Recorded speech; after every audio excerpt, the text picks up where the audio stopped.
It's tuned to yesterday, showcasing programs from radio's golden years. Welcome, I'm your host, Mark Lavonier. In this hour horror programs, we hear the haunting hour later on with the story The Lonesome Corpse. But right now, it's Arch Obler's Lights Out series, a CBS broadcast from February 16th, 1943, called Oxychloride X. Lights out. Everybody. It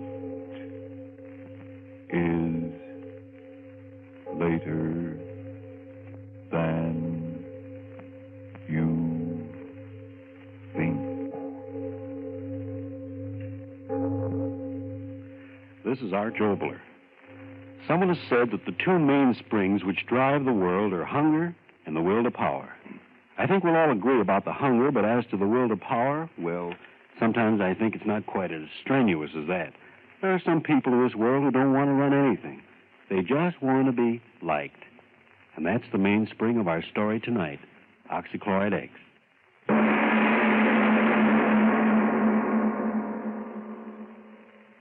So, I says to him, I says, well, sir, I'd like to be obliging, but I really haven't got the time. And he says to me, he says, well, Mr. Jackson, after all, we're making this proposition only to a few outstanding student representatives on the campus. And we do feel that you should be interested in our proposition. Well, So, what did you say? well, I said, mister, I can't be bothered. Just can't be bothered. And I gets in my car and off I goes. But, Bob, free clothes just for wearing them around the campus. Listen, Stan, my boy, what I want to be a clothes horse for any old haberdashery. My old pappy's got more money than he knows what to do with. Now, what for, I ask? Well, I guess you got something there. Say, who are you going to take to the dance Saturday night? Haven't made up my mind. How about that new number over at the Roto House? No, thank you, brother. What's the matter? Well, did you ever take a look at her feet? No, sir. Never got below her chin. Now, hold it. Yeah? Ray Stewart to see you, Stan. Yeah. Send him on up. Ray Stewart. Who's he? Well, we're still short one pledge, aren't we? Oh, yeah, I know, but Ray Stewart, who is he? Oh, I met him over in chemistry. Got a mind like a textbook. Oh, but who is he? We can't pledge a man just because he's a grind. Well, we could use a few grinds around here. Exams come around, there's nothing like a few of those brainy boys to pull us through. But who is he? Where's he from? Who's his family? Who's his Hold it. Come on in, Ray. Oh, thank you. Oh, it's good of you to bother to come over tonight. It was good of you to ask me. No, not at all. Ray, I want you to meet the president of our house, Bob Jackson. Mr. Jackson, Mr. Stewart. I'm certainly glad to make your acquaintance. I might as well admit this is the first time I've ever been in a fraternity house. Really? Sit down, Ray. Make yourself at home. Oh, thank you. Now, tell me, Ray, do you ever go in for any sports back in your prep days? Oh, no, I never had much time for that sort of thing. No. No, I think that sports should be put into their proper place. After all, I'm sure you agree they aren't particularly important. No? And what, might I ask, is important in your estimation, Mr. Stewart? Doing things. Being someone. What? Doing things man's never done before.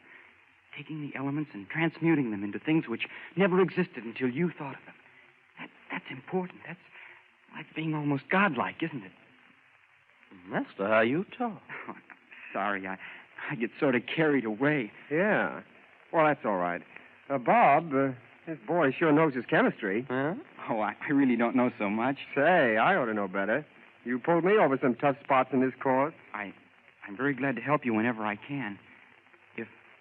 If I lived here, I could help you all the time. I could help you too, Mr. Jackson. If I need help, I know where to get it.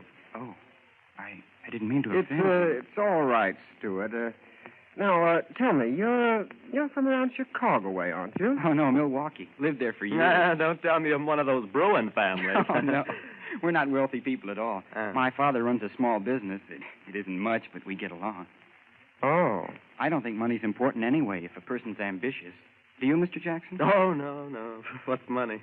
You fellas may think this funny, but I always thought it's more important what a fella does than what he has. I mean, I've always had the feeling that someday, somehow, I'm going to do something really important. Maybe even miraculous. Well, now, what do you expect to do? Discover the missing link? Yes, Stewart. What is this miracle you expect to perform? Well, I don't know exactly.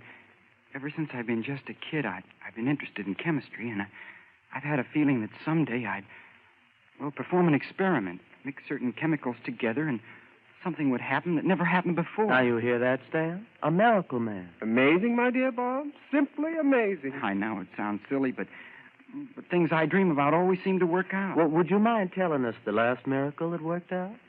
Well, this. This? Oh, what do you mean? Well, as long as I can remember, I've always wanted to belong to a fraternity, and here I am. I mean, you invited me. Well, just a minute there, fellow. Mr. Stewart, it's been awfully nice of you to come over and visit with us, and someday we'll have you back again. But now we've got some studying to do, so if you don't mind... Oh, no, not at all. It was nice of you to invite me over. Well, good night, fellas. Good night. Good night. Hold the screwy crackpot. Did you see the look in his eye when he was talking about miracles? Yeah. Well, it'll be a miracle if he ever gets back into this house again, I'll tell you that. What in the world ever made you ask him over here? Well, I didn't know. How was I to know he's a crackpot? Pledge him to our fraternity. Pledge him to the booby hatch.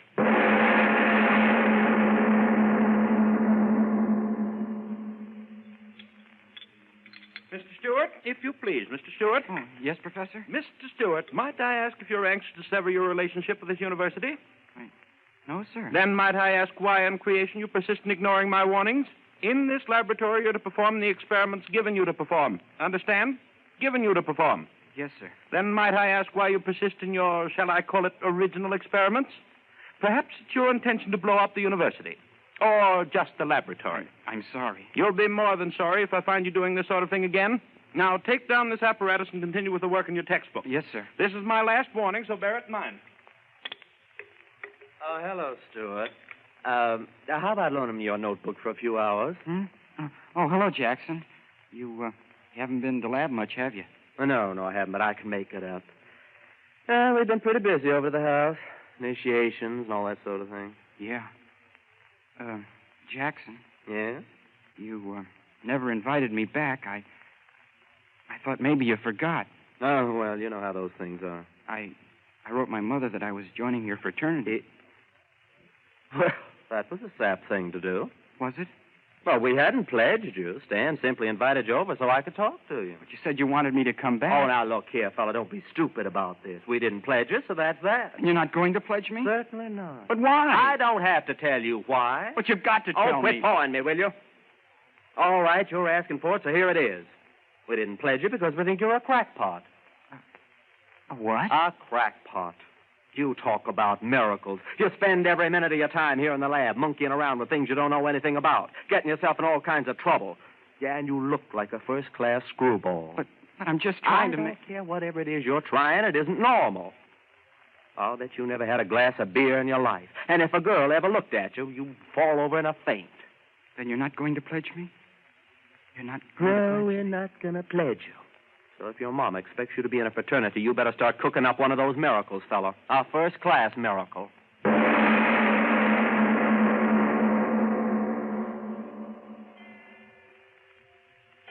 Sleep. It's so late. Sleep. Got to sleep. Not gonna pledge you. That's what he said.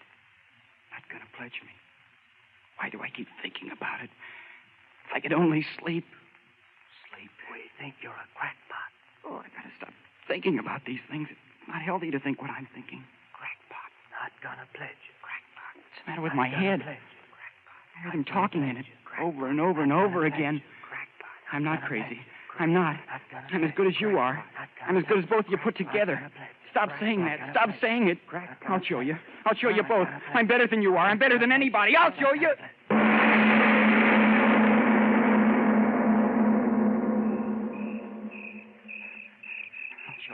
I'll show you. Talk about miracles. I'll give you miracles. The lab. Gotta get into it.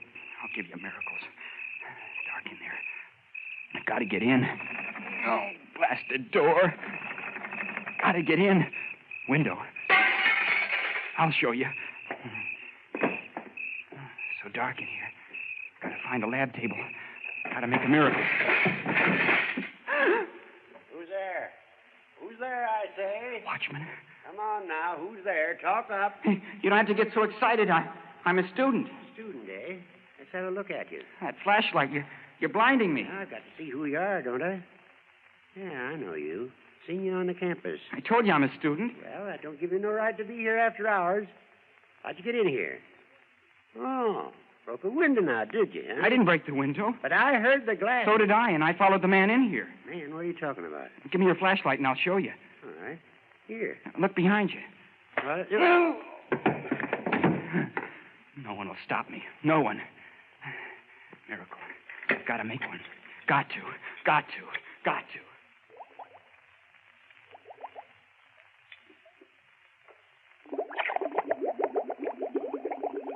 10 cc barium. 5 cc selenium oxychloride. Oh, good, good. You're working out just as I planned. Who's there? Who's that working there? Professor. Oh, it's you, Stuart. And after all my warnings. You're just in time, Professor. Yes, just in time to have you thrown out of the university. What are you doing there? What is this mess of equipment? It's my miracle. Miracle? What are you talking about? My miracle. Are you insane? Take it apart, all of it, at once. Listen to it bubbling. Beautiful sound, isn't it, Professor? Take it apart, I tell you. Empty out the retort. No, I've got to wait. Are you mad? Turn out the burners. No, all right, I'll turn them off for you. No, stay where you are. Stuart, put down that acid. I'll smash the bottle on your head if you touch anything on that table. No, don't throw it. Put the bottle of acid down, Stuart. Please. My experiment. My miracle. Bubbling and boiling and stewing. It will work, Professor. It's got to work. But what is it? I told them I'd create something that no other man has. I told them. And I will, Professor. You hear me? I will. But what? A solvent. A solvent more powerful than anything the world has ever known. What do you mean? What are you talking about? Listen to it bubble. You said solvent. Explain yourself. Yes, solvent. Solvent that will dissolve steel like a hot flame. What do you say? You heard me say it. A solvent that will dissolve steel faster than a razor cutting through paper. Do you know what that means? Run a line of this liquid across a steel girder, and the girder will crumple like a falling tree. Pour some of my solvent into a glass shell and bomb the cities. I tell you, it'll make war too horrible for men to endure. You crazy boy, you. You know what you're talking about? I'm talking about that liquid there. Listen to it sing. Why, no such solvent exists. Selenium oxychloride, perhaps, but to do the impossible things you talked about would require a quantity so... Oh, the beaker. It cracked. Well, do something. That liquid's flying all over my bench, my laboratory. The stone of the bench. It's eating through the stone. Well, stop it. The liquid. It's eating through the stone bench. No, it can't be. It's eating through the slate of the floor. The hole's getting bigger and bigger. Run! Oh, I've done it. I've created something no other man has done. A solvent that dissolves anything. Anything. Anything.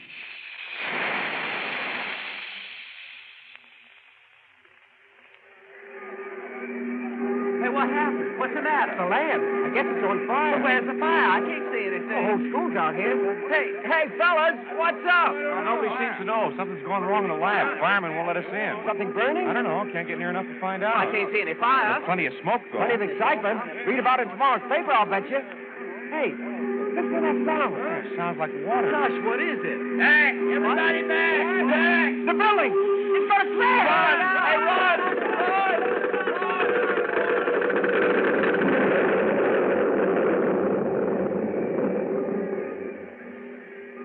I did it. I did it.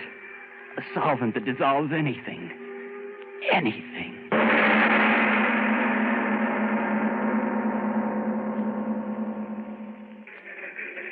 Hey, Chief, look at this. Huh? What's the matter, Murph? Somebody have sex doublets? Get a load of this, Chief. Came in over the news wires. Read it. Additional on Whitmore University.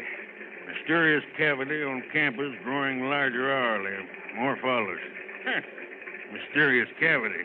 Hey, what is this, a dentist advertisement? Oh, don't you remember, Chief? A couple hours ago, that flash about something eating a hole so big a building fell in it. This is the follow-up. The thing's getting bigger. What do you want to do about it? Forget it. What? Don't you see through a gag when it hits you in the face? Somebody's just having fun on the wires. Ha! Mysterious cavity growing bigger. Well, when it's as big as a hole in your head, that'll be news, Murph. That'll be news. Anything. It dissolves anything. And I did it. I discovered it.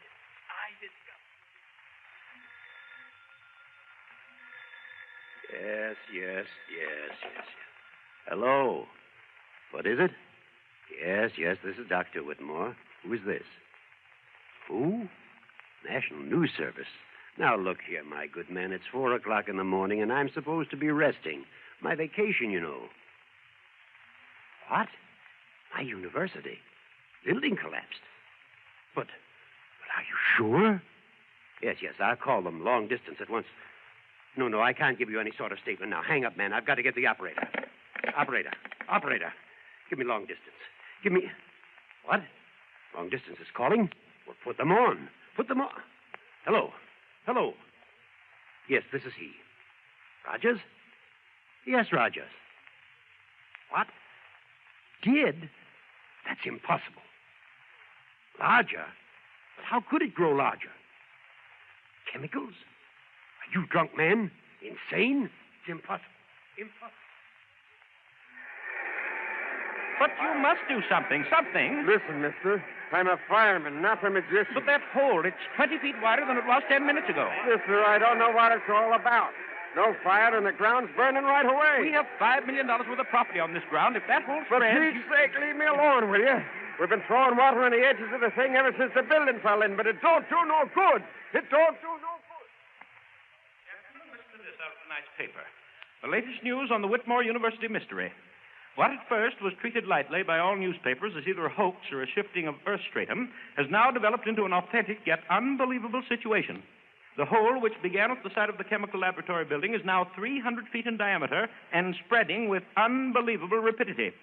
Fire departments and fire experts from all neighboring communities within a radius of 100 miles have been called in, but have been helpless to combat the rapidly spreading pit. Many conflicting theories have been propounded as to the cause of the cave-in, but at last reports nothing definite had been determined. That's enough, Professor Parker. What about the solvent? Unbelievable, unexplainable as it is apparently self-regenerating and oxidizing anything it comes in contact with so quickly that we see no fire but only the rapidly growing cavity where the earth is being consumed. But, Professor Parker, what is this solvent? Surely you don't expect us to believe that this student you were telling us about... I mean exactly that. Oh, preposterous. It's a fault in the structure of the earth. There is no such thing as a self-regenerating solvent. Simple cave-in, that's all it is. Gentlemen, if you please. What I know, I know. Oh, it's preposterous. Gentlemen, if you please. If my professional reputation is not enough to substantiate what I've said, then at least you'll listen to the boy himself. He's here. Listen to him. Well, why should we? Yes, gentlemen, if you'll listen, I'll tell you. You'd better listen to me. Gentlemen, please. What Professor Parker said is true. It is a solvent. It dissolves anything it touches quickly, furiously. And the byproducts of that dissolution give it new strength and movement. And I discovered it, gentlemen. I know, but what will happen? What can we do? We can wait. Wait?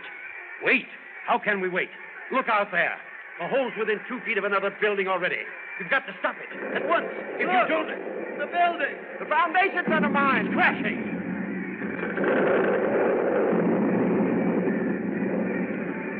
Mother in heaven. Harris Hall caved right in the hole. Professor Parker, you boy, listen. Which chemicals did you use? We've got to fight it with chemicals. Spread them around the edge. Neutralize this solvent. Yes, that's it. Chemicals. We'll neutralize the reaction. No, gentlemen. Listen. You may neutralize the reaction at the edges of the hole, but you forget one thing. What? What are you talking about? The solvent is eating downward at many times the rate it's eating outward. You may neutralize the reaction at the edges of the hole, but have you forgotten? It's eaten the hole 1/4 of a mile deep already, and it's eating into the earth faster and faster. How are you going to stop that? Faster and faster at an ever-increasing rate, this strange cancer on the surface is eating away. It is now approximately 14 hours since the phenomenon began, and already it has eaten outward a distance approximately 1 mile in diameter, with a resulting damage of over 1.5 million in property. Truly, the most astounding factor in this catastrophe is the fact that the hole is increasing in depth at an unbelievable rate. At our last reports, approximately 10 minutes ago, the pit had reached a depth of approximately 3 miles, and experts apparently refuse to predict how much further this earth cancer will go. What only a handful of hours ago was a quiet section of the country in which stood the Whitmore University is now a great gaping pit in the surface of the earth out of which rise strange, noxious gases as that burning something eats deeper and deeper and deeper into the bowels of the earth. The latest sonic recordings indicate that the shaft has now reached a depth of 11 miles, 2,342 feet. I'm right on the scene and will continue to send reports as quickly as I get. Sure is a crowd here. Yeah, 500,000, they say. Yeah, watching and waiting. And for what? Ain't it ever going to stop, Stan? Don't ask me. I don't know. It's going deeper and deeper every minute. There ain't no stopping it. Listen to them. Scared, ain't they? Every one of them. Well, aren't you? Yeah, sure. That hole going deeper and deeper into the ground, and nobody can stop it. And what happens when it gets all the way through, nobody knows. Sure, I'm scared. Scared plenty. Earthquake. Help. Send help. Volcano erupting. City on fire. Martial law declared. Tidal waves sweeping inland. Nothing can stop it. Nothing. Nothing. Earthquake. Fire. Tidal waves. World coming to an end. Judgment of God. Judgment of God. From Siberia to Cape Town to San Francisco and around the world again. I tell you, the Earth's ripping apart. And I tell you, it's that hole in the ground that's done it. It's affected the rotation of the Earth. Unbalanced things. Yes, and it's biting deeper every minute. What'll happen when it eats through to the other side? The ocean pouring through. We'll die. We'll all die. Who's to blame? Who's to blame? Who's to blame? It's that kid who's to blame. Yeah, we read it in the papers. That crazy college kid. There he is. Yes, that's him. That's him. Grab him. He's to blame. No, let me go, you fools, you. I've done a great thing, a wonderful thing. Created something no one ever thought of. No, let me down. Let me down. Let me down, you fools. I started the song, but I didn't know this would happen. You can't blame me for a miracle. Throw him in the hole. No. Yes, throw him in the hole. He made it. No, don't throw me down in there. There's no bottom to it. No, no.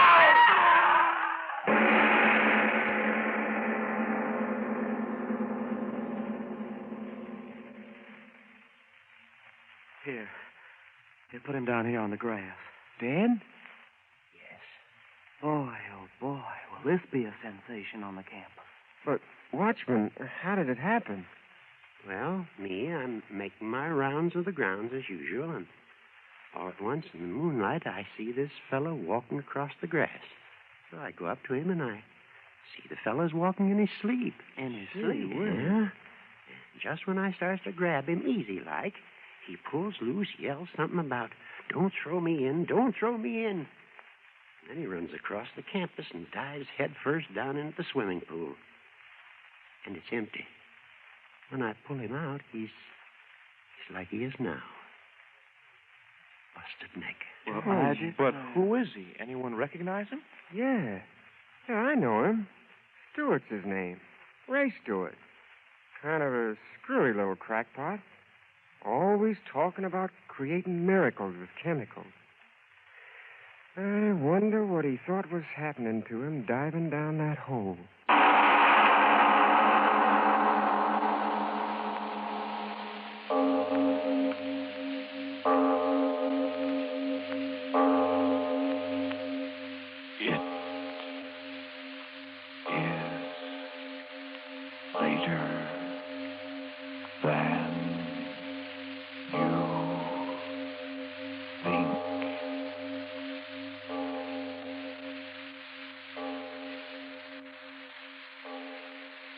This is the Columbia Broadcasting System. Lights Out on Tuned to Yesterday, a broadcast from February 16th, 1943 on CBS. Among the actors was one Jack Edwards, who was very familiar to Adventures by Morse radio listeners as he regularly played the part of Skip Turner, the partner or sidekick to Captain Friday during the serialized story, sounding much like another Carlton E. Morse character of Doc Long from the I Love a Mystery series. Jack Edwards played the president of the fraternity in that broadcast, Bob Jackson. You're listening to an hour of horror on Tuned to Yesterday with your host, Mark Lavonier. Now time for a broadcast of the Haunting Hour with the story The Case of the Lonesome Corpse. This episode directed by Edwin Wolfe and broadcast on NBC in 1945.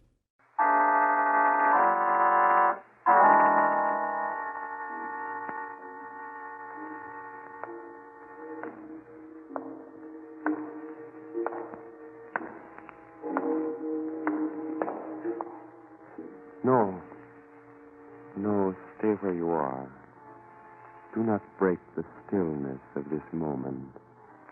For this is a time of mystery, a time when imagination is free and moves forward swiftly, silently. This is the haunting hour.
The case of the Lonesome corpse.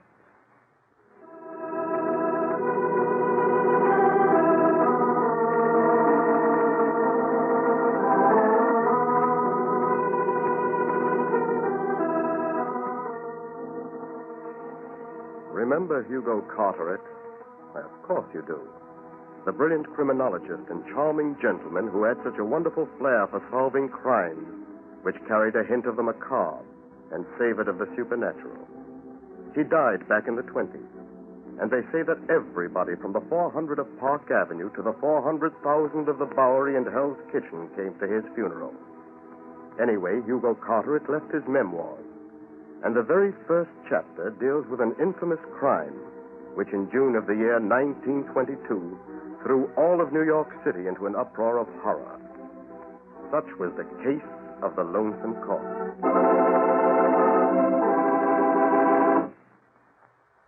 Greystone Park used to be the private estate of old Caleb Greystone, eccentric recluse and, incidentally, millionaire many times over. When Caleb died, he willed the estate to the city of New York.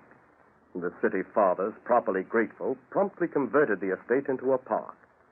It was public in that it was open to the public, but it had a private look, because a 15-foot wall of polished stone completely surrounded it. One day, back in June of 22, a big car drove up to the only entrance. In the back seat of the limousine was William Marsden, wealthy lawyer and executor of the Greystone estate, and he had come to inspect the grounds.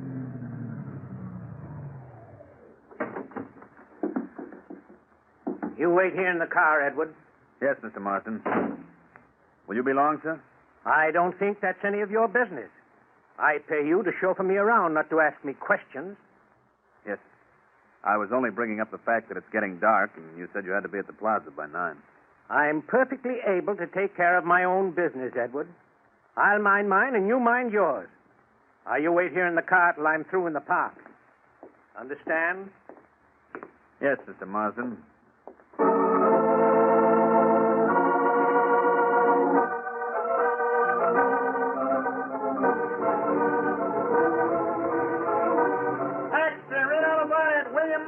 Prominent attorney disappears in darkness of Greystone Park.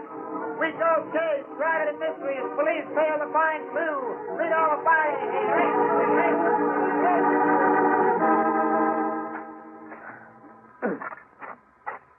Hey, Joe. Yeah? How do you suppose that big shot lawyer Marston disappeared? Think his chauffeur had something to do with it? I don't know, Tom. I don't get it. He tells his chauffeur to wait, walks into this here park, and never comes out. Chauffeur hears a scream inside the park, and that's all. You scared too easy, Tom. 9.9. Just broke my shovel. Well, I have to go over to the tool house and get another one. But, Joe, The tool house is way over the other end of the park. So what? It's getting dark.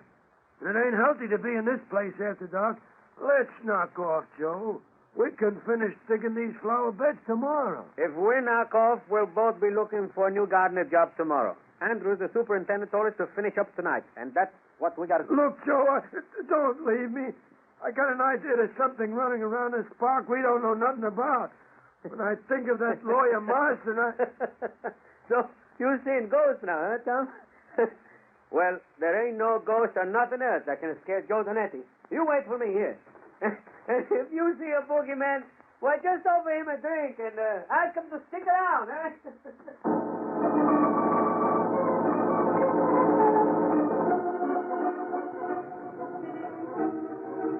That's the Greystone Park claims second victim.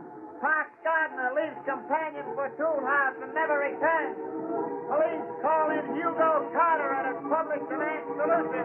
Read all about it here.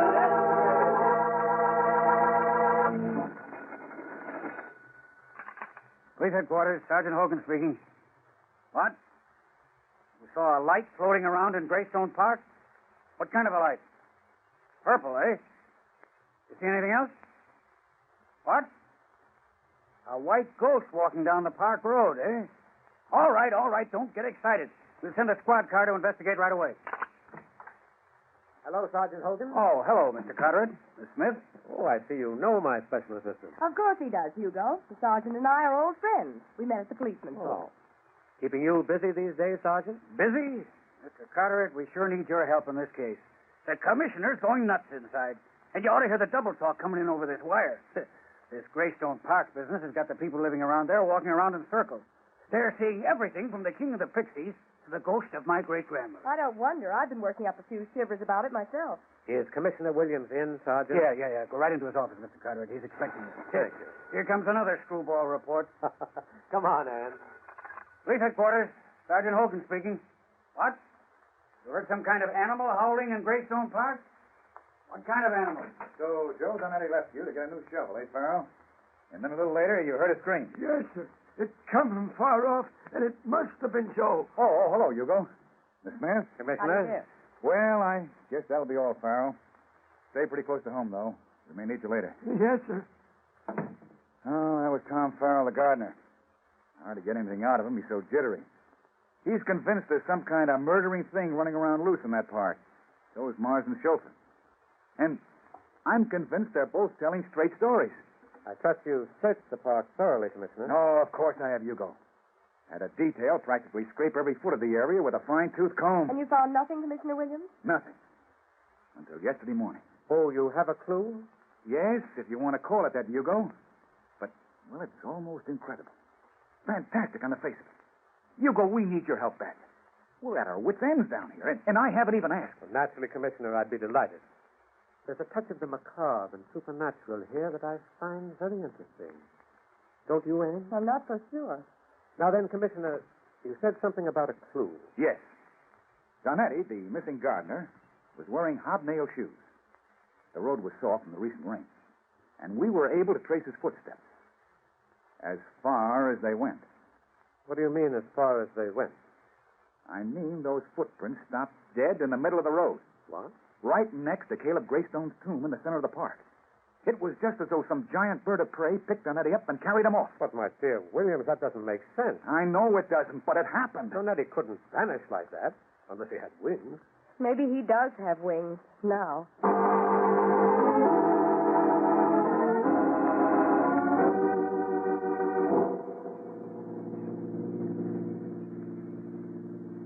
You know, Anne, I can't get those footprints out of my mind.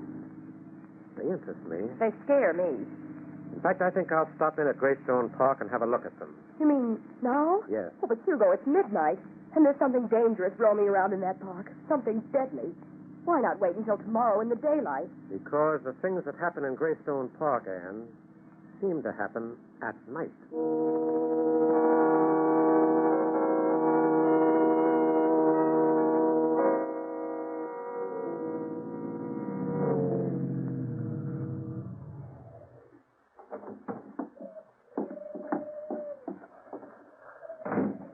Well, here we are. Yes.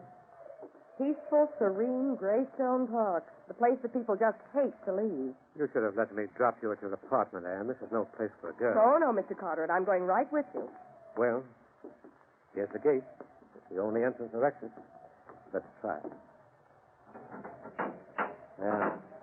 Neatly locked with a heavy iron chain and padlock. The police want to keep people out, and I think it's a wonderful idea. Either that or they want to keep something in. The thing in this park couldn't be stopped by chains or padlocks. Well, they're not going to stop us either. Here, Anne, I'll boost you up to the top of this stone wall and climb up myself. Come on. There you are. How's the view up there? Oh, lovely. Now then, Mr. Carteret, let's see what kind of a second-story man you are. I haven't done this since I was a boy. This wall is higher than it looks. You all right, Anne? Just dandy. Well, now, I'll drop down and then catch you. All right, Anne. Just let yourself go. All right, but don't miss. There you are. Listen, what was that? Only the wind. Oh, I thought I heard someone calling. Why, Anne, you're trembling. You're telling me. Hugo, where are we going? Up this road until we reach the place where that missing gardener's footprints stop. Right next to that big square tomb in the center of the park, according to Commissioner Williams. Mm-hmm. That's the Greystone Mausoleum. All that remains of old Caleb Greystone, the philanthropist, lies within it. And that's the statue of old Caleb himself standing on the roof of the tomb. Oh, how nice. I hope you realize that William Marsden and Joe Donetti walked along this same road at night, and they did... What's wrong? I felt a cold hand on my face. That isn't a hand, it's a leaf on the end of a twig. Poor kid. You're frightened, aren't you? Who, me? I'm scared to death. I'm so scared my hair's standing on end. It's ruined my permanent. Oh, Hugo. What is it, Anne? That statue on the top of the mausoleum. The statue of Caleb Greystone. Yes. Well, what about it? It's moved. What? Now, wait a minute, Anne. Hugo, I tell you it moved. I saw it lift one of its arms and turn its head in the moonlight. Now, Anne, it's just that you're on edge. What you saw was a mirage brewed out of moonlight and your own imagination. That statue's made of stone. Stone statues don't move. Come on, we leave the road and go down this hollow.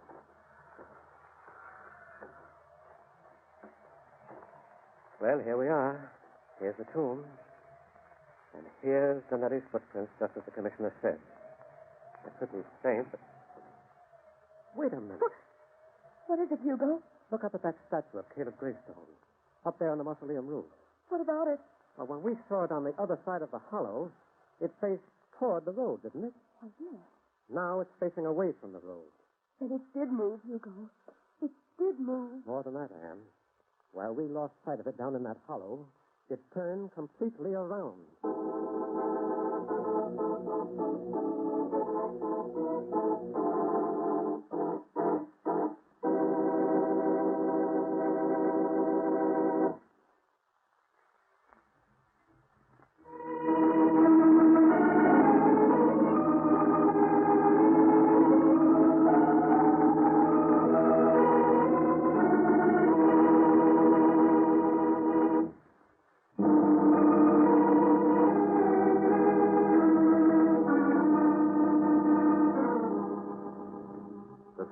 Phenomenon of the restless statue intrigued Hugo Carter at no end.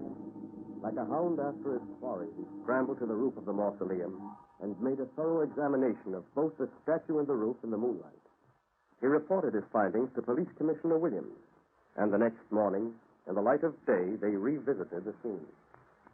You two up there had better be careful. That roof's slippery. We'll be all right, Anne. Here, Commissioner. Watch what happens when I grasp this statue.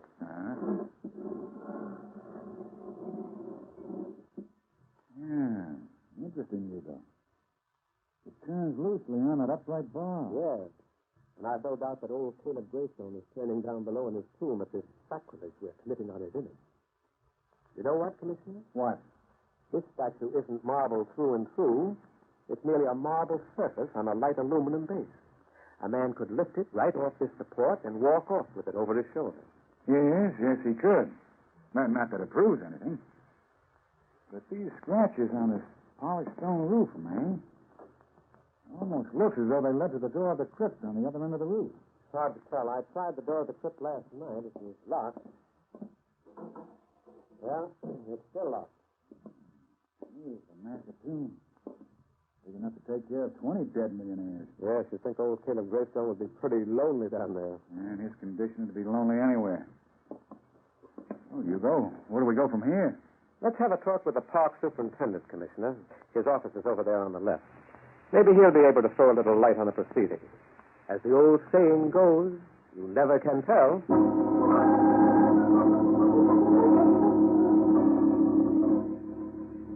Well, Mr. Andrews, this is Hugo Carter at the criminologist. And his special assistant, Miss Smith. How do you do? Andrews, Oh, yes, I've heard of you. How do you do? As superintendent of the Greystone Park, Mr. Andrews, we thought you might give us a little information on that tomb. Always glad to help the police, Commissioner Williams. Thank you. Now then, has that statue of Caleb Greystone always faced the road? Why, yes, as far as I know. It doesn't now, Mr. Andrews. You can see for yourself through the window. Why, bless my soul, you're right, Mr. Carter. Now, how do you suppose that happened? That's what we hope to find out. Interesting idea to build a statue of yourself and put it on your own mausoleum. Mr. Greystone had it made in memory of himself as a reminder to the public that he had converted his private estate into a park for their benefit. Mm-hmm. Somewhat of an egotist, huh? And from what the newspaper files say, eccentric. They practically accused old Caleb of dealing in black magic and selling his soul to the devil. Well, I understand the whole family was rather peculiar, Mr. Andrews. Well, yes, I suppose it's true. There were all sorts of rumors. Old Caleb was the eldest son, and he hated the rest of his family. Cheated them out of the family fortune, they say. It's said that he drove his own brother Arthur into poverty. Yes, I remember the case. Arthur Greystone disappeared. Bureau of Missing Persons never did locate him. Mr. Andrews, that mausoleum out there is a pretty massive affair. Is old Caleb the only one buried there? Yes.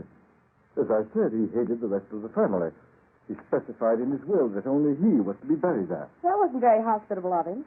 So old Caleb has that whole place all to himself, huh? What are you getting at, Hugo? Yes, that's what I'd like to know, too. Oh, nothing. Nothing at all. It's just that these cases of abnormal psychology interest me. Yes, Commissioner, they interest me no end.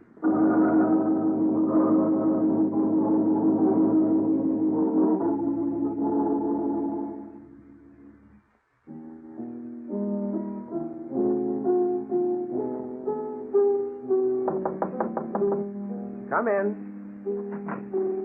Oh, hello, Anne. Hello, Hugo. Relaxing at the piano, I see. Yes. Would you like me to start? No, I like that melody you're playing. So do I. You know, music brings a certain clarity to the jumbled mind. It resolves things. It's a mental lullaby.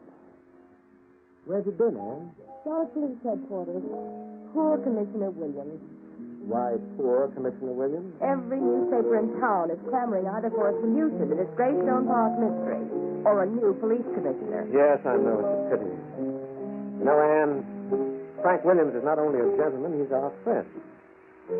I think the time has come for us to try and crack this case. The time has come, all right, but how? Well, we've seen the outside of Caleb Greystone's tomb. It might be interesting to have a look at the inside. The inside? Yes. I've got an idea that's where our solution lies. But how are you going to get in? That door of the crypt on the roof is locked tight. Well, Anne, if I may boast a little, I have a certain skill with burglar tools. Yes, I know, but you can't go there in broad daylight and burglarize somebody's mausoleum. I don't propose to go there in broad daylight. You mean we're going tonight? I mean, I'm going tonight. I'm taking you home right after dinner. Oh, no, you don't. You need someone to hold your flashlight. And besides, I'm just mad about mausoleum.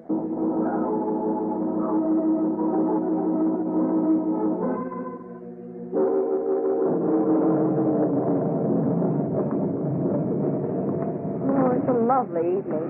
And outside of this storm, it's just as black. Oh, look out, Anne. The stone roof is slippery. Careful now. The door of the crypt is right over here.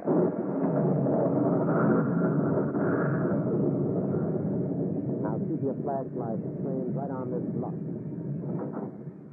But wait a minute. How did that happen? How did what happen? Why, the door of the crypt is unlocked. Unlocked. Yes. Somebody's been here ahead of us.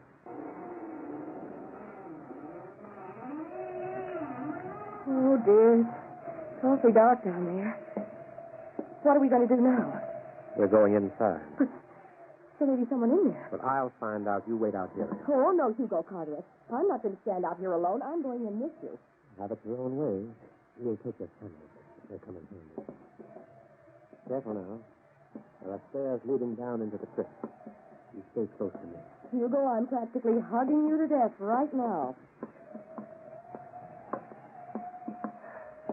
Oh, it's cold in here. Well, it's dry at any rate. It's dark as pitch. I can't see a thing. Here, Anne, you take the hammer. Let me have the flashlight. Now, let's have a look. Oh, Hugo, look. There are two men lying there on the floor. They must be... Yes. The two men who disappeared in Greystone Park. William Marsden and Joe DeNetto. Are they? Yes, I'm afraid they are. Oh, poor devils. Nobody would think of looking for them in here. How were they killed? They've got deep red marks around their throats. Typical of some kind of strangling cord. Oh, it's horrible. Why were they brought here? Why would anybody want to do a thing like this? The motive, Anne, like everything else in this tragic case, was abnormal. I'm beginning to see now why.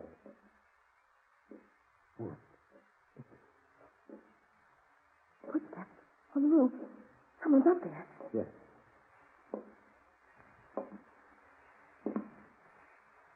Stopped by the crypt door. Hugo, do you think it's the restless statue? Perhaps. I do know it's the killer. And he's coming down the steps. Put out that flashlight and flatten yourself against the wall.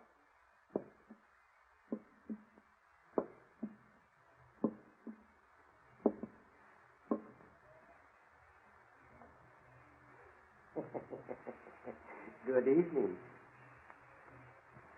Oh, come now. I know you're in here. I can see in the dark better than you think. I have eyes like a cat. I saw you coming through the trees. I left the crypt door open for you. You walked right in, you fool. You walked right in. Who are you? Why, my name is Arthur Greystone. This is the Greystone tomb. I live here with my friend. So you killed these two men? Yes, it was lonesome here. I wanted my brother Caleb over there in the casket to have company. He wanted to sleep alone in this big, beautiful mausoleum. It was so selfish, so selfish. But now he has two others to sleep with him. And soon he'll have four. You took the statue of your brother off the supporting rod, didn't you, Arthur? It was light enough to carry. You hid it here in the tomb and posed as your brother's statue. In the dark, your victims couldn't see that the statue was alive. You dropped a cord around their necks as they passed below. You're very clever, my friend. No, I wouldn't move if I were you. I have the strangling cord here in my hand, and I'm very good at using it. Why did you do all this? My brother Caleb cheated me in life, drove me into poverty. Then he tried to cheat me even in death. He built this tomb and willed that only he would sleep here. This is your idea of revenge, filling his tomb with sleeping companions. Yes, I've waited years to get even. Caleb wanted to be alone, but now he'll never be alone. He'll never be able to realize his dying wish. Well, this talk has been very pleasant. Yes, indeed, but now we must get to work. What? I'll take you first, young lady. Please don't try to resist. I assure you I'm very strong. And really, I don't want to make you suffer. Look out, Anne. I tried to drive you with your flashlight, with you. You fool, I got hold of you. I knew you with my bare hands. I'm stronger than you, here. Oh, nice work, Anne. You handle a hammer like a carpenter. Oh, Hugo, I'm afraid I killed you. No, you just stunned him, that's all. I'll tie him up in his own cord in a moment. But first, let's have a good look at him with this flashlight. Lift that white hood of his, will you, Anne? Hugo, it's Tom Farrell, the gardener.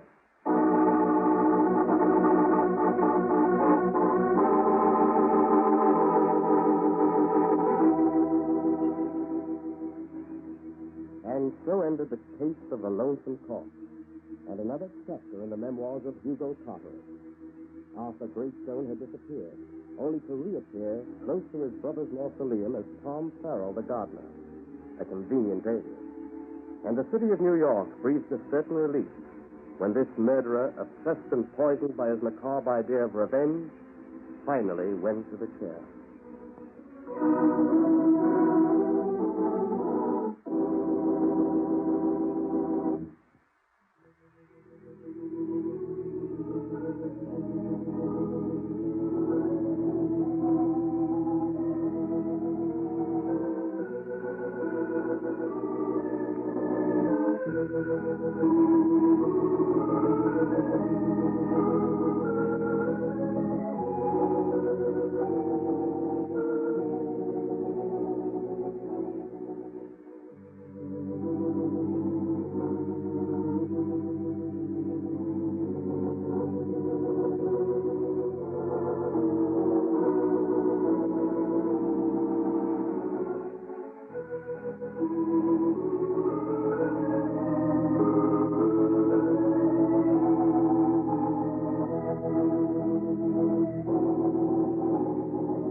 The Haunting Hour on Tuned to Yesterday, an NBC broadcast from 1945.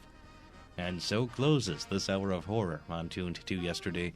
Be sure to be with us next time for more great programs from radio's golden age. Until our next hour together, I'm Mark Lavonier. It's been a pleasure.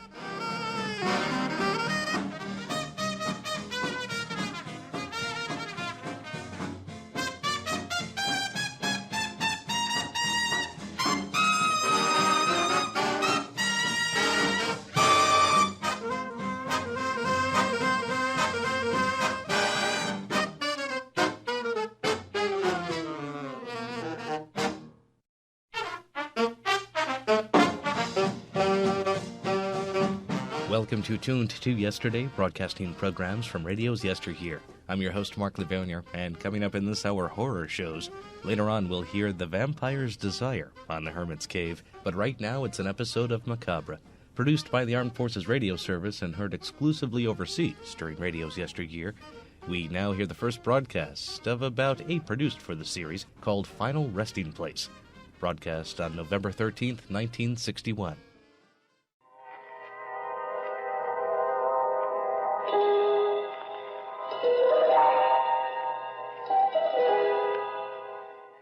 Man lives in a world of time and space. He lives in a spectrum of the universe. When he ventures beyond this limit, he is in the unknown, a realm where strange forces are brought into play. When man attempts to misuse these forces, he is sometimes destroyed. This is Macabre.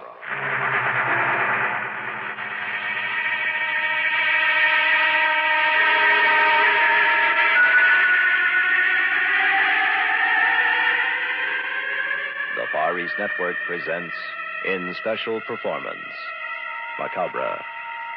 Tonight's story, Final Resting Place.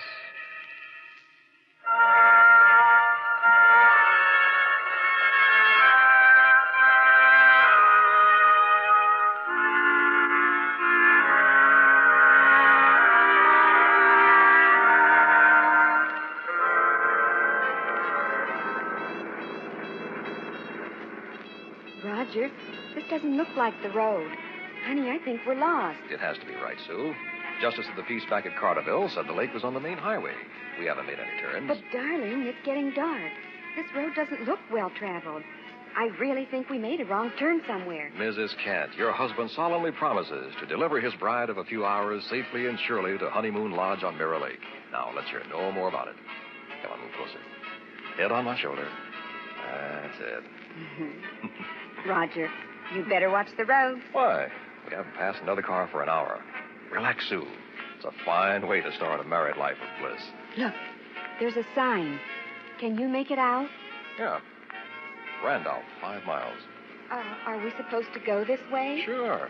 Why'd I tell you? It's only 50 miles farther. Randolph is our halfway point. But this country road, how can they call a lonely trail like this a highway? You're just a sophisticated cityite. Now close your eyes and listen to the radio.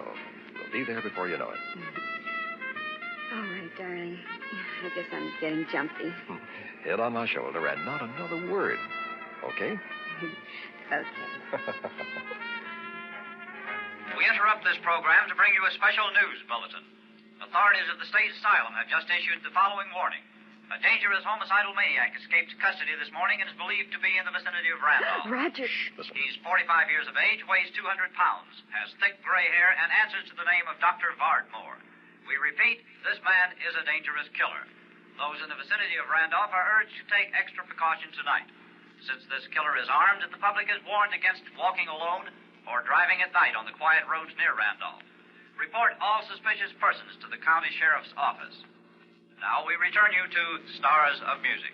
Roger, did you hear that? Sure, but how does it concern us? Darling, we are driving down a country road near Randolph. Suppose we should have car trouble or a flat tire. Oh, you are getting jumpy. Let's stop in Randolph for the night. But, Sue, our reservations at Mirror Lake are for tonight. Please, Roger. I have the strangest feeling. If we don't stop at Randolph, we'll never reach Mirror Lake.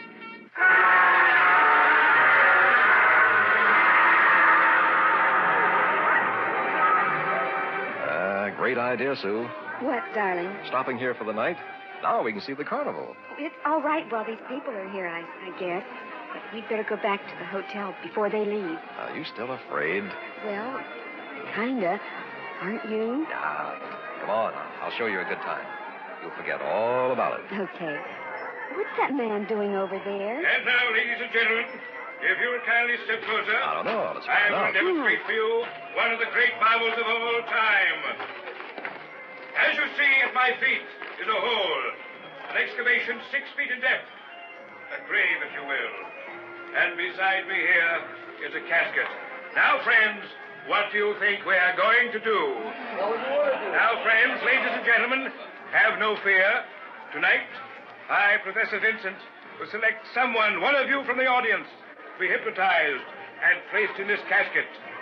Then I will bury him alive for 5 days. If he's not buried that long, he ain't going to wind up much alive. Just a moment, please. 5 days at $100 a day. Now, what do you say? Who wants to make $500? There is absolutely no danger. A shaft will be sunk so that we can see your head. You'll get plenty of light and air. Food will be lowered to you. Nothing to it at all. Who'll be the first volunteer? You got as popular as an undertaker, pal. Come now, ladies and gentlemen. Under hypnosis, believe me, 5 days will seem like an hour. The easiest $500 you've ever made. Who will volunteer? How about you, my bumpkin comedian friend? No, sirree. Last year I took sick with pneumonia. Thought sure I'd end up in one of them boxes. Did you recover? It's hard to tell from looking at you. You, sir, what is your name? Roger, he's pointing at you. I don't think I'd be interested. Who are you, sir? Roger Kent. Roger Kent. Does $500 interest you? Well, sure, but, Good.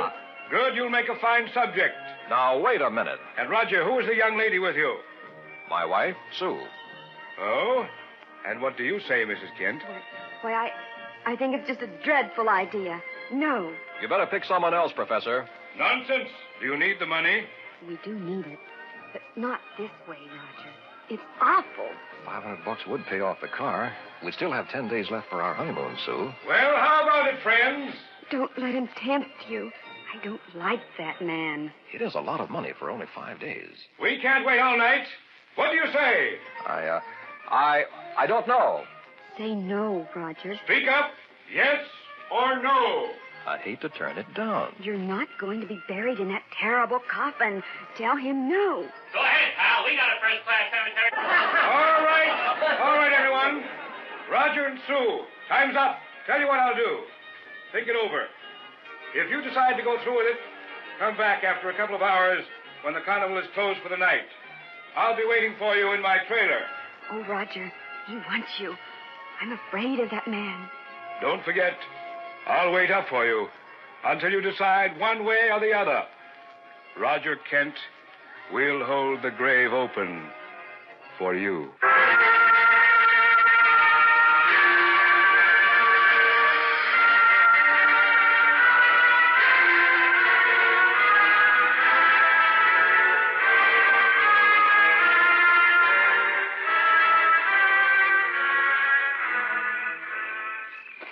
Roger, I'm afraid. Listen, Sue, my mind's made up. But suppose... Face up to it. We need the money. That's the easiest $500 I ever heard of. Darling, I know that. Then what's the matter? Well, in the first place, we shouldn't be out here in the dark with that madman loose. In the second place, Professor Vincent seems too interested in me. Oh, Roger, you read my mind. I'm just trying to protect you, honey. That man, I don't know. There's something wrong. Admit it, Sue. You don't like the buried alive act. Isn't that it? Yes, I guess so. It's horrible. I thought so. Uh-oh. This must be his trailer. Professor Vincent. Here it is. Roger. Yeah? If he answers, there'll be no turning back. It'll be too late. I know. No turning back. Professor Vincent? Come in, Roger and Sue. Come in. Did you really think would come? I was certain. You see, there is no other way.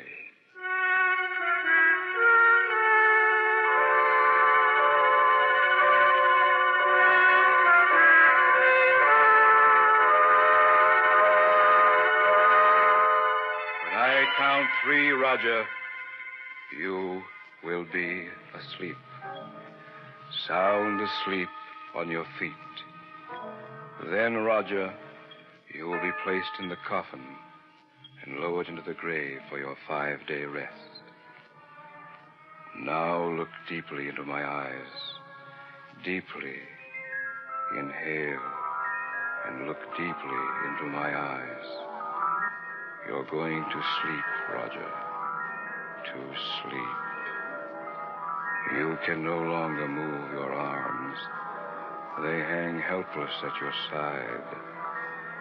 Sleep, Roger. Close your eyes and sleep. 1, 2. Your eyes are closed. And now you are powerless to open them. You are 3. Asleep. Ladies and gentlemen, we are ready to place Roger Kent in the casket. Whom among you in the audience will help me? I will, Professor. All right, my friend. Step right up here now. Here, help me raise the lid of this coffin. Now, give me his feet and we'll put him in. Careful. He's a big man. There. He's in. God, heavy as a rock. Just like a dead man. Yes, now, close the lid. Close it. Now we're ready to lower into the grave. You see, the casket is supported over the open hole by 2 chains. If you'll flip that switch the same time I flip this one, Mr. Kent will be gently deposited in his grave. This one? Yes. There it goes. Glory be. Just like a real funeral. Reminds me of the time we buried my grandpappy. Ladies and gentlemen, in just a few moments, the coffin will lie at the bottom of the grave. We will then place an air shaft down to Mr. Kent's head so that he will be able to breathe. And all of you will be able to see him at 25 cents apiece. I don't know. I just don't know. Thank you, friend. You've done your work now. Will you kindly leave? Thank you. You are witnessing the marvel of the age. A human being being buried alive. The casket has stopped. Will another volunteer from the audience help me position the air shaft? How about me? Fine. Step up here, friend, if you please. You picked the right one this time, Governor. So? I used to work in a funeral parlor. Handled a stiff. Yes, now, just pick up that end of the metal shaft, please. Easy does it. Now, down over the round opening on the casket lid. Careful now. There. Thank you very much, my friend. Neat, very neat. Okay, Governor. What next? The shovel. The hole must be covered up. Oh, And that is it, ladies and gentlemen. You have just seen demonstrated the marvel of the age. A man buried alive. Now, for the next 5 days, Roger Kent will lie there in a deep slumber, the end of which time we'll dig him up and pay him $500. In the meantime, my friends, you may step up here and view him down the shaft for the small sum of 25 cents, 1/4 to 1/4 part of a dollar. Ladies and gentlemen, who will be first among you? No, sir. What's that you say? Dishonest, I say. What's the matter with you? Charging money to see him buried alive. What? I ought to know. I helped you lift him in. Leave the carnival, sir. Leave here immediately. That man ain't buried alive. He's dead.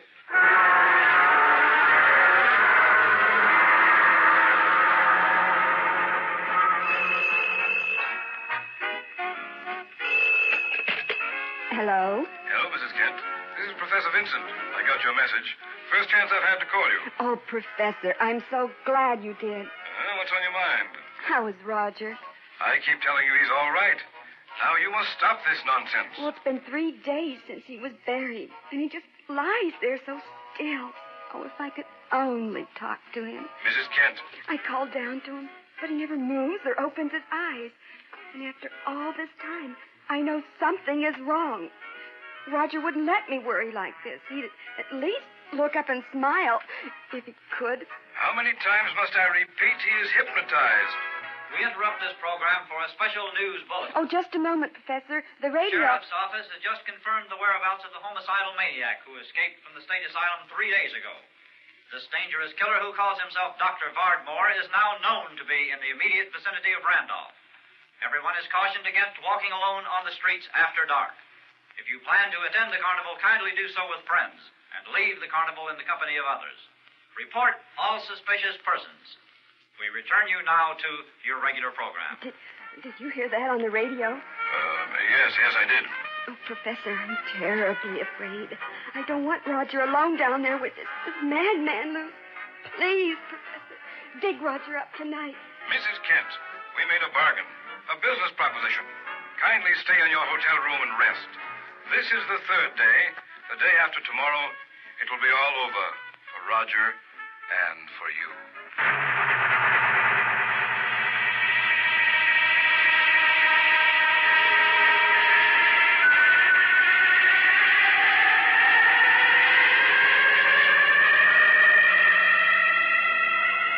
Pardon me, ma'am. Are you Mrs. Kent? Why, yes. Who are you? I'm the one who helped put your husband in the casket. Well, why are you talking to me? I don't know. Just to warn you, I guess. I think your husband's dead. Oh, you horrible, horrible little man. Get away from me. I'll call the police. That's you, Mrs. Kent. Oh, Professor Vincent, I'm so glad to see you. That terrible little man. Yes, I heard what he said. Now get hold of yourself and listen to me carefully. This is the 5th night. I want you to go to the hotel and wait until the carnival is over. Tonight is the last showing at Randolph. At 11:30, you take a taxi out here to the lot. I'll meet you. Roger will be ready along with the $500. All right, Professor. Anything you say. Oh, thank God this is about to end. Yes, my dear. It's all about to end.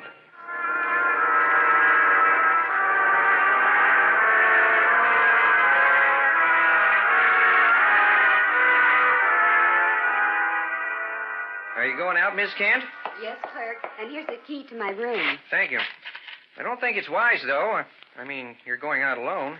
It's after 11 and mighty dark tonight. The police haven't caught the killer yet?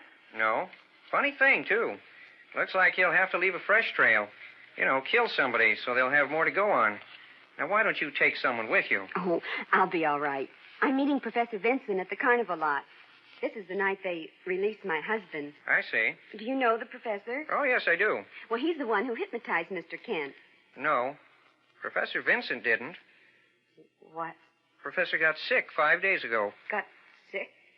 Well, then who was Professor Vincent at the carnival? I don't know.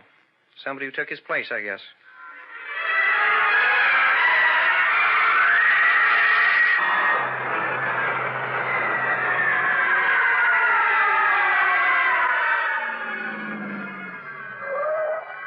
Here you are, driver. Thank you.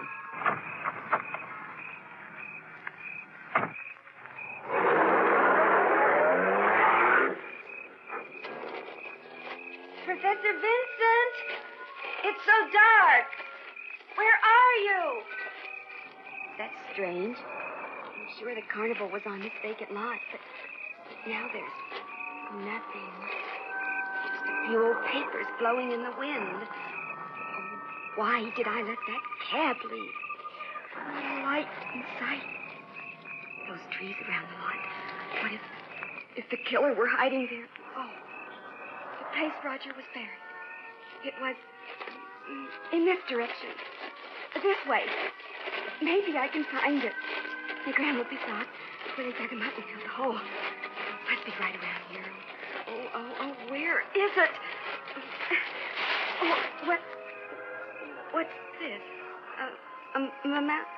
No. Oh, they can't do that. They went away and left you buried. Oh, Roger. I'll get you out, honey. Oh, my darling, I'll help you. I'll dig.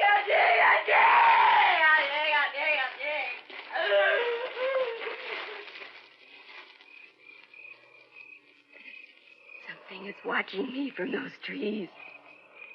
I saw it move. I couldn't get out of here. I'll be back, Roger. There's an all-night filling station 5 blocks away. Maybe I can make it there. Oh, it moved again. There is someone out there. Roger?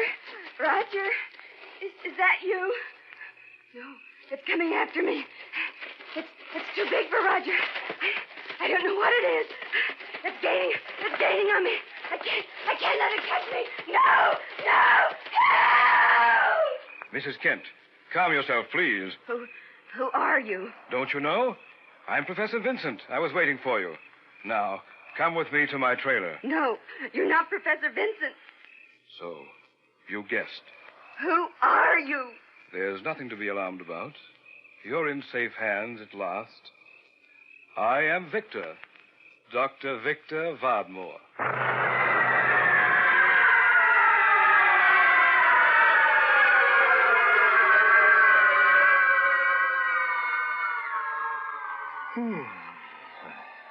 I've been asleep, I guess.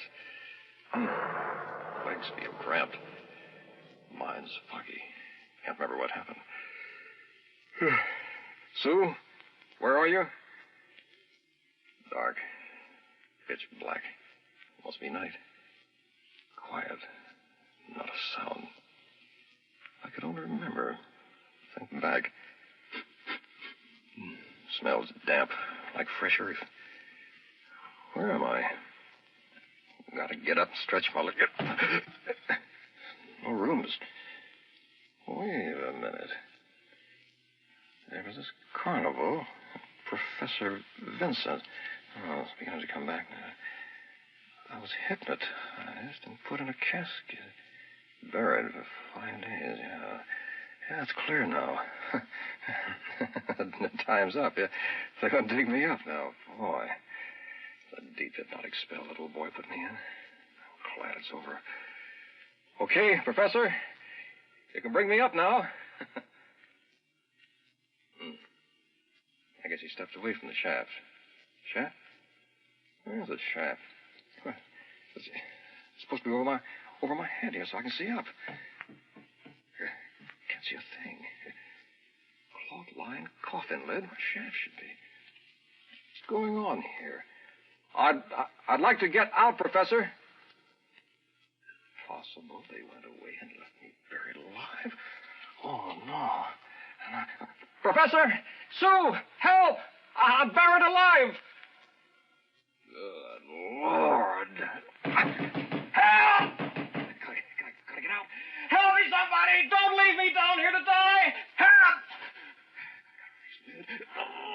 Push harder! More! No use. Won't budge. Help!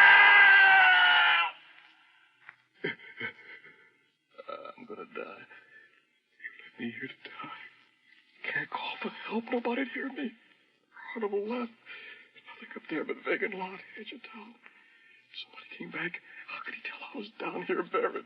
Oh, God, don't let this happen to me. Please. Help me. Save me. God, don't let I don't want to die. Roger. I'm doing things. This is Professor Vincent. Now listen carefully. Where are you? Get me out of here. Don't fret. Your oxygen supply won't last much longer. Oxygen? You're buried alive, Roger. And I'm not coming back for you. Not going back. I'm leaving you buried there. Well, Professor, I'll kill you. How, Roger? Tell me how. I'll kill... Don't excite yourself any further. The oxygen pellet won't sustain your lungs. You are hearing my voice in a small, shortwave receiver and transmitter near your head. I am talking to you from my trailer about a block from you. Sue is with me, Roger. I want you to listen very, very carefully. Sue, there? Go ahead, Sue. Tell him. Oh, Roger, are you all right? Yes. What's he doing with you? Please do as he says, darling. He's not the real professor. He's that escaped madman from the asylum, Dr. Vardmore. He's crazy, Sue. Please, darling, we have no choice. Please, quit. Listen to me. One move like that, and I will kill you both. I've gone to a lot of trouble to set up my final demonstration. What are you going to do? I am going to try personality transference. We have the required situation. A man buried alive in mortal fear of death. And the woman he loves, who will do anything to save him. If we do, as you say, what then? I will release the two of you. And if we don't? You have just enough oxygen for just a few more minutes. I see. Hurry, Dr. Vardmore. Get it over with. Now, Roger, I want you to think about Sue. Sue, you about Roger.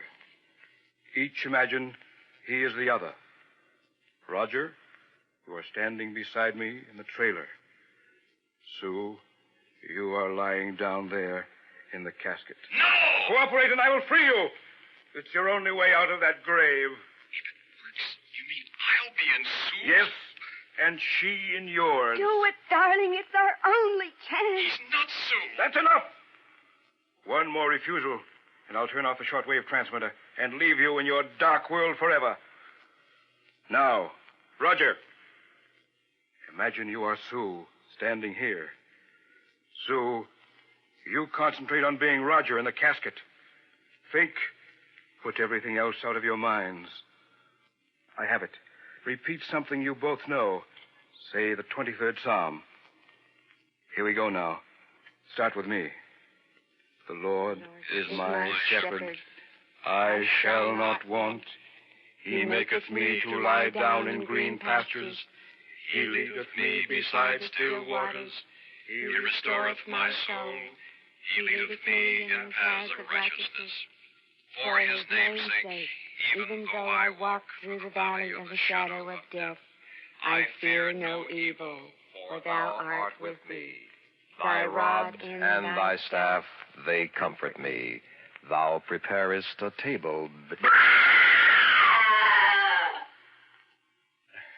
Roger! Sue, help me! Don't leave me down here! The oxygen, it's going! Save me! Quickly, dig me up! I'm dying! No,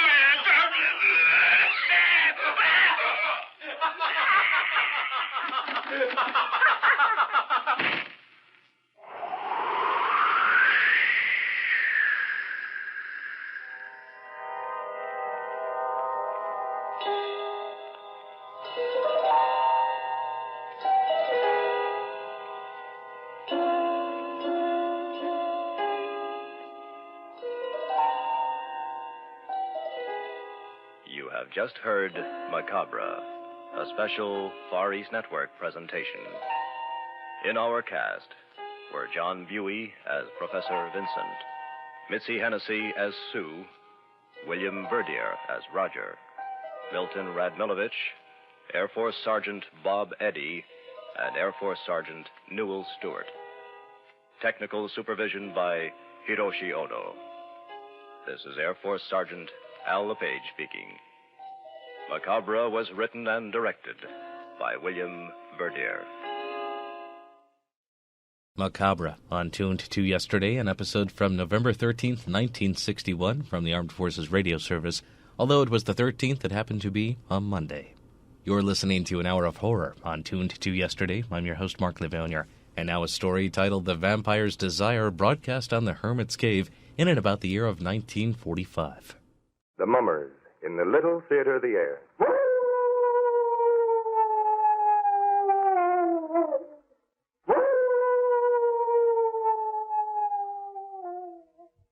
Now the Hermit is ready to help you spend an entertaining half hour.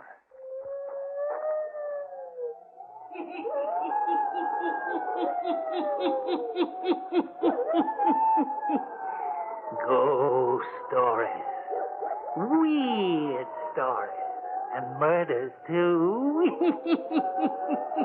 The Hermit knows of them all. Turn out your lights. Turn them out.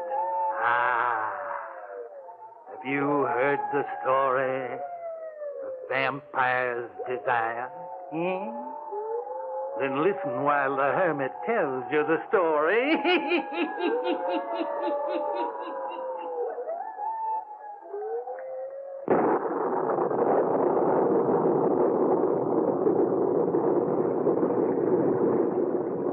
Forbidding-looking place, Mr. Winton. It is at that. We can't go any farther in this downpour. We shall most likely have to stay in this doorway, then. The house looks untenanted. Does it that?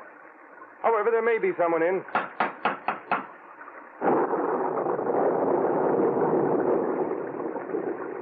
There's no one living in this tomb of a place, Mr. Winton. I think you're right, John.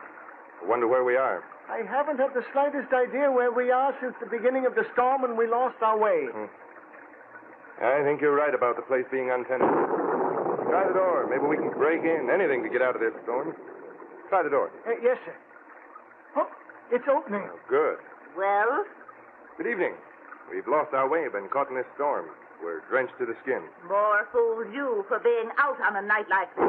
Very agreeable, sir. May we come in and get dried out? You're not welcome. Well, surely you're not going to turn us away on a night like this. I don't care what kind of a night it is. You're not welcome. Well, all right. May we come in, whether we're welcome or not? No. Good night. She's slamming the door in your face. Kindly soul. When the old woman tried to slam the door, I stuck my foot in the way, and she hasn't tried to close it anymore. Well, good. Let's take a chance on going in, then, whether we're welcome or not. All right, sir.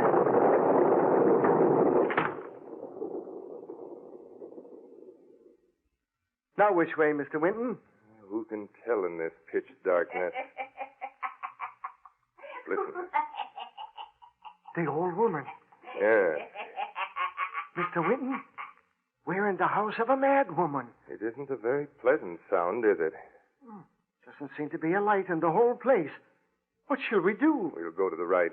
Feel along the wall for a light switch or a door. All right. Come along, then. Follow me. Here's a door. Come along, John. Stay close by me. Yes, sir. Oh, good Lord, sir. Is she going to keep that up all night? Well, if she is, I wish she'd tell what the joke is so we can laugh with her. Find the light switch?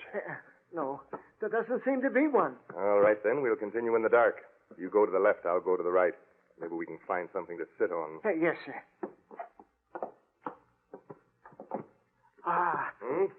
What's this? I found something. What is it? Well, it might be a bookcase built into the wall. All right. There may be at least something in it that we can sit on. Even books would be better than the cold floor. Yes, sir. Although I can't feel anything yet. Keep talking, John, so I can find my way over to you. Yes, sir. Why don't you strike a match? Fine chance either of us have of doing that. They'll be soaking wet. Where are you? Right here, sir. You're almost up to me. Now, where's the bookcase? Right here. Let me have your hand. Yes. Now, let's feel all through it. Maybe something of use in it. You never can tell. What was that? Sounds like someone at the door. What are you doing? Trying to light a match. Any luck? No, sir. Just like you said, they're sopping wet. Quiet now. Let's listen. You must have been imagining things. I've been imagining things ever since we first heard that old woman laugh like that. It fairly makes my hair stand on end. There it is again, sir. A rustling near the door. Who is that? Who's there? Stay away from that bookcase. Stay away. Who is it? Who are you? Stay away from that bookcase. We wouldn't be near the blessed bookcase if you'd be gracious enough to conduct us to a room with some furniture in it so that we might rest and get dry. Stay away from the bookcase. He's leaving, sir. Well, this is a fine how do you do, isn't it? Oh, I've had about enough, sir. I'd sooner we were on our way. Oh, nonsense. However, we'll leave the bookcase alone if that's what we're asked to do. He's still hereabouts? Yes, I heard him. Say, you playing some game with us? If so, we're not in the mood for it. No answer. Oh. Oh, there she is again. Yes. That's enough. That's enough. What are you going to do, sir? This is some fool game they're playing with us. I'm going to find out about it and put a stop to it. There's a man and woman living in this house. There must be some furniture in at least one of the rooms. Some heat, sir. I'm chilled to the bone. Yes, some heat. There isn't, and there's something going on here that we should investigate and put a stop to. Come along, John. All right, sir, if you say so. Where to first? We'll start right where we are. Search the whole house. From this floor up to the roof, isn't it?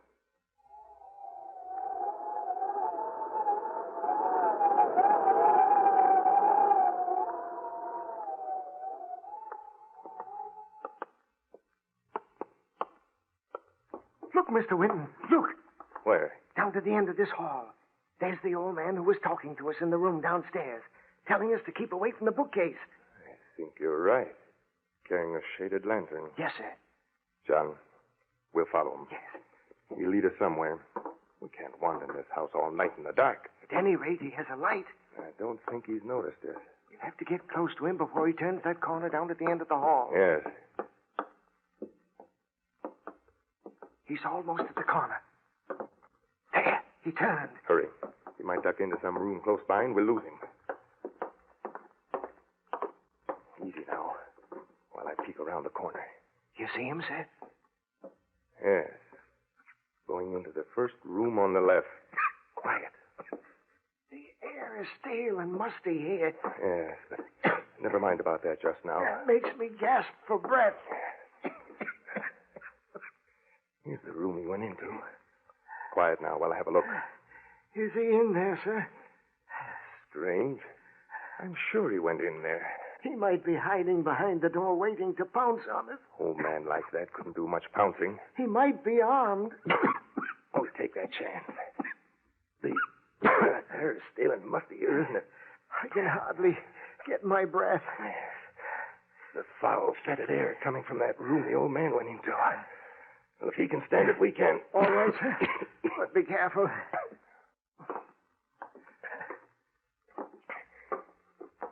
Yeah. He's not in here.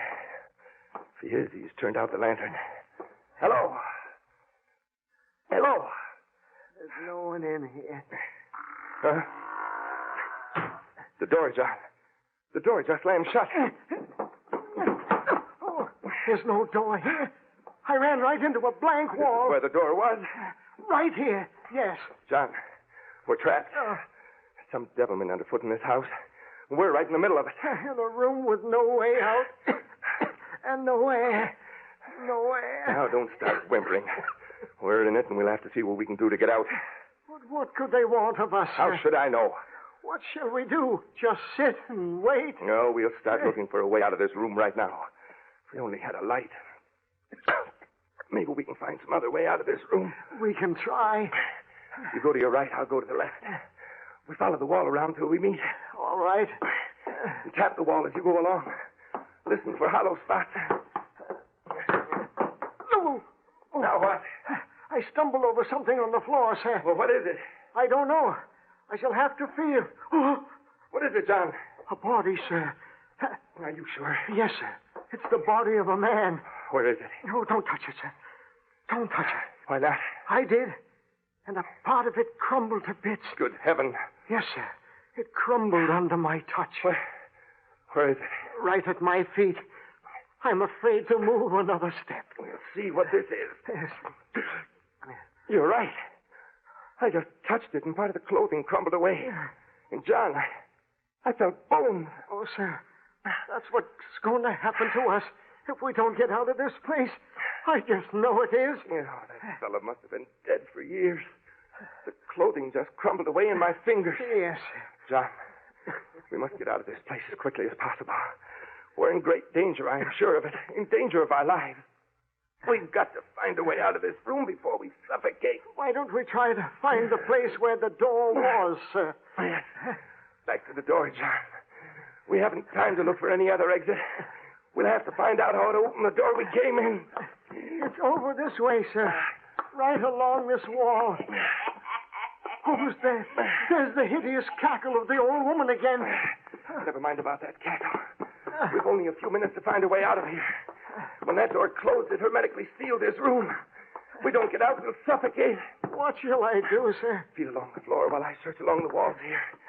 Feel for any loose boards or any part of the floor that might move. Yes, sir. Have you found anything yet? No, sir. Keep working. For heaven's sake, keep working. I can't do any more, sir. I'm through. Keep searching, John. Keep searching. There must be a secret spring somewhere in here that'll open this door. You find anything yet, John? John, answer me. John. He's done for. Don't let go, man. Keep on. Hang on.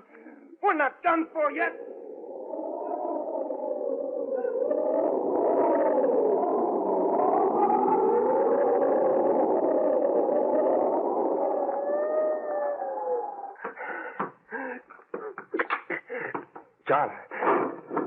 John, we've made it.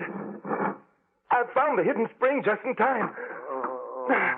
Now, get you out of here.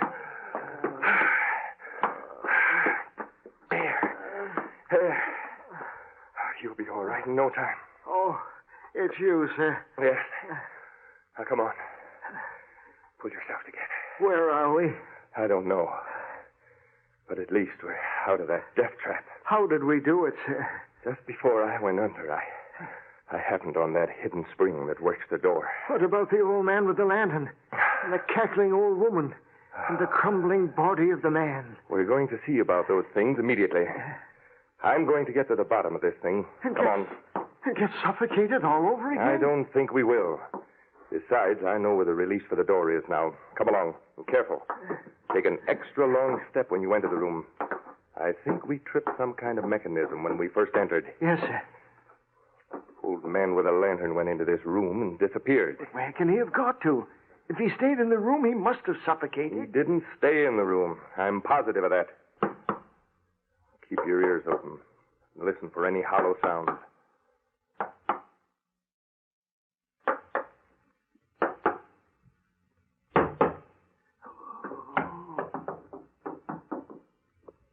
There's one, sir. Yes, I heard it. Listen. Don't you hear someone talking? No, sir. Put your ear to the wall and listen. I can't do it anymore. I tell you, I can't. You hear it now? Yes, sir. Two people talking. Yes. I knew that old man couldn't have vanished into thin air. There's another door hidden here somewhere, and we're going to find it. Feel for anything movable around the wainscoting. I'll work up the sides here. No, Can you hear what they're saying? No, they're too far away to catch any of the words.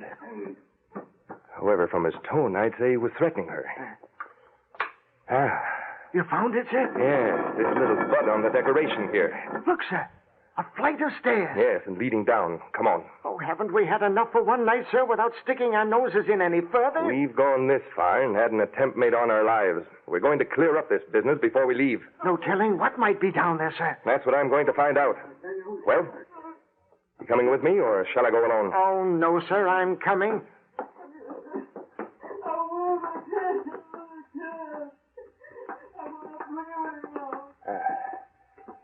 You can hear them talking a little more clearly now. You'll do it, I tell you. You understand that?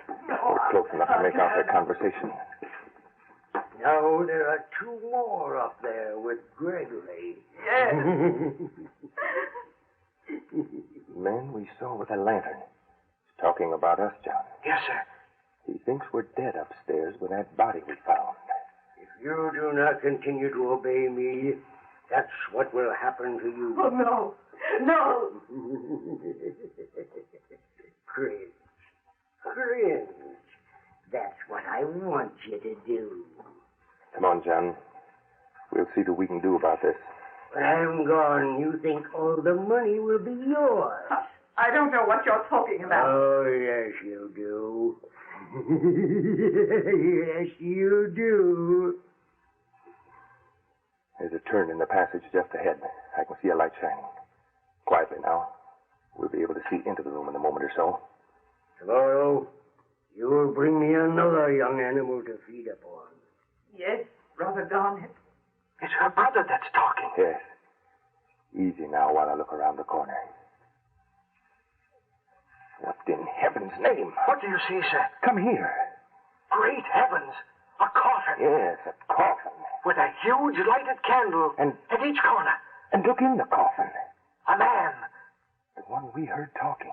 When you get back to your cottage each morning, you wonder where you've been the night before, don't you? Huh?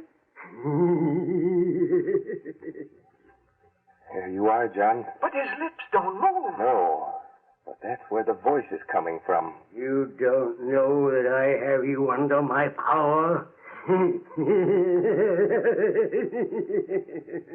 What shall we do, sir? We'll dash in there and let matters take their course. Are you ready? Yes, sir. Come on, then. Lydia, the candle! Quick, out with them! Stop! John, quickly, that cover over there! Slam it on the coffin!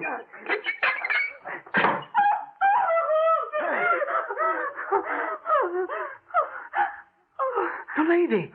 Look at her. Look at the change that's coming over. Where am I? A coffin. You too. Where am I? You should know better than us. But I don't. Are you sure? Oh, yes. Yes. Oh, please believe me. Why, I begin to understand now. I think I do, too. It's been this all the time. While I thought it was just a terrible nightmare. Would you like to make yourself clear? The coffin. Tell me. Who's in it? Who's in the coffin? You mean to say that you don't know? Oh, no, I swear I don't. Well, you called him brother just a few moments ago. Brother? Your own brother Garnet is in that coffin. No. No, how can that be? We buried my brother Garnet over 8 years ago. Oh, I see. Yes. You are... I'm Lydia Crampton. Miss Crampton, I would advise you to start at the beginning so that we might unravel this maze. Oh, I'll try. But not here, please. Yes, here. If my deductions are correct, it would be better for everyone concerned to get the truth, right here and now. All right. There's very little I can tell you that I know definitely.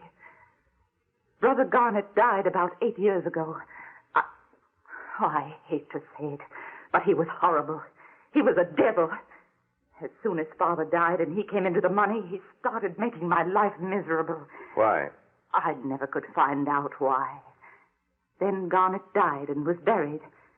And with him was buried the secret of Father's will. I know that the estate was supposed to pass on to me after Garnet's death, but I can't find any sign of the will. What have you done? I have a small income from my mother. I've been living in a little cottage not far from here. And now comes the part that's like a terrible dream. But I'm beginning to see it now.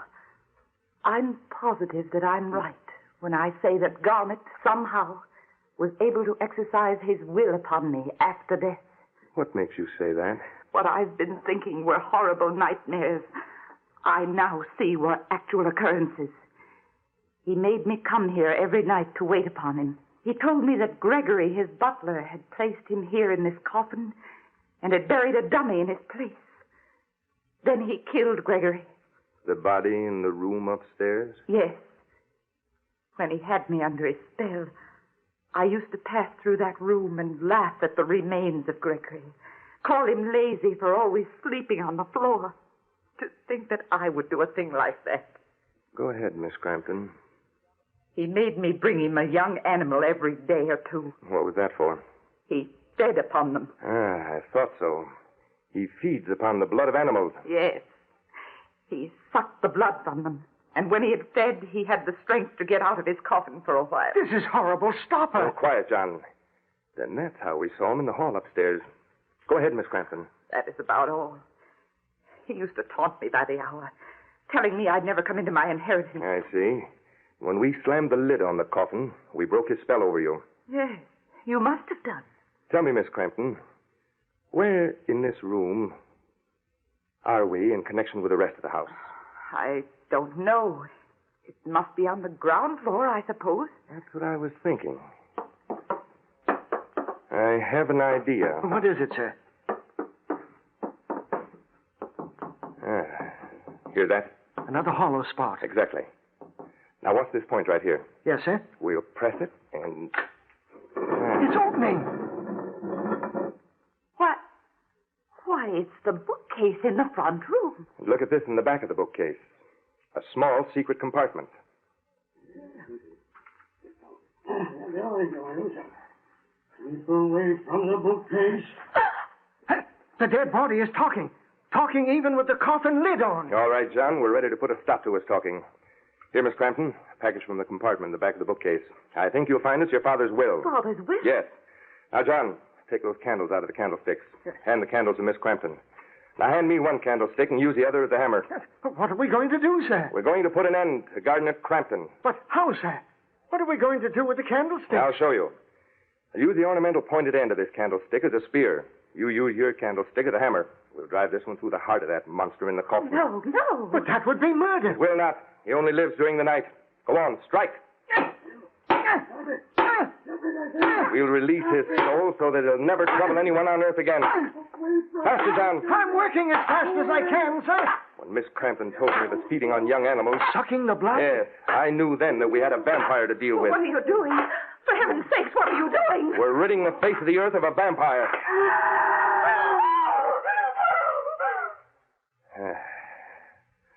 It's done.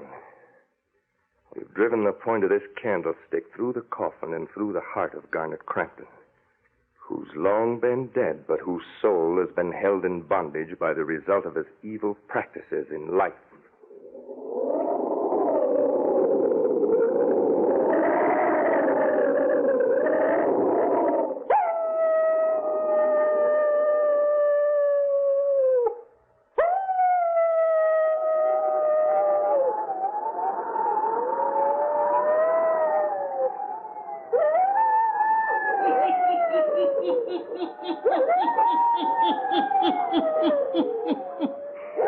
With a heavy candlestick used as a spear, Winton and his man John put an end to the vampire's desire. Yes. Released his soul so it could never again return to the earth. Turn on your lights. Turn them on. I'll be back. Pleasant dreams.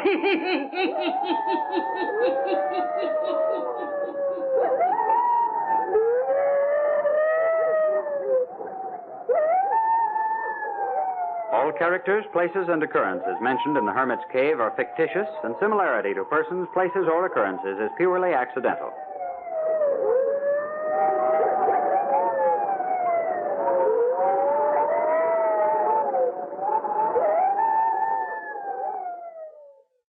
The Hermit's Cave, on Tuned to Yesterday, a syndicated recording from 1945.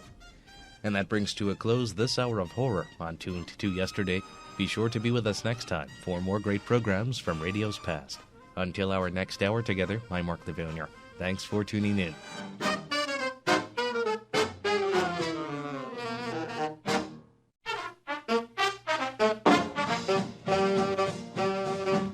Welcome to Tuned to Yesterday, broadcasting programs from the golden age of radio. Mark Lavonier, your host for this hour of horror. Later on, we hear Vincent Price, An Escape from 1950. But right now, it's a broadcast of The Weird Circle with a story Heart of Ethan Brand.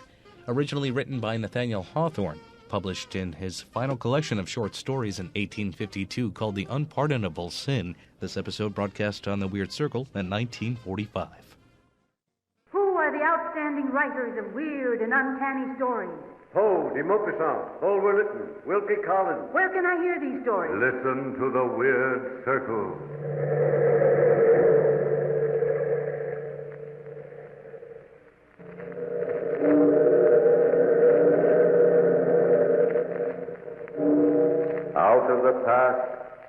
Sanctums of a world gone by speak again the immortal tale, The Heart of Ethan Brand.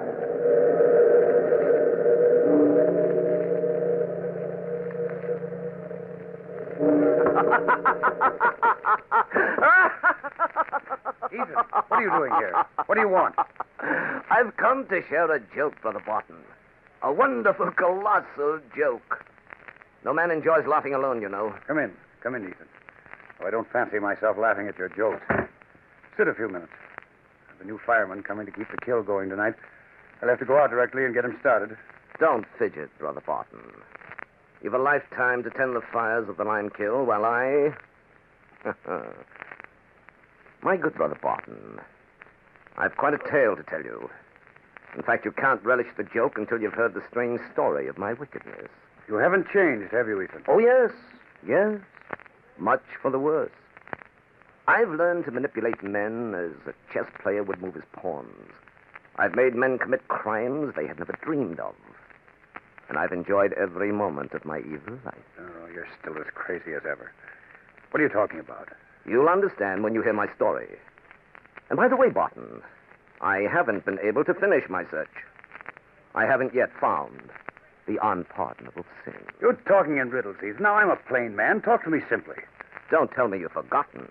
Forgotten our long talks as we used to watch the fires of the lime kill together. I'm not likely to forget working side by side with you. I don't recall all you had to say, though. You talked wild and crazy most of the time. Sometimes when you stood poking the fires in the kill and the sparks flew round and the red glare lit up that cynical smile you always wore, you looked like the devil himself. It was at just such a time, brother, when my face still glowed from the heat of the lime kill, that we began to talk of the unpardonable sin. Think back, Barton. Think back to a certain day when we stood together on the side of Mount Greylock firing the furnace. Stand back, Ethan, while I stow in this log. We don't need it. Fire's going good enough now. All right, then. Shut the door. I like to watch a blazing fire. I guess it's about the only excitement I get. What a life. Why don't you go to the city, Ethan? Get some kind of job there. I don't want some kind of job. I don't want to work just for the sake of working and making money. I'm not made like that. Sometimes I think, brother, you're not made like anybody else in this world. You flatter me, Barton. But there is no doubt that I'm unique. Yes, the only thing that would drive me to labor industriously would be some unusual, interesting motive. A wicked motive, if I know you. I'll bet my life on it. Before you die, Ethan, you're going to commit some kind of unpardonable sin. Unpardonable sin? Now, what does that mean? Unpardonable sin. We don't all yield the same temptations. Our weaknesses are all different. Our sins are different. And which sin is unpardonable? Oh, I guess I don't rightly know, but the way I look at it, a man's weakness can lead him to sin and maybe to an unpardonable sin. Now, take Willie Sheridan coming along there riding up. Horses are his folly. Maybe they could lead him to commit his unpardonable sin. Oh, he ought to be tending to his paper mill, but instead, here he comes in the middle of the day horseback riding. Hiya, boys. Fine day. Sure is, Willie. Good hunting, Willie. Watson, you've inspired me. You've given me a reason for living. I'm going out in search of the unpardonable sin. By Hickory, I almost think you mean it. You got the same kind of expression you used to have when we were kids, and you'd pull wings off of flies just to watch them wriggle. A minor experiment, Barton. But now I shall embark on a master plan, on a large-scale experiment in sin. Find out a man's weakness, and you can control his life.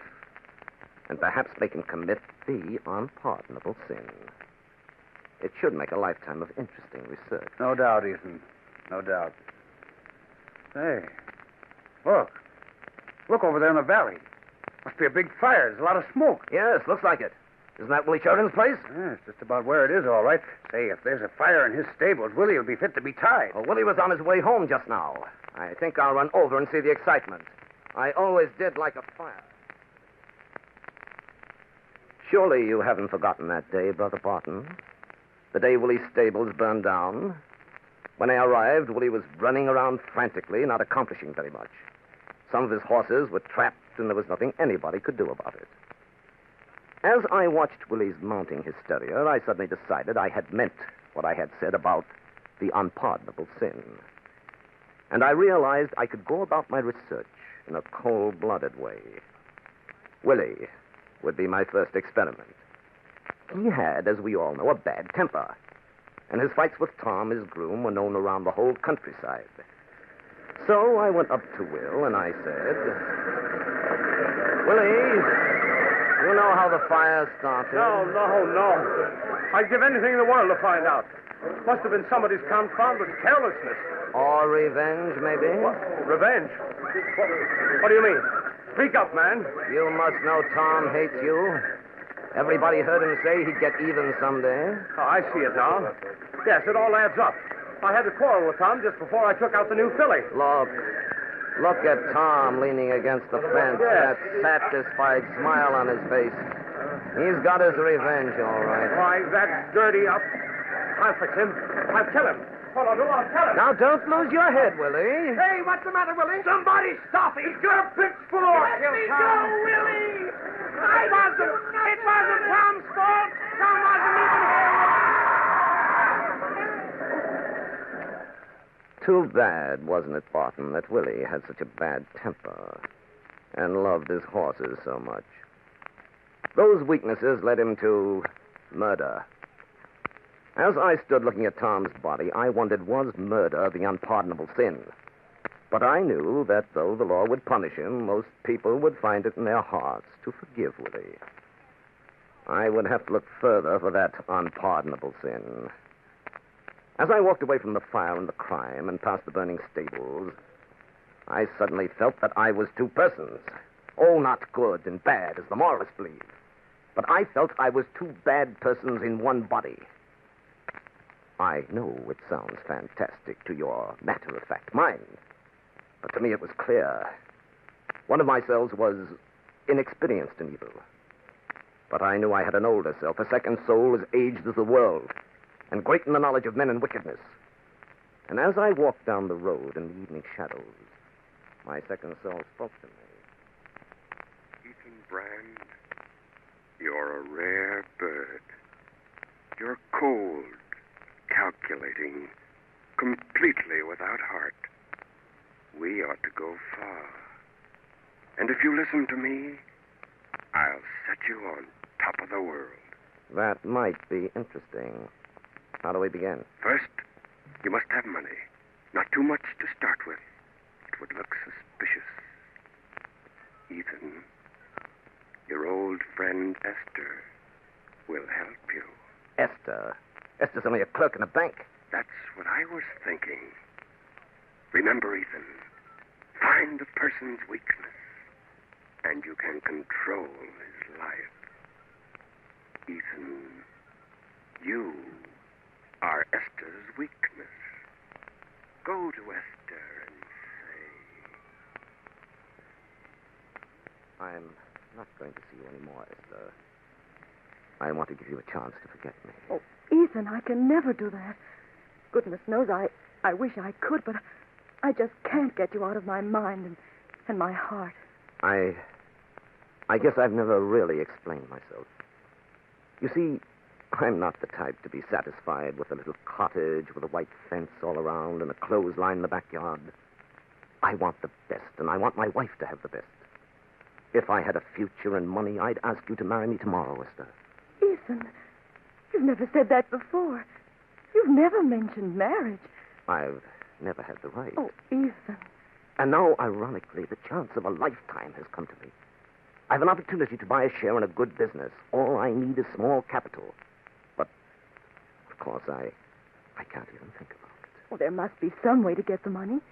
How much do you need, Ethan? $10,000. Of course, I'd only need it for a short time. Once I had an interest in the business, I could borrow money and pay back the $10,000 in a few months. Yes, of course you could. Ethan, let me help. You know, Mother left me quite a little income. No, I didn't know that. But you don't think I'd take money from you? From a woman? I'm not any woman. I'm the woman you're going to marry. Please, Ethan. Please let me help you. All right, Esther. But I wouldn't take help from any other woman in the world. You see, brother, how easy it was to get people to do what you want. It was like playing a fascinating, mischievous game. That night, as I walked home from Esther's in the moonlight, my second self spoke again. You handled that nicely, Ethan. Esther will have that money just when you need it. It'll just take a little time to arrange matters. And what do I do now? Ethan, call on Willie's poor, bewildered, beautiful sister, Grace Sheridan. Offer your sympathy over the recent tragedy. Grace can be a big help to us, Ethan. Yes. Yes, that's a brilliant suggestion. I'll see that my talk with Grace Sheridan is highly satisfactory, and that the results are according to plan. Awfully nice of you to come and see me, Ethan. I'm just so confused. Willie was so crazy about the horses, he neglected the mill, I'm afraid. To tell you the truth, I'm going to be lucky if I don't have to go into bankruptcy. Grace, let me help you. What? I'd like to put some money into the mill, manage it for you. Oh. You see, paper interests me. Paper's used for 1,000 purposes. It's used all over the world. I'd turn your paper mill into a big business. Well, you sound like a miracle, Ethan. You really mean this? With all my heart. Well, how much money can you put into the mill? About $10,000. That's fair enough. Then it's settled. Fine. Here's to my very charming senior partner. Oh, funny, Ethan, that we haven't seen much of each other in these years. Where have you been all the time? Just waiting. Waiting for this day and this moment. And we're going to see a lot of each other from now on, Grace.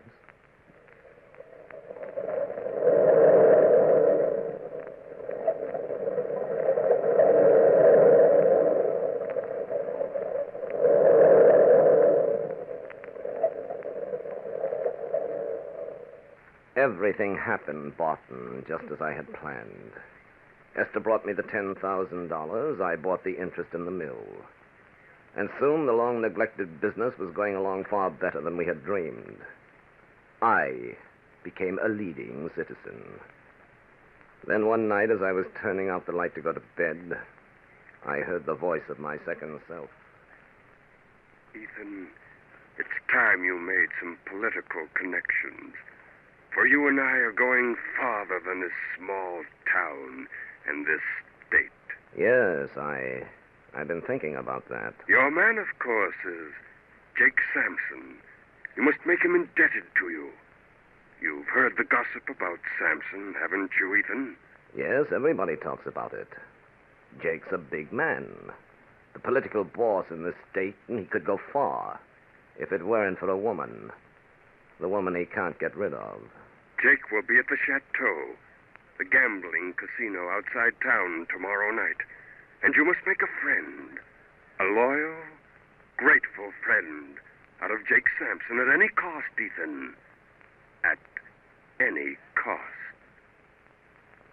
What better place, Barton, to study men than at the tables of chance? Perhaps there, I thought, I would find the unpardonable sin. So, the next night, I went over to the Chateau, and I finally found Jake Sampson brooding over a glass of brandy. Hello, Ethan Brand. Join me. Help me drown my sorrow. You certainly do look despondent, Sampson. What's the trouble? I'm putty. Just putty. You mean putty in a woman's hands? You're a mind reader, Ethan.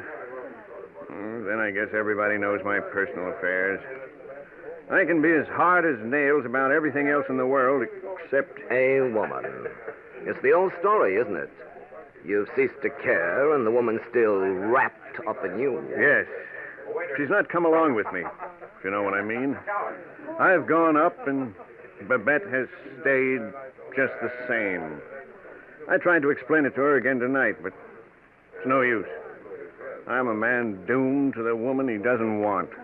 You ought to let me take over. I use direct, hard methods. She's She's right over there, Ethan. That little blonde in a red dress at the roulette table. I see her.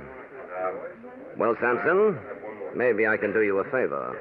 I'd never forget it, Ethan Brand. I'll never forget it. You're not having much luck tonight, are you, Babette? This night or any other night. Say, how do you know my name? I asked somebody. I think you're very attractive. Save the sugar. Maybe you'll bring me luck.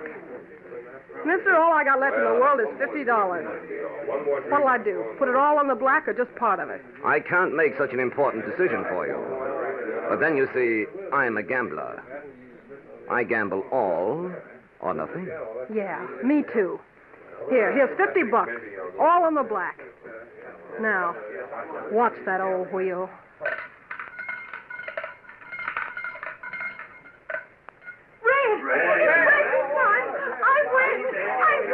And I've lost everything.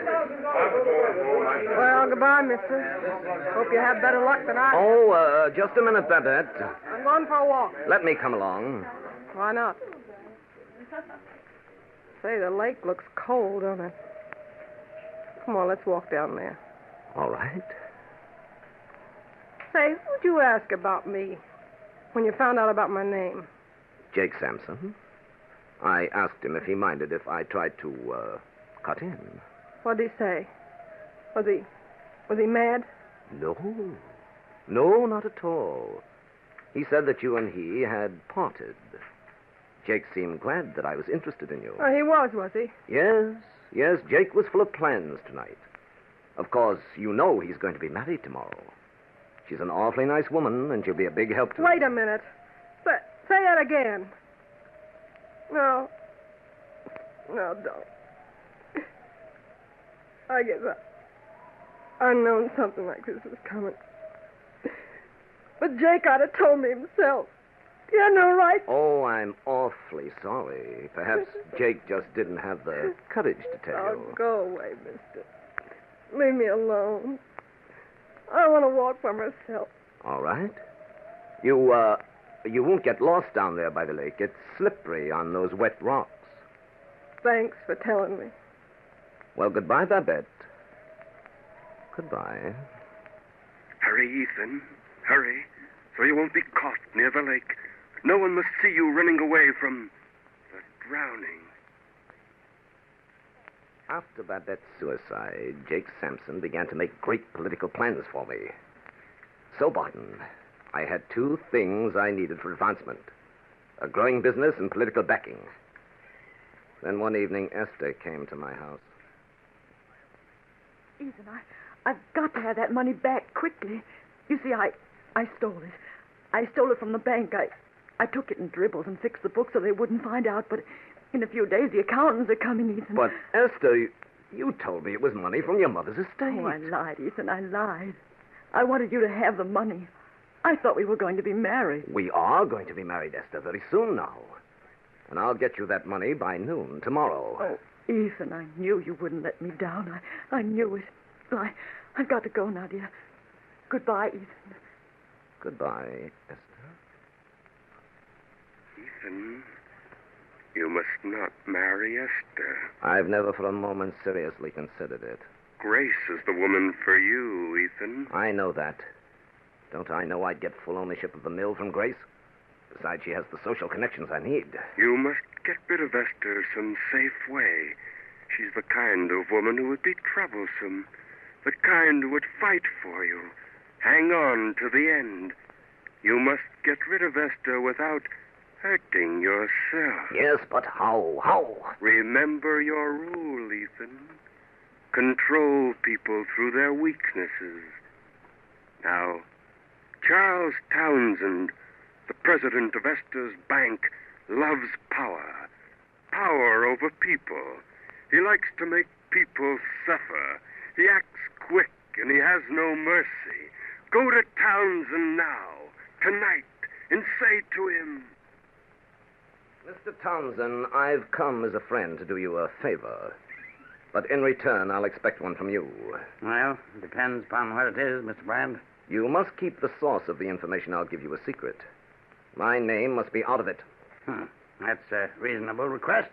But should you just happen to forget, and just, of course, by accident, mention my name, I'm afraid I'd be forced to take my banking business elsewhere. Why, really, Mr. Brand? Now, what do you take me for? Now, what's on your mind? I just thought you might like to know one of your clerks has stolen $10,000. What? Who? Which one is it? Esther. I'd advise you to get to the bank early in the morning, Mr. Townsend, and check the books. Check the books early. Well, Brother Barton, that brings us up to date. I should be sitting very pretty indeed. Esther is out of my way in the state penitentiary. I'm engaged to Grace Sheridan. I shall be owner of a prosperous mill. And Jake Sampson has great political plans for me. Yes, Barton.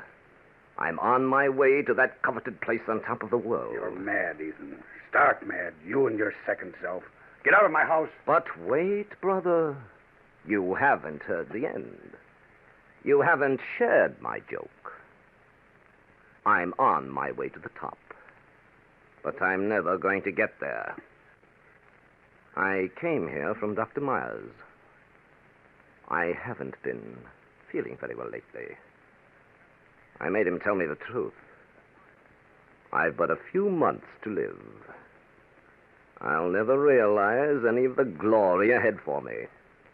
Isn't it a joke, brother? A colossal joke. What are you made of, Ethan? You don't even care about yourself, do you? Doesn't seem to mean anything that you're going to die. Not a thing. I don't know why I haven't any feeling, any emotion, Barton, but there it is. I haven't. Well, I've had quite a career, haven't I, brother? And to think it all started over a search. A search for the unpardonable sin, which I never did find. Ethan, you caused a girl to steal, drove a woman to suicide, and egged down a man to murder. You found the unpardonable sin, Ethan. You've committed it by deliberately leading people into temptation. The unpardonable sin, Ethan, is in your own breast. Now, please get out. I can't stand the sight of you any longer. All right, Barton, if that's the way you feel. I think I'll go up on the side of Mount Greylock and have a last look on the scenes of my boyhood. See our rustic lime kiln once more. Then I shan't be going there. My new fireman knows his business anyway. I don't want to see you again, Ethan. But perhaps, brother, perhaps you shall. It didn't turn out, Ethan, as we planned, did it? No. But I've decided what I must do. Yes. Yes, it's the best way. Come. Come ahead. Joe, wake up. You're a fine fireman asleep on the job. Wake up. It is a bad head I have. Your brother Ethan, he socked me in the jaw, he did. Ah, the blasted fool. Your brother wanted to stir the fires in the kiln, but I wouldn't let him. The fires was just right. I didn't want no interference. So he socked me, he did. I guess I've been out for some time. And look at that. The idiot left the furnace door open. Now wait till the fires are out. Joe. What's the matter now? Come here. Look inside the furnace. The saints preserve us. A skeleton. A white skeleton of a man lying there on the red-hot coals. And here outside the door on the ground is the man's hat. Maybe it's your brother. Yes, it belonged to Ethan Brand. He must have been a madman for sure. Joe, hand me those prongs. Yes. Here they are. What are you finding now? There on the skeleton is a hard object. There's a lump on the breast. So there is. Why, it's the shape of a human heart. Here, look at it. It's marble. It's a marble heart.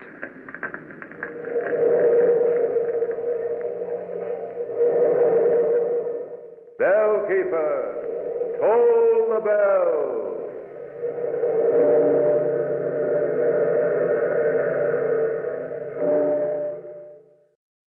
Weird Circle on Tuned to Yesterday, an NBC syndicated broadcast from 1944 or 45.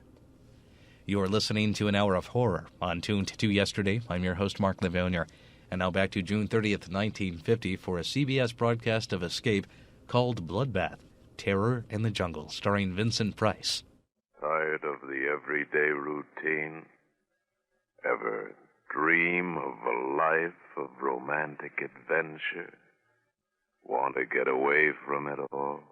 We offer you Escape. Escape, designed to free you from the four walls of today for a half hour of high adventure.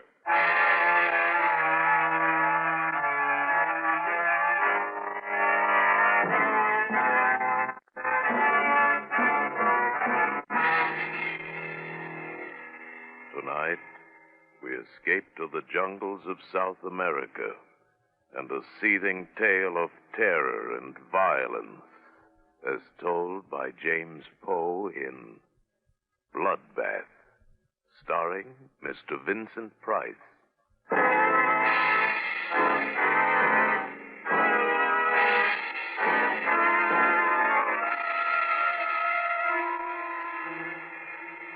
By portaging the rapids and walking the mules in the shallower stretches, we'd managed to get our supplies and equipment more than 1,700 miles up the river. After this, further navigable passage being impossible, we'd traveled by foot, hacking our way through the thick, steaming jungle, coaxing and goading the heavily laden beasts. We'd left the jungle and begun the climb. 11 days later, high in the Andes, we found our objective. We set to work, hard work. And then, on a hazy afternoon in late May, we found it. I shall never forget the scene. Below us, the mountains swung down to the jungle which stretched eastward, far as the eye could see. The peaks above us had cut off the setting sun, and the light had a curious violet quality. The dank, chill wind, whispering and gusting, set the sparse timber scrubs to trembling and shuddering, and the mules, disdainful of their 5 strange masters, foraged the cacti and dwarf pines. The instruments were set up and the specimens were at hand, and now, crouched and tense, we leaned forward. How about it, Hess? Wait. The tube's got to warm up. Come on. Wait, will you? I've waited 5 years for this moment. 500, you mean? 5 million. Come on, Hesse. How about it, Hess? Mm-hmm. Okay. Give him the sample, O'Brien. Yeah, here. Come on, baby. Shut up, will you? Here goes. Switch on.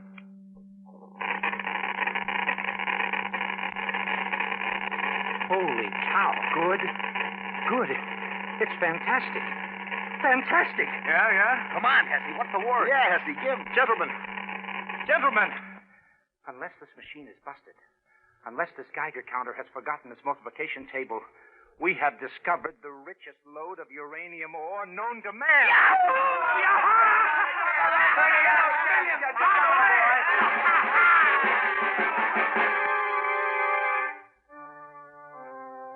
I won't go into the details of how we'd come to locate the ore, because that's a story in itself.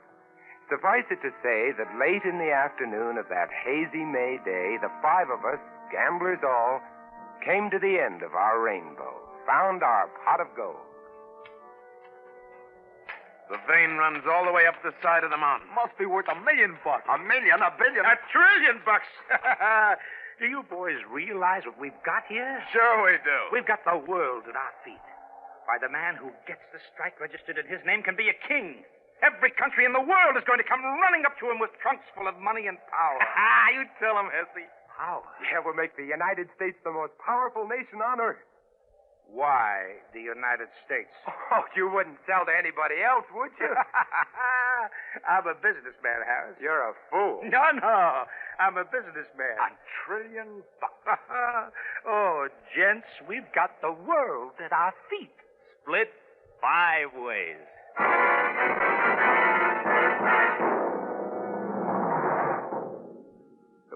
world at our feet, split 5 ways.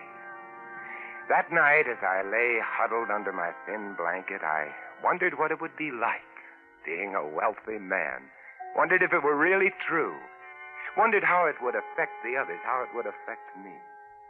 In the morning, we were to set off on the long return journey down to the jungle and through the jungle to the launch and down the river to civilization. There we'd register our claim, purchase, if need be, the land, lease it perhaps from the government. Oh, millionaires. World at our feet. Uranium. Enough to blow up the whole universe.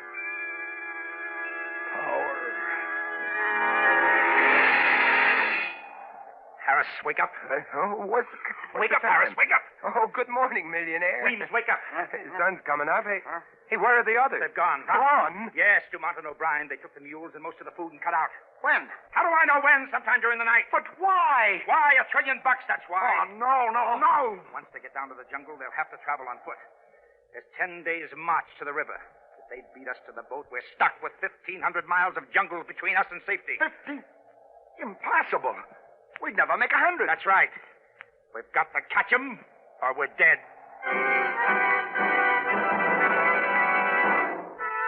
We traveled as lightly as possible. It was a risky business, doubly so because O'Brien and Dumont had taken our guns with them. The only weapons we had between us were one long machete and 2 pocket knives. These would be of little protection against jaguars, bushmasters, tapirs, boa constrictors, and the rest of it. Fortunately, they'd left our number 1 necessity to survival. They'd forgotten to take our quinine. This and our food was all we carried.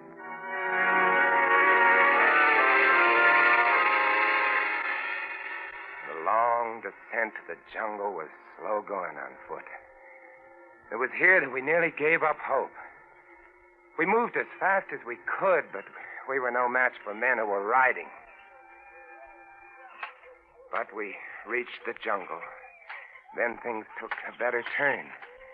Here, the thick vines and heavy undergrowth was, we knew, almost an impossible hazard for a riding man.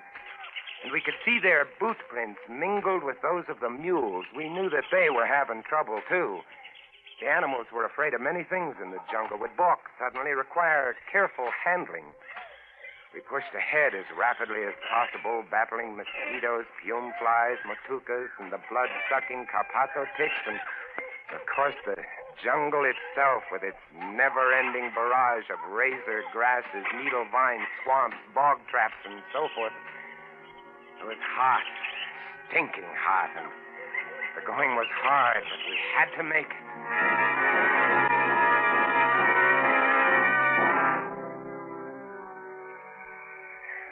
Travel at night. They'd taken our flashlights. We'd bundle up as best we could, protecting ourselves not from the cold, it was hot and muggy even at dawn, but from the mosquitoes, and as we progressed towards the river area, from the bats.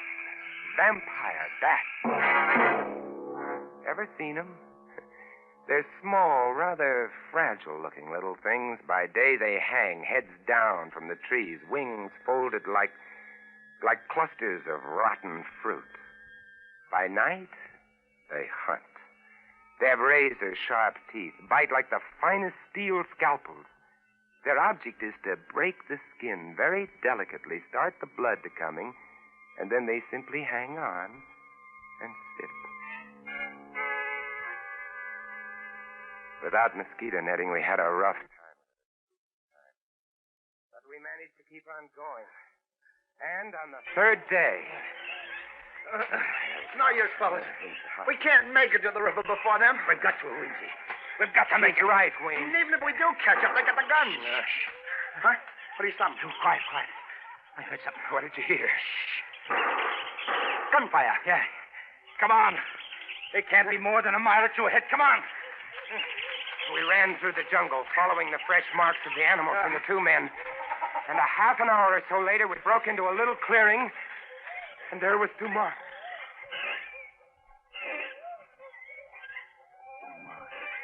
He's dead. Shot in the back. Good old Obie. Sweet guy, that Obie. Here, come on. Let's turn him over. He's really been sweating, huh? Yeah. It's malaria. See his face? Good old Obie. And Dumont came down with malaria, probably started to slow him down. Sweet guy, that Obie. Come on. Come on, let's go. They should have remembered the quinine. I got no sympathy for Dumont. You know what'd be nice? What? If that Obie should get malaria now. Yeah.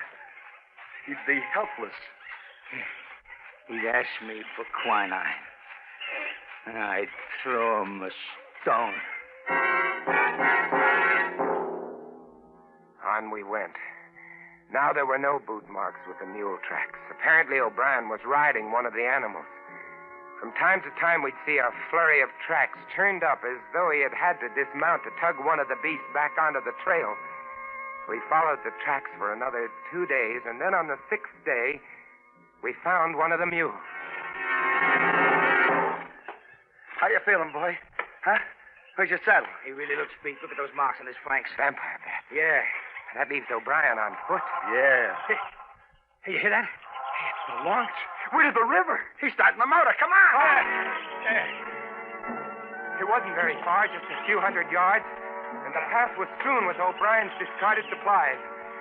Quite suddenly, we came out of the jungle and onto a narrow white sandbar. The river. And there, not 30 feet away from us, just drifting off into the deep, dark, fast-moving waters, was O'Brien in the launch. O'Brien!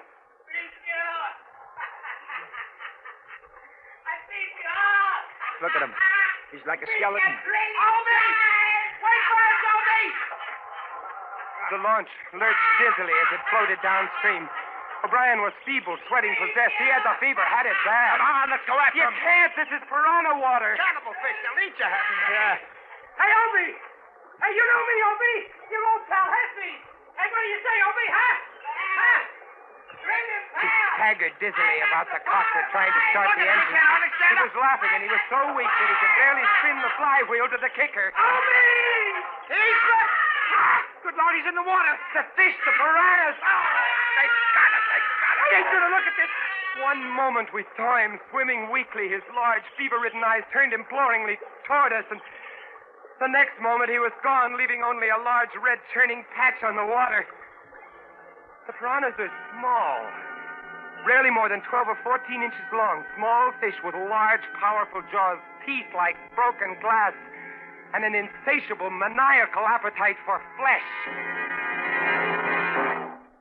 The launch, caught by the deep, fast-moving waters, rocked softly this way and that and moved on downstream.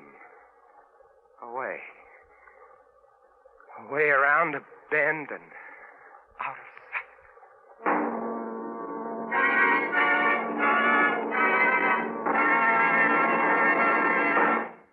We picked over the supplies O'Brien had left on the shore. There wasn't much we wanted. A gun without ammunition, a few tins of food, a tent and some bedding, cooking equipment, a coil of rope.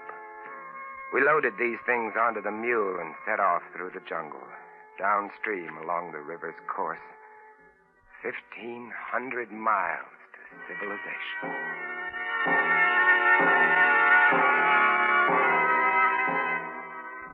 We had it tough. The jungle was thick along the river's bank, and we made little progress. Not more than 5 miles that day, but the next day, we rounded a bend, keeping close to the shore, and there, about a quarter mile below us, and nuzzling the opposite shore, grounded on the sand, lay the launch. Looks shallow enough here. Yeah, it does. Yeah, but what about the fish? How deep does it look to you, Harris? It's the deepest spot, I mean. Oh, I don't know, maybe 2.5 feet, maybe 3. Most of it's less than that. I got an idea. Shoot. We got to get across the launch, see? So here's what we do. We throw away everything. There'll be food and water on the launch, see? Yeah? Now, you see that little patch of sand in the middle of the river where the bar shows? Yeah. We go that way. That's bound to be the shallowest way, see? How do we go? On the mule, the three of us. Ah, you're nuts. This mule ain't in such bad condition it can't get the three of us across 70 feet of shallow water. What do you say, Harris? Why not? All right, I'll get aboard first. Come on. Get farther up, Weemsy. You're the lightest. Yeah. Harris, you get on next. Hang on to Weemsy. Here. Carry this coil of rope around your neck. We may need it. I've got the machete strapped to my back. You set, Weems? Yeah. Now hold tight to me, Hess. Don't worry. If I go, you go too. Yeah, and if he goes, I go. So let's hang on, gents. Yeah. Let's really hang on. As long as he's moving fast, he can't get at his legs. Ain't that right? He's not showing anything to him but hoofs and hair. Hold his head up, Weems. Don't let him look down. You all set? Yeah, all set. All right, here we go. All right, get off. Come on, baby. I felt the mule lurch when he stepped into the water. The sand was softer here than on the shore. Sand, huh? Ahead, not 40 feet away, lay the little spit of land. The mule refused to run, couldn't run, and before he'd taken 10 steps, I knew he was too weak to support the three of us. From every direction in the swirling water about us came small, shadowy, dark shapes. Come on. The piranha. Don't stop. Come on, baby. Keep moving, baby. Come on. Move along, baby. He can't do it. You gotta do it, baby. Come on. Sweet mother. What are those? Piranhas were churning the water about us, and coming in from beyond them were 4 or 5 long, dark shapes, 6 and 7 feet long, thick and wriggling electric eels. They'll sting him. Get along to the bar. Get him to the sandbar. Faster. Come on. Made it. It's true about electric eels. They can throw a jolt that'll kill a jaguar. Make it jaws like a vice. So, here we are, gentlemen, stuck. Just 30 feet of water between us and the shore. Get across it, and we can get to the launch and to civilization and all the rest. Oh, the three of us are too much for that mule. Only 30 feet. Why, you could run it in seconds. You see those little shadows around us in the water? I see those little shadows around us. You don't have to draw pictures. Hey. Oh, here's another bright idea coming up. As a matter of fact, yeah. Yeah, hold on to your hat, Harris. We got that curl of rope. Yes. The mule could carry one of us. That mule's not in such bad shape, you know. Yes. Tie the rope over his bridle. Then one of us pulls him over with him fast. You see, one rides, and then the other two pull him back. Yeah? And the next one gets on. Yeah. What do you say? Oh, he can't stay here. It's a natural. Who goes first? Me, on account I'm the lightest. I won't tire him so much. How about it, Harris? All right. Well, get going then. Okay. Tie that rope to his bridle. I'm doing it. All right, give me the machete. What do you want the machete for? I want it, that's all. Give me. Okay. All right, now you two get at the end of the spit. So when you pay out the line, you don't get it caught in his legs. Well, you think of everything. That's right. I'm a smart boy. Ready with the line. You sure it's tied fast to the bridle? Yeah, I'm sure. No funny business, Weems. All we gotta do is jerk this rope once while you're over that water and you're done for. You're a sharp article. That's right. But not sharp enough. Hey, Weems, you cut the rope! So long, suckers! The rope. Our only salvation was cut. And now Weems, grinning and riding, was out into the stream, heading for the shore and safe. He went not 15 feet when one of the long, dark, wriggling shapes made for the mule and got his leg. The mule reared up on his hind legs, the eel clinging to his foot, pumping paralyzing shocks into him. Weems clutched his neck with one hand and slapped him on the flank with the flat of the machete with the other. The mule came down, and more eels went for his legs. He began to lurch sideways. Weems swung the long steel blade in an arc, barely missing the mule's leg, and connected with one of the eels. His hair seemed to stand on end. His other arm released the mule's neck. The arm holding the blade was extended stiffly, still caught in the thick, muscular back of the electric eel. And then the mule reared again, and Weems fell back into the water.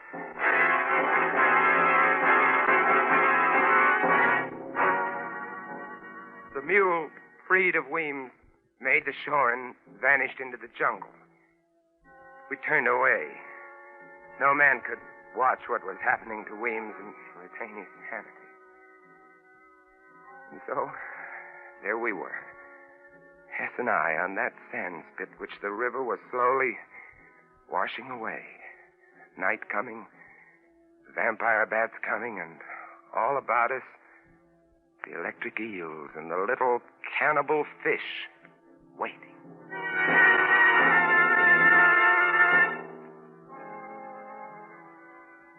There was no moon. There were evil stars, red and yellow. There was a black sky, and against it, blacker shapes. The vampire bat. We waved our arms and kept them off, but again and again during that long and terrible night, they brushed against us, squealing and squeaking, trying to get us. Dark, evil, thirsting bats.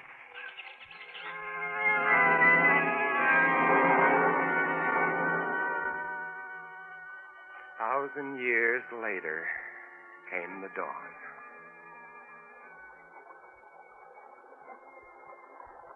That water's taken a lot of sand away. This thing isn't much bigger than a card table. Look at them. Look at those fish. You'd think they had enough to eat yesterday. Listen, Harris. No matter what happens now, at least you and I have played it square, right? Yeah, that's right. Shake my hand, Harris. All right. Because I think I got an idea on how we can get out of here. What? Yeah. Look up there. Yeah. See that vine hanging down from the big tree? It's over the water, and it must be 15 feet up. Yeah, but if you were on it, you could do a Tarzan to the shore. The rope? That's right. Now, if we can just lasso the end of that and pull tight, we'll have enough swing to make it across. Swing like a pendulum, if you follow me. One guy gets on the other's shoulders to swing over to get the start, see? Then, when he gets to shore, he fastens a rock and swings the rope back to the other. That vine will hold. It'll work.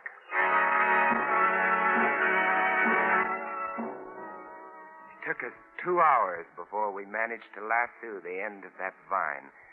And then we tested it again and again until we were positive it would hold a man's weight.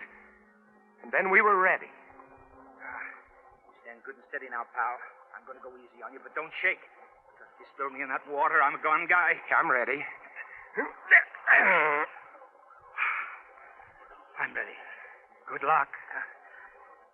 Here. I felt his feet leave my shoulders, and then he was off, skimming the water with his feet drawn up, and then, miraculously, he was on the shore.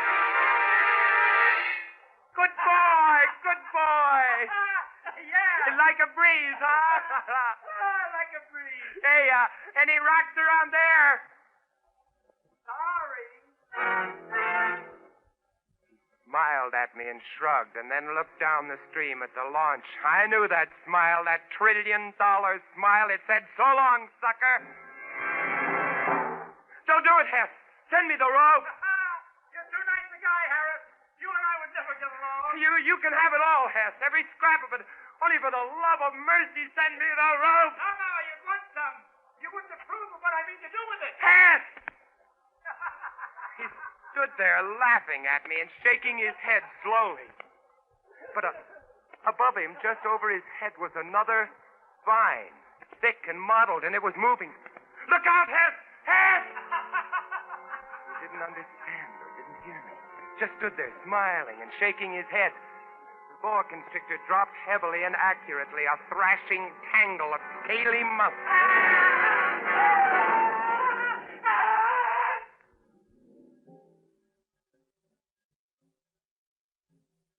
The sun was hot, blistering hot. I was alone, all alone, except for the ever-waiting piranhas. Hess's body was hidden by the low, scrubby vines and palmettos. Several hours later, I saw the boa, now gorged, slither lumpily away. I waited, and I waited. From time to time, I thought of stepping out into the stream. It would be over very quickly, I told myself, very quickly. But I couldn't. And then I noticed an odd thing. The current which had been sweeping the sand away had shifted slightly. A whim, a miracle. And now new sand from some sunken bar was beginning to pile up between me and the shore, grain by grain, rib by rib.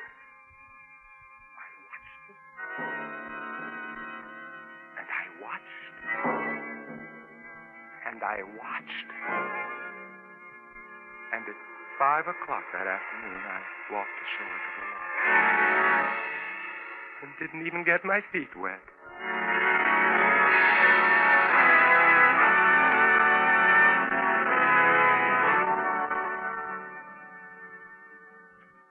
It's night nice where I live. Quiet little streets, nice people, nice kids, nice country. Peaceful. Nice peace. I know where there's enough uranium to blow it all to hell. Want it? Just go up the river. Up the river, it's for the taking. Ask Dumont and Obie and Weems and Hess. $1 trillion worth. Enough to give the whole world a bloodbath. Yourself included.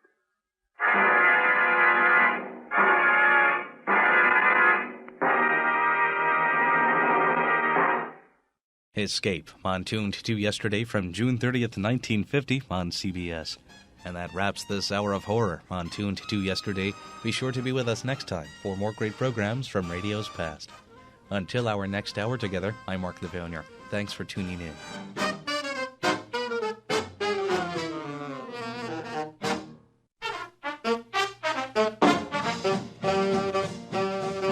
Welcome to Tuned to Yesterday, showcasing programs from radio's golden era. I'm your host, Mark Lavonier, bringing you an hour of horror. Later on, we hear Suspense with The Thing in the Window, but right now it's Enter Sanctum from January 9th, 1945 on CBS. Raymond Edward Johnson, our host for this story, Desert Death.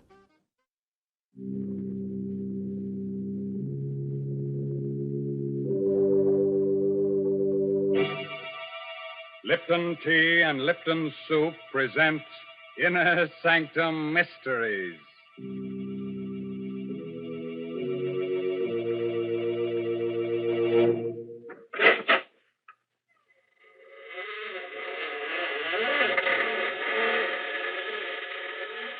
Good evening, friends. This is Raymond, your host. Welcome again to the Inner Sanctum. Come in, won't you? You'll have to excuse me for not getting up, but I have an awfully stiff neck. You see, I was out with a certain lady last night who collects very curious things.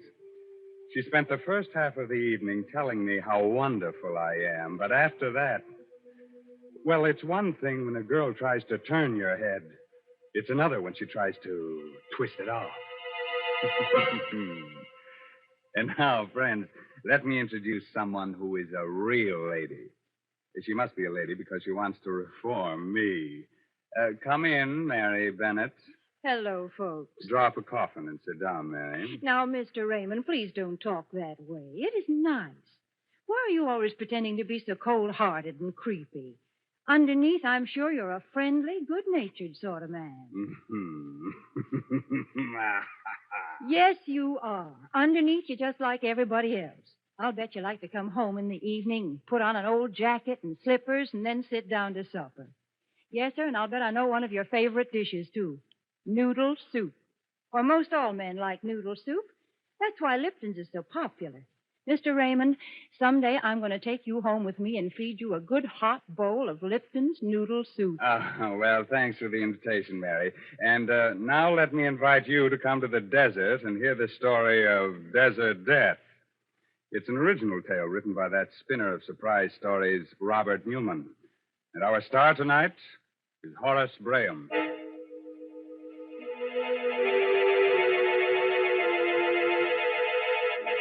The desert, eerie and mysterious at sundown. The sun sinking slowly in a purple haze. The cactus casting long and weirdly twisting shadows. The hot winds still. Silence over all. Driving fast, a dusty car comes down the narrow desert road. At the wheel is Dan Darrell, a rancher. Next to him is his Indian friend, Toby Priest. Still worrying, Toby? Stop teasing me, Dan. You know I never did worry. I just told you what my people used to think it meant. Used to think? Didn't you say we ought to postpone our trip into town today? I did. And when did you say it? Right after you saw them. 3 vultures lying together toward the sunset. That means 3 days. A bad omen for a journey. Hey, look. I see him. What's a man doing out here in the middle of nowhere on foot? Anything the matter, stranger? Need any help? You're very kind.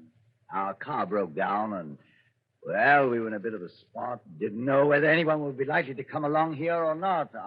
We? Oh, I didn't see your friends. Well, come in. We're going to Palo Verde. We're glad to take you that far. Well, that's very decent of you. Thanks. My name's Darrell, Dan Darrell, and this is Toby Priest. Well, I'm very happy to know you. I'm Richards. This is Brennan and Smith. How do you do? Howdy. You're British, ain't you? Why, yes. Clever of you to spot it. We're on our way out to the coast. One of those hush-hush missions. That's why it's so important we get into town. Oh, sure. Which way'd you come? Medicine Creek or Route 12? Why, Medicine Creek. It sounded more scenic.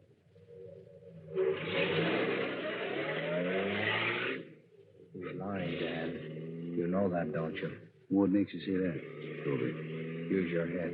He doesn't look. Mr. Darrow, surely it's considered rude to whisper in front of strangers, even here in America, isn't it? What? Oh, sorry. Yes, I'm sure you will be. But first I must insist on knowing what you were saying. Insist? What you mean, insist? This is my car, and this is I know. A free country. But this is a gun. That's why I can insist.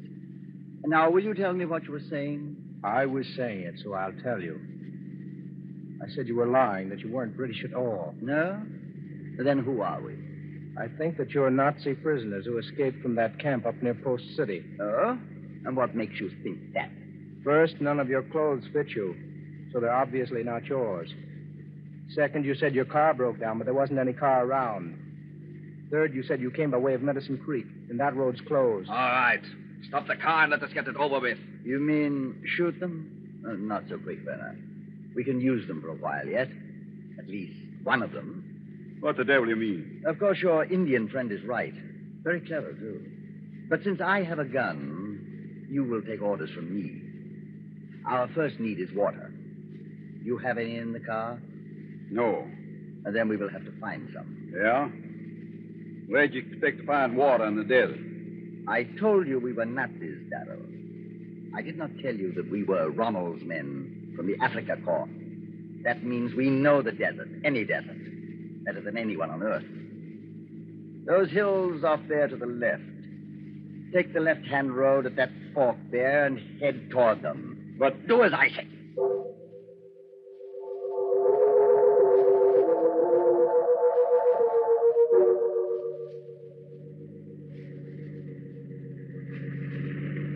How much further you want me to go up this wagon track? Slow up. Isn't that, yes, the shack right next to the cliff. Stop.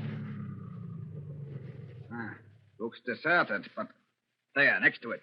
Is that not a well? It should be. Brenner, go see if there's any water in it. Jawohl, Herr Colonel. You two come with us. We'll go look at the shack. What is this place? Those terraces up there on the cliff? A pueblo. Cliff dwellings. Centuries ago, my people lived in villages like this. There is water in it, Herr Colonel. Even a bucket to get it up with. Good. Come into the house. Match, Schmidt. From the dust, I'd say no one had been here for a good many years. Prospector's cabin, wasn't it? Probably. That means... there's what I want. Shovel. What the devil do you want that for? Want to dig yourself a grave? Yes, Darren, exactly.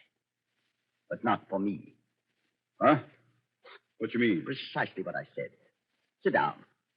Make yourselves comfortable, and I will explain things to you. I'll stand if you don't mind. Oh, not at all. We Nazis are very objective, analytical people. We decided we needed a car to make our escape in. Now we have one. We also decided we needed someone to drive the car and get us safely across the border. That means we can use one of you. The other one will die. You wouldn't dare. My dear Darrow, outside of the thousands of men we killed in North Africa, who don't count, we killed at least 2 guards in making our escape. Do you really think one more death means anything to us? The only question is, which of you shall die? This one here. He talks too much. Well, that's not quite fair, Brenner. He's just, shall we say, less stoical than the Indian. On the other hand, I think that in the long run, he would probably prove easier to handle, less dangerous. That means that the Indian dies. What? Why, you... Shut up, you... Thank you, Brent. Schmidt, take the gun, the shovel, and our Indian friend, and watch over him while he digs his grave.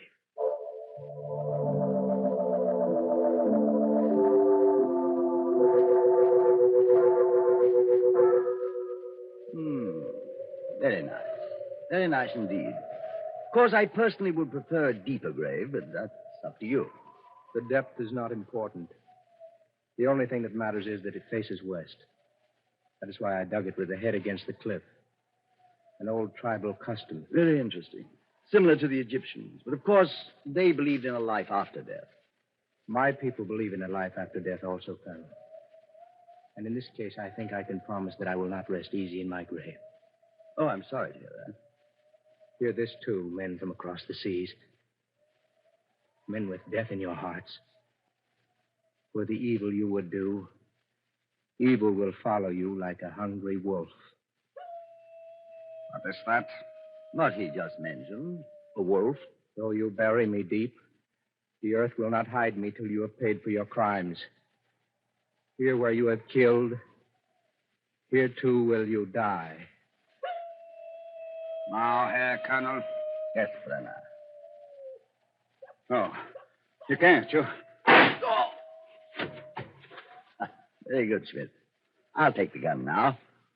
Fill in the grave, then meet us back at the cabin.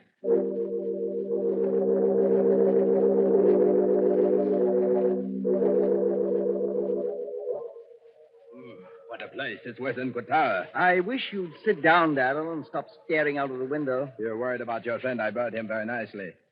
I'm not worried about him. I'm thinking about what he said before you killed him. I should think that you think about it, too. That? We have had more curses laid on us in more languages than you have hairs on your head. What's that? Must be the wind. No, it is different. More like some kind of musical instrument. But there's no one around here but us. There hasn't been anyone living in those houses up on the cliff for centuries. It's just the wind, I tell you. But if you want to, go take a look. Go take a look, I said. Yeah, I will, Herr Colonel. It's too dark. There's too much sand blowing to see anything. But wait! Go there near the foot of the cliff. There's something. It looks like... Oh, God! It's the Indian. He's lying there. Out of his grave. Oh, you bury me deep. The earth will not hide me till you have paid for your crimes. Here where you are killed, here too will you die.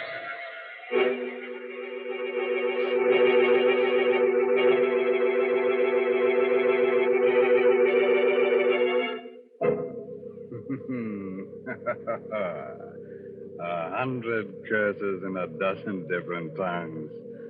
Perhaps they did mean 3 deaths. If so, who are the others that'll die and who will live? Gosh, Mr. Raymond, this is exciting. What?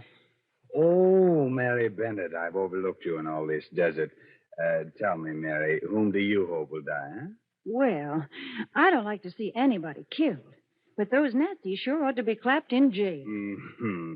And deprived of their Lipton's noodle soup, huh, Mary? Well, I should say. Lipton's noodle soup is much too good for fellas like them. It belongs to law-abiding folks who've got a right to sit down to a plate of homemade tasting soup. Why don't you go and perch on that tombstone over there while I go on with the story of death in the desert? I'm warning you, if I do go on, you'll be seeing strange sights and hearing strange sounds every time you put out the lights. But it's your funeral. It's just a moment later now. The 3 Nazis are still standing at the open door of the deserted cabin, staring out into the darkness. Then the colonel turned sharply, glares at Darrell. What was that you said, Darrell? I was just repeating what Dover said before you murdered him. It's true, Herr Colonel. That's what he did say. The earth will not hide me. And there he is, out of his grave, lying there as if... Fine Nazi, you are. A fine example of the Africa Corps. Listening to the ravings of a savage and believing them. Schmidt, where did you bury the Indian? In the sand. Then this wind came along and blew the sand away. And that's all. And that's strange, Miss? Another trick of the wind. But if it bothers you to see him lying there, go on out and bury him again. Deeper this time. No, Herr Colonel, no. Now, that's an order.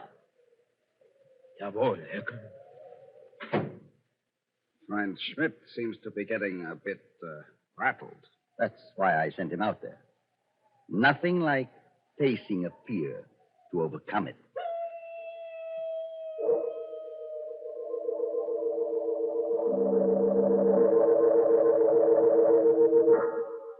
Colonel Ulrich, do you not think it is about time that Schmidt came back?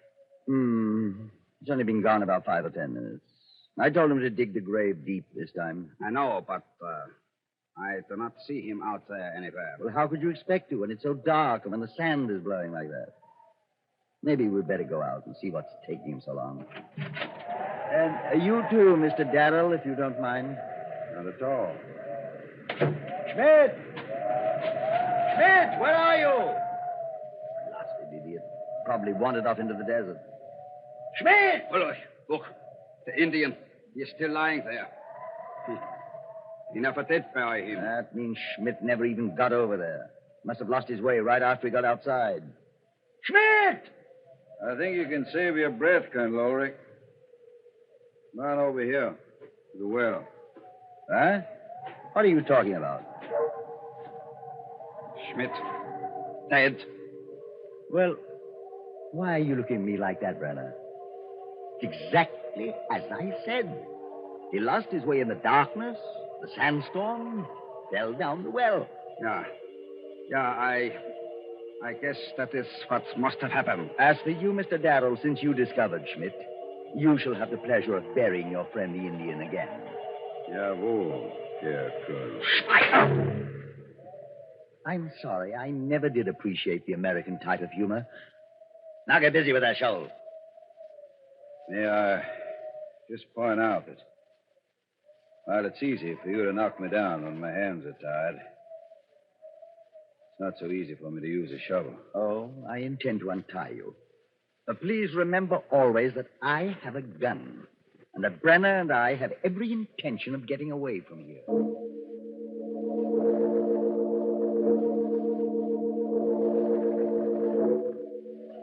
I'm happy to see that you've stopped pacing the floor and looking out the window, Mr. Darrow. That means you've stopped expecting something miraculous to happen that will save you. Is that what you think it means? Frankly, no. In fact, I think just the opposite. You're looking much more cheerful than before. You're thinking one of them is dead. Now it'll be that much easier to get away. It really pains me to disillusion you. Schmidt was a sergeant, a fool. I can assure you that neither Brenner nor myself are going to be bothered by strange noises or tricks of the wind.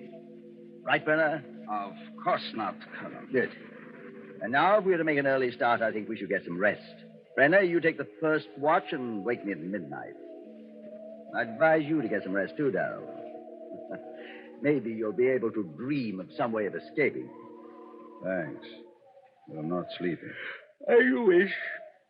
Good night. Quite a character. He was one of the best soldiers in the Africa Corps. Yeah? Where's Africa Corps now? Where are you? This isn't Africa, Brenner. This is America. This is a part of America where strange things happen. Things that even the Indians can't explain. Indians. Ignorant savages. That devilish music again. Where does it come from? I thought you said it was a wind. Or was it Ulrich that said that? It must be the wind. It must. Bury me deep. The earth will not hide me till you pay for your crimes. What is that? That was what Dover said just before you killed him. Schmidt was was first, Brenner. You will be next. I'm waiting, Brenner. Waiting. You heard that, Toll? Yeah. I heard it. You're lying. You're lying, I say. You're just trying to frighten me. What? Who's trying to frighten you? What's going on? It is nothing here, Colonel. Just that music again. For a moment, it sounded as if someone was calling my name. Someone was calling your name, Brenner. A dead man. You know you heard it. So, There it is again. You hear it? just that same noise, the wind. Look, Woolwich. Look. That Indian. He's out of his grave again. How can you tell? It's too dark to see. But I know he is. I know it. I'm very disappointed in you, Brenner. You're losing your grip, slipping. I'm sorry, Herr Colonel. It is just this place, the nervous tension, the mating. Just being sorry isn't enough. Fear is a weakness. As much of a weakness as pity. You know that as Nazis we cannot tolerate either one. And you also know what you must do, don't you? No. No, Herr Colonel. No. You must face your fear and overcome it. You must go out there and prove to yourself that you are not afraid. That you've just been imagining things the way Schmidt did. But Schmidt... Schmidt was a fool, and he had an accident. You are an officer, and you will not have an accident. Now go ahead and convince yourself that this is all nonsense. Jawohl, Herr Colonel. But leave the gun with me.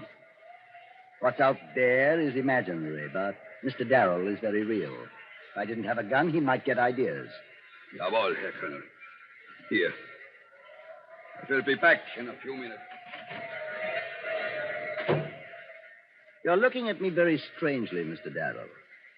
Perhaps now you're starting to understand the fiber of the Nazi character. And perhaps now you're beginning to realize why you can never win this war. Because we allow nothing to defeat us or stand in our way. Any sign of weakness is ruthlessly stamped out. And... God, what's that? Sounded to me like Brenner. Outside, quick. And don't try to get away or I'll shoot you down in your tracks. Okay. Which way? Towards the cliff, where we buried the Indian. That's where he went, and... What's that over there? My guess is that it's your friend, Brenner. Maybe you'd better make sure. It is Brenner. Dead. Strangled. So it was all imagination, huh? Just face your fear and overcome it.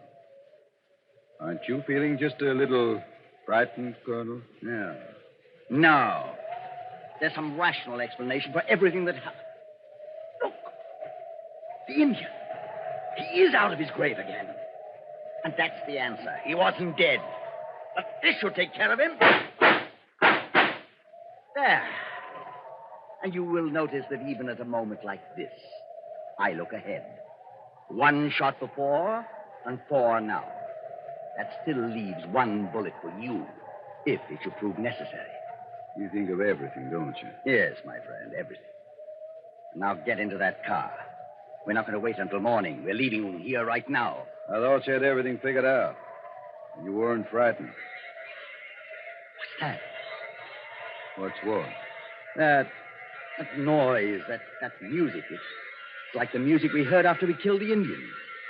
I don't hear anything. Oh, but you must hear it. You must. Listen. It's coming from over there. For the evil you have done, evil will follow you like a hungry wolf. Though you bury me deep, the earth will not hide me till you have paid for your crimes. Did you hear that? Did you hear it? Yeah.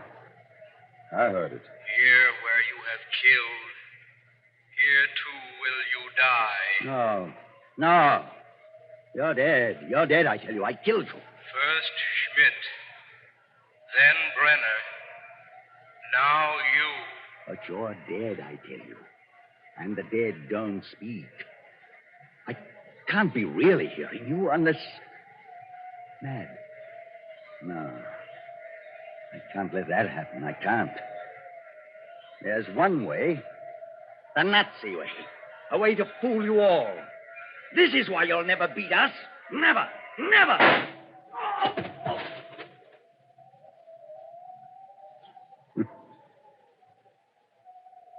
Toby! Toby! Where are you? Over here. Near the foot of the cliff. Are you all right? That first bullet creased my head. I was already dropping by the time he fired.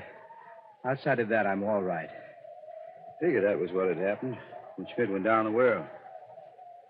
I knew it was an accident. I was pretty happy that it was you that buried me the second time. That you put my face against the cliff, left a hole for me to breathe. The first time, well, it was pretty tough until the wind blew the sand off. Yeah, but what about when he shot you again? That ungodly music. It wasn't me he shot that second time. It was Schmidt. I pulled his body out of the well. I figured that in the dark, no one would be able to tell the difference. As for the music, that's why I dug the grave here. You see these holes here in that cliff? My people drilled them centuries ago. The wind blows through them. Makes weird music. This bottom hole was blocked up, but I opened it while I was digging the grave. Talking of graves, there's 3 of them we should be digging right now. Just one more thing I'd like to ask you, Toby. What's that? What you said this morning. Those 3 buzzards flying together toward the west. Does it really mean 3 devs? There were 3 devs. Weren't there, Dan?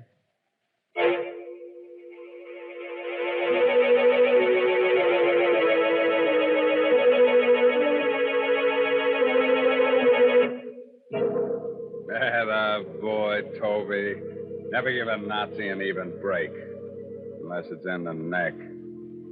As for our 3 visiting murderers, they may not like our sense of humor, but they can't complain about our poetic justice.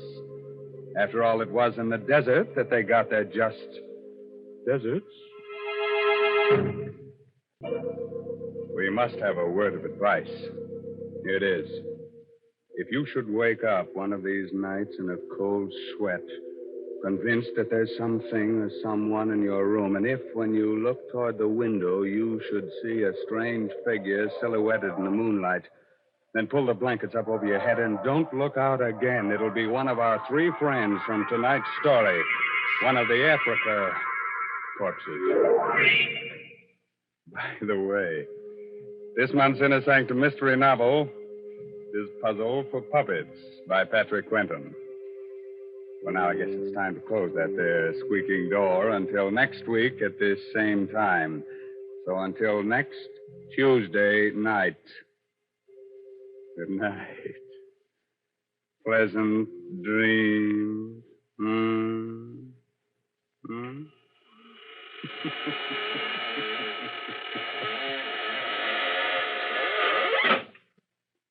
This is CBS, the Columbia Broadcasting System. Inner Sanctum, on Tuned to yesterday from January 9th, 1945 on CBS. You're listening to an hour of horror on Tuned to yesterday. I'm your host, Mark Lavonier. And now time for Suspense with a story from one of the famed writers of the series, the woman behind The Hitchhiker, and arguably one of the most famous broadcasts from radio's yesteryear, Sorry, Wrong Number. Lucille Fletcher wrote this next story called The Thing in the Window. First broadcast with Joseph Cotton in 1946. This is an encore presentation with Robert Montgomery in the lead from January 27th, 1949 on CBS.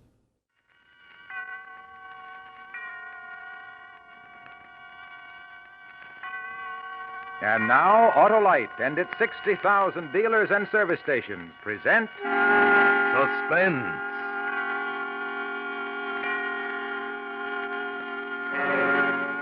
Tonight, Autolite brings you Mr. Robert Montgomery in The Thing in the Window, a suspense play produced and directed by Anton M. Leader.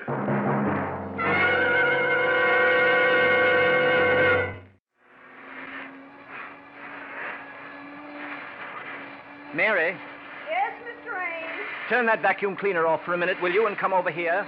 I want to show you something. Yes, sir. Right here, out this window. Hmm? Now look across the street, directly across the opposite apartment. See that window, about 3 windows in from the left, with kind of blue draperies. Uh-huh. There's something sitting there in a chair. Someone. He hasn't moved all night. I think he must be dead. Dead? Oh, Lord of mercy, Mr. Ames. Take a good look at him and tell me what you think, Mary. Okay, but I don't favor looking at no corpses, Mr. Ames. It's unlucky. Now, which window did you say? Third one over. Wish to had my glasses No, with me. over there, where my finger is pointing. I'm afraid I don't see it yet, Mr. Ames. No, look, the window with the blue draperies. He's wearing a sort of gray suit. The arm. Can't you see the arm hanging down over the side of the chair? No, but you got good eyes, Mr. Ames. If you see it, I'm not arguing with you. What you going to do about it, Mr. Ames? Well, I don't know. I just began to notice it last night. I guess I first have to find out if the man is really dead.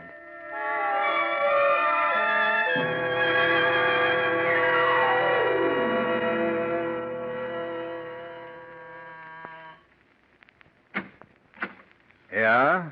Hello. I'm Martin Ames. Are you the superintendent of this apartment house? That's what it says on the door. I've come to inquire about one of your tenants. What is it you want to know? Well, I live across the street, and, well, I'll be frank with you, sir. I've been looking out my window across to this building now for 2.5 days, and there seems to be someone dead in one of the windows. Yeah? Which window? Well, it's on the 10th floor. I've counted up from the street, and it's 10 stories up. There's the window with blue draperies, about 3 windows in from the left, facing toward me, that is, and there's a man sitting there, slumped down in a chair. Just a minute. I'll get out my chart. 10th floor up from the street. That's the 9th floor. The lobby counts 1. We got 3 apartments there along the front of the house. It's in the front. That's right. Now, 3 windows in from the left. That'd be 9B. A Yes. 4-room. No, it couldn't be right. 9B is 2 ladies. And you say this is a man? Yes. Young or old? Well, I can't tell. The face isn't clearly visible. The head's slumped forward, but he's wearing a gray suit, and he's sitting in a high, wing-back chair. Don't place him. Well, maybe he doesn't belong in the house. Maybe he was visiting somebody. As I say, this is all conjecture, of course. He may not be dead, but I've watched him a good deal. I'm home a lot in the daytime. My profession, the stage, doesn't take up too much of my time, and it looks mighty suspicious. Okay. I'll check it. Do you mind if I stay around? No. Sit down. I'll give 9B a ring first on the house phone.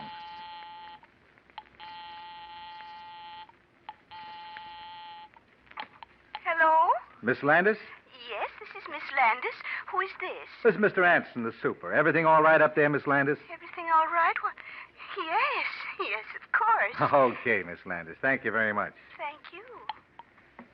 Well, that's that. No soap on 9B. 9A's in the country. 9C isn't home. I just saw her go out.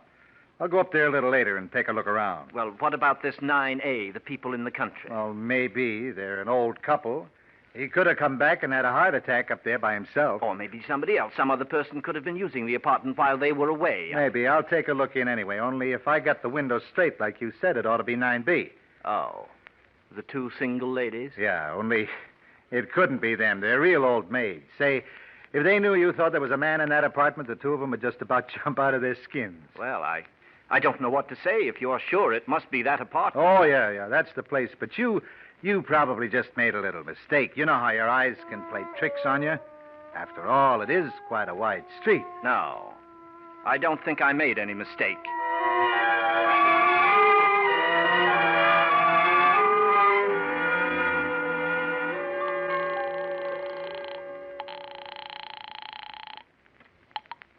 Hanson speaking. Oh, hello, Mr. Anson. This is Mr. Ames. Again? It's not there. But, Mr. Anson... I checked up on the 3 apartments this morning. No dead bodies in the whole place. But I can see it. It's still there. Okay, just where? Just tell me where. In that same window, the one you said was 9B. Have you gone inside 9B? No, but I asked them if anybody was sick or dead, and they said no. You asked them? Why don't you search the apartment? Me? You mean break in? No. Just ring the bell and walk in and do it. Yeah? Without a search warrant from the police. These apartments, don't belong to me. I just take care of the building for the company. Well, then let's call the police. Not me, mister. I didn't see no dead body up there. Then I will. After all, somebody's got to do something.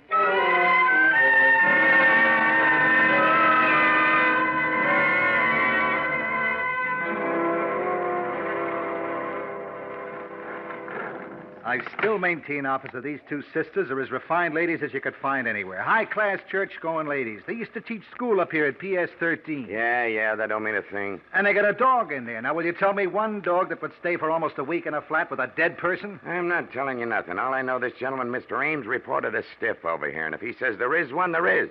Till it's proved different. Right, Mr. Ames? Well, I keep seeing the thing day in and day out. I'm not working at the moment at being home so much. None of the other neighbors have complained. Dead bodies ain't exactly... Okay. Right this way, please. I hope they're home. Well, if they ain't home, you got a pass key, haven't you? Yeah, but we're not supposed to use it, though, unless for an emergency. This is an emergency. The dog bite? Sometimes. Quiet, baby, quiet. Yes, who is it? I'm awful sorry, Miss Landis, but there's been some kind of a mix-up. These two gentlemen want to look over your apartment. But why? It's not for rent. I know. Come on. Cut out the palaver. Look, lady, a dead body's been reported sitting in one of your windows. What? Yeah. This guy lives across the street, and he's been seeing it over here for a week. So come on now, open up. Dead body, but that's impossible. My sister and I live here all alone. Yeah, we know all about it. Excuse me a minute. I'll call my sister. Vivian! Come on. Vivian! It's the police! Look, lady, I'm not standing here all day. Anson, give me the pass key. It won't do no good. They got a chain on the door from the inside. Open up in the name of the law. How do you do? I'm Vivian Landis. May I ask what this is all about, please? Certainly, lady. I got a search warrant here and complaint of this gentleman. He says you got a dead body in there. A dead body? Why, that's perfectly ridiculous. Yeah, isn't it? But it's been reported, and kindly take that door off the chain and let us through. Of course. But first, may I ask, how did this peeping Tom see into our apartment? I thought, Mr. Anson, that we were quite private. He lives across the street on the same level. Oh? Well, then we shall have to keep our shades down in the future. Although one would think a grown man would have something better to do. But do come in, gentlemen. Make yourselves right at home. Thanks. Is he coming in here, too, Mr. Busybody? No, he doesn't have to if you don't want him to. Well, I most definitely don't. Okay, Mr. Ames, you better stay outside. Yes, but, officer, Oh, he does want to poke around in our private rooms. Is that it? Maybe he had some ulterior motive in worming his way in. Maybe he's come to get the lay of the land so he can break in someday to rob us. Okay. He's not coming in. Now, let's take a look at your window, lady.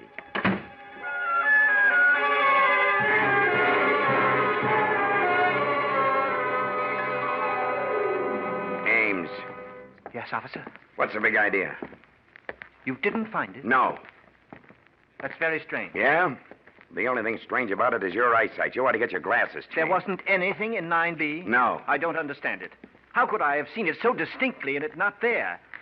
But perhaps it isn't in the window now. Perhaps they hid it while we were waiting outside that door. Hid it? Now, where does one hide a dead body in a four-room flat? I looked in all the clothes closets, under the sofas, in the chests. Well, perhaps they got it out with some help. What about that fellow Anson? He acted so nervous and subservient. Maybe, but I doubt it. Anson's been running this house a long time, and he's a family man. It'd be taking an awful chance. I see. Well, you probably think that... You know, it's so terrible to keep seeing it, feeling that it's slowly decaying in there in secret. Why, the thing could be there for weeks. It's so high above the street, and it only seems to be visible from my apartment. Do you think if you investigated those two women... Investigated them? How? I searched their flat. I mean their whereabouts for the last couple of weeks, their backgrounds. Perhaps if you had them followed... By what right? On the grounds that you say you saw a dead man in the window? There ain't no legal corpus delicti. And don't you think so, my friend? I know. That's the awful part of it for me. Legally, my hands are tied until the actual body is found, but perhaps it'll never be found. Perhaps it's already being destroyed. Well, then if it's gone, what have you got to worry about? You won't have to sit and look at it no more. No, I hope it is. I tell you, it's really getting me down. I haven't slept for nights keeping vigil. I'm in a nervous state, and I haven't been this nervous in years. Yeah, I can see that. Well, why don't you try forgetting it for a while? Try not to look over into that window or go away for a change. You done what you could, Mr. Ames. If there is a stiff over there, well, that's my business, ain't it? And if there isn't... You think I may be... I'm not saying nothing, Mr. Ames, but if I was you, I'd try catching up on my night's sleep.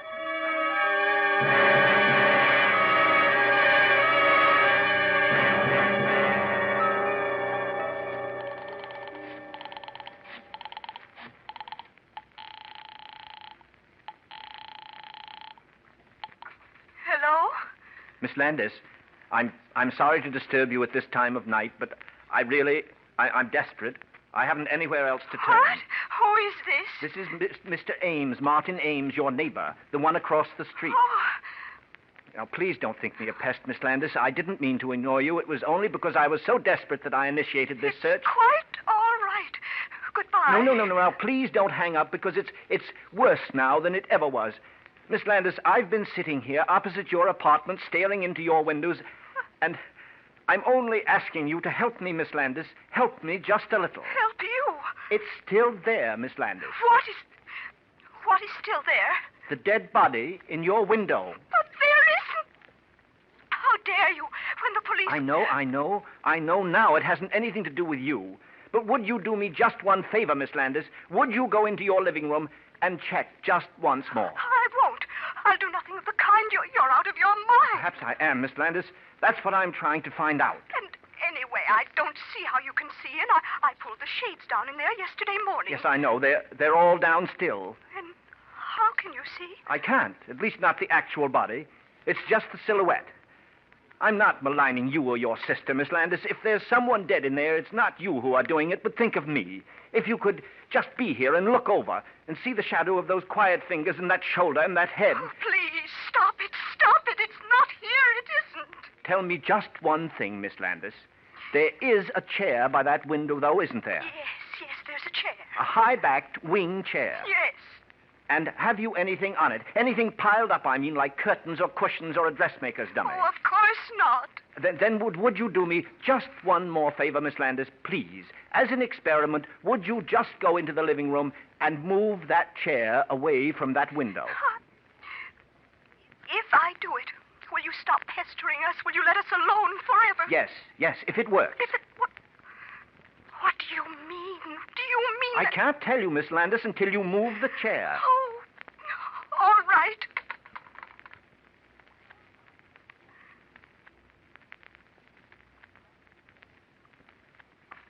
I moved it away from the window. It's at the other end of the room, and there's nothing in it. It's empty. I see. Well, thank you very much, Miss Landis. I know what I have to do now. You mean? Yes, Miss Landis. It's still there.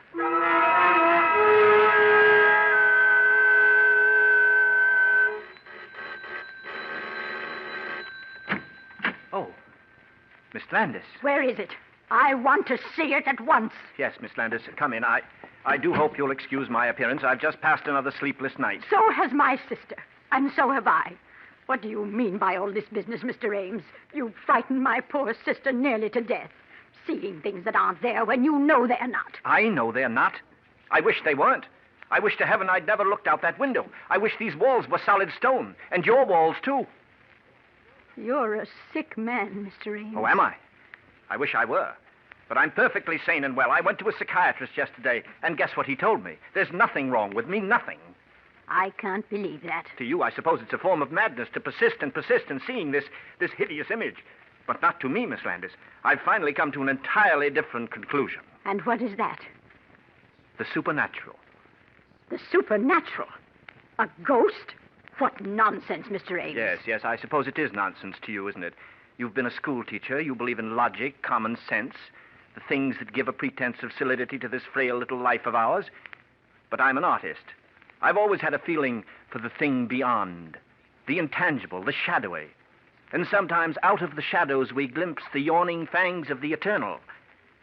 You put things rather oddly, Mr. Ames. Just exactly what do you mean? Simply this. I checked on that building with the real estate agents yesterday afternoon after I'd left my psychiatrist, and there was a murder. In our apartment? The report didn't say. You know how they try to hush these things up, but it was a man, a young man, the lover of one of the tenants, a Miss Sweetser. Sweetser? Why, that's the name of the people who lived there before us. But they were an elderly couple, Mr. and Mrs. Sweetser. I never saw any Miss Sweetser. She died. She was the daughter. She killed herself afterwards by jumping out one of the windows.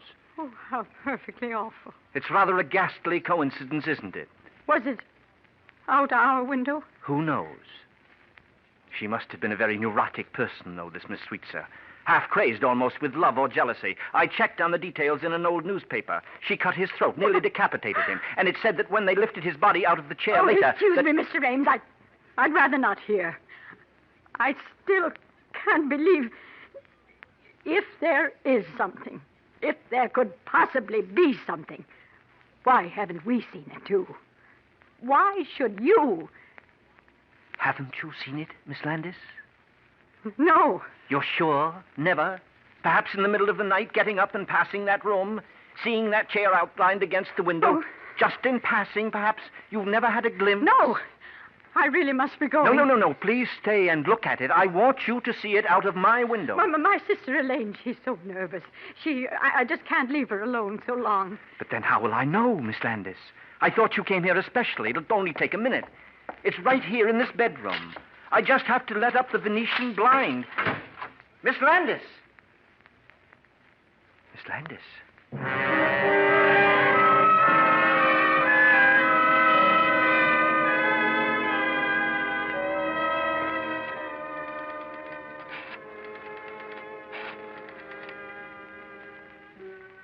Hello?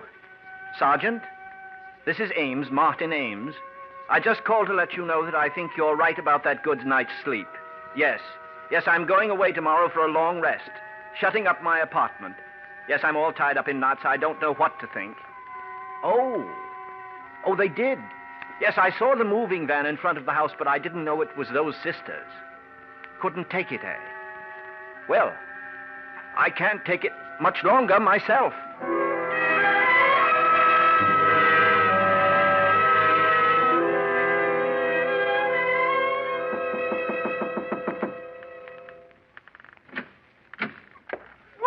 Marty, bravo, bravissimo, old boy. Shh, not so loud. Why all the mystery?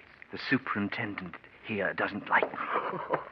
I should think he would not like you. Grabbing this beautiful apartment right from under his nose, he probably had it promised to a friend. But you've got it now, Ronald, just as I said. So I have, old boy, so I have. And it's beautiful. I'm crazy about it. You've outdone yourself. You've been more than generous. Think nothing of it, Ronald. I'm glad to do it. For such a distinguished colleague. It certainly was nice of you. And I wish I could do something in return, Marty. I really do. Perhaps that play I'm doing next season. There's a part in it, a very small part, but very necessary. Thanks just the same, but I'm doing pretty well just now, Ronald. How? Do you, like the place, Ronald? Like it? Look at that living room, those gorgeous casement windows. It's like a stage. And what a place for parties. I don't know how you found it, Marty, in this housing shortage. You must have a sweetheart in the real estate business. Oh, I managed. Why, when your call came, I wouldn't trust this to anyone but myself. I left the whole cast just standing there on the stage while I came over. Tell me, how did you do it? Oh, it's rather a long story. Let's sit down, shall we? Here, in the living room. No. You take the chair. Oh. I guess they must have left it when they moved out. Well, to be frank, Ronald, I got this apartment by a ruse. A ruse? What kind of a ruse? Oh, it was a nasty one, all right. I frightened the last tenants away. I told them I saw a dead man sitting here in this window. Oh, no, not really. How clever of you. But, of course, there wasn't. No, of course not. I made him up out of whole cloth. You see, I live across the street, directly across, in that apartment with the striped curtains. Oh? They were very scary women. I used to watch them from my own place, always going to bed early, always pulling down the shades at night. Then there was this chair by the window. That very one that you're sitting in now. Really? One night, just sitting there late, I got an amusing thought. There was a kind of shadow across the chair that night. Reminded me a little bit of a corpse. It came to me that it might be fun to create a part, a character, a corpse that wasn't there. I don't follow you quite. Some actors need a play, Ronald, to create a role. Others, the great ones, work out their own dramas. I proceeded to invent a part for myself. I was the eyewitness, the innocent bystander across the street who saw the corpse in here. I kept seeing it, and finally, by the power of suggestion, it became real enough to frighten them away. It's very clever, but rather drastic. Not at all. Proved my point, didn't it? Oh, yes. And it got you the apartment. Well, really, that was very kind. I've always hoped we'd be neighbors, Ronald. As a matter of fact, the whole idea for this thing came to me on that day last May when you turned me down for that part outside of Sardis. Do you remember? You said you were looking for a place then. Did I? Oh, yes. It was then that I first thought how nice it would be to see you. Right across the street, sitting in this window. I simply had to bring it about. That was the night I went to work on the thing in earnest. Mother. No, Ronald, don't get up. I'm not through. Oh, really, old boy? I'm afraid the gang at the theater, they don't even know I'm here. They'll wait. People always wait for you, don't they, Ronald? I could call them for you, of course, but the phone's been disconnected. I'm afraid which way's the door, old boy? Really, Marty, it's been very kind of you. What's the matter? Don't you like the apartment? Aren't you going to take it after all my work? Oh, yes, I like it very much, but The door's locked. Yes, Ronald. I'm afraid you'll have to find your way out. Alone!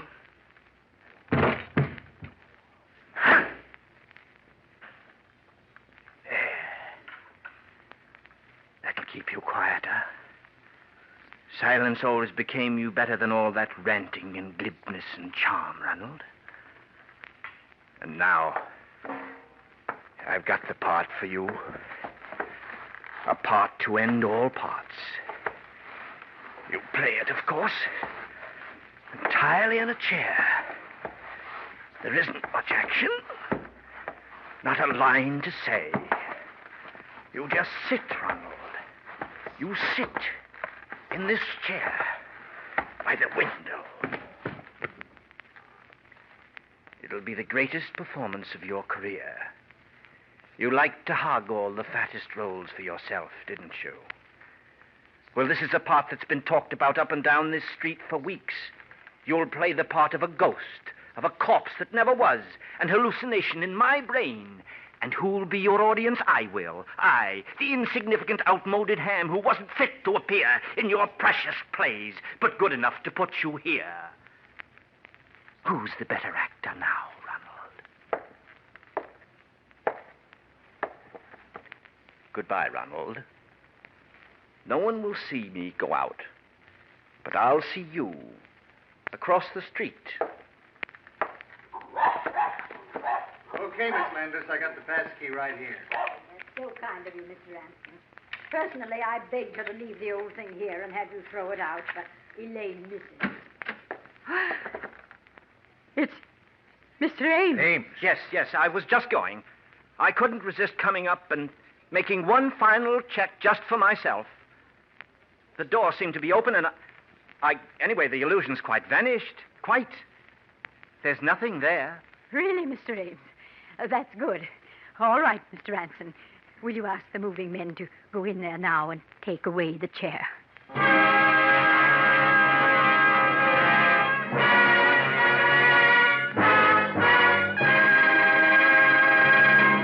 Thank you, Robert Montgomery, for a splendid performance. Suspense, on Tuned to Yesterday from the 27th of January, 1949 on CBS. And so closes this hour of horror on Tuned to Yesterday. Be sure to be with us next time for more great programs from radio's golden era. Until our next hour together, I'm Mark Lavonier. Thanks for listening.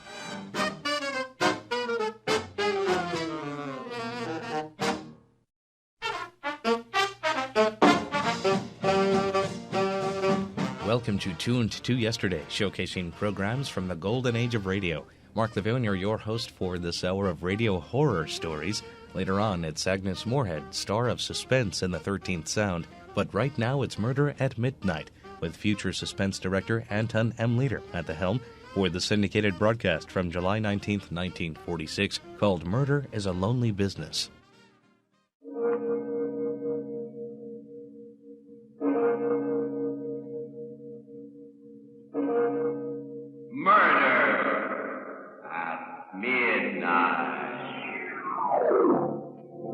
Let go of my arms. I'll give you money. All the money you want. No, Fred, no! You monsters. I'll make you pay for this.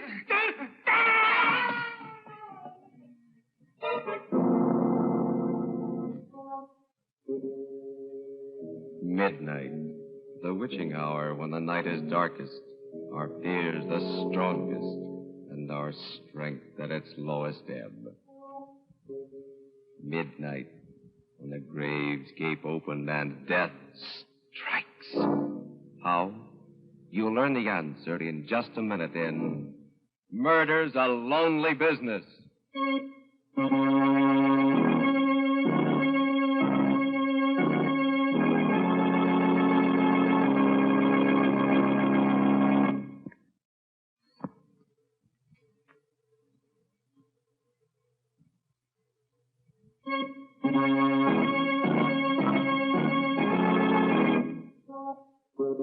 And now, Murder at Midnight.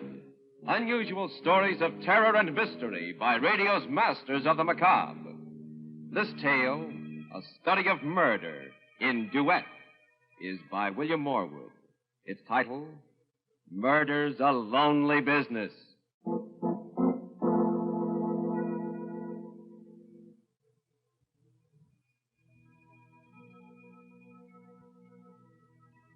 At a cemetery, a burial is taking place.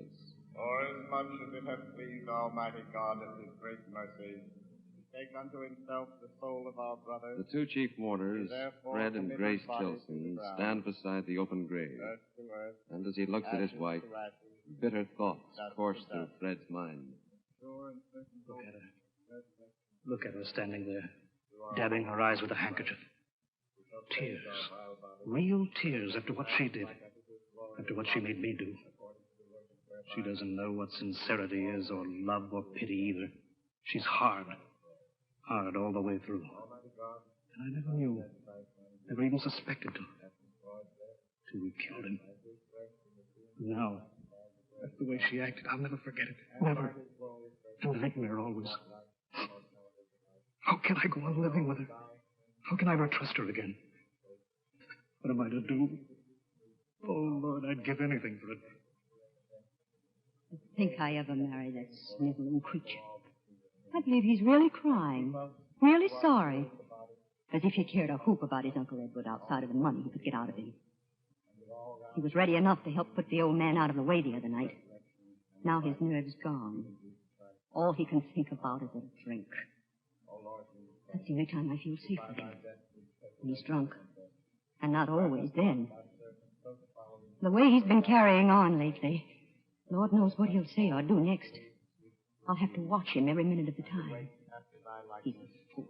Through thy mercy, O our Lord, who livest and reignest with the Father and the Holy Ghost, ever one God, world without end.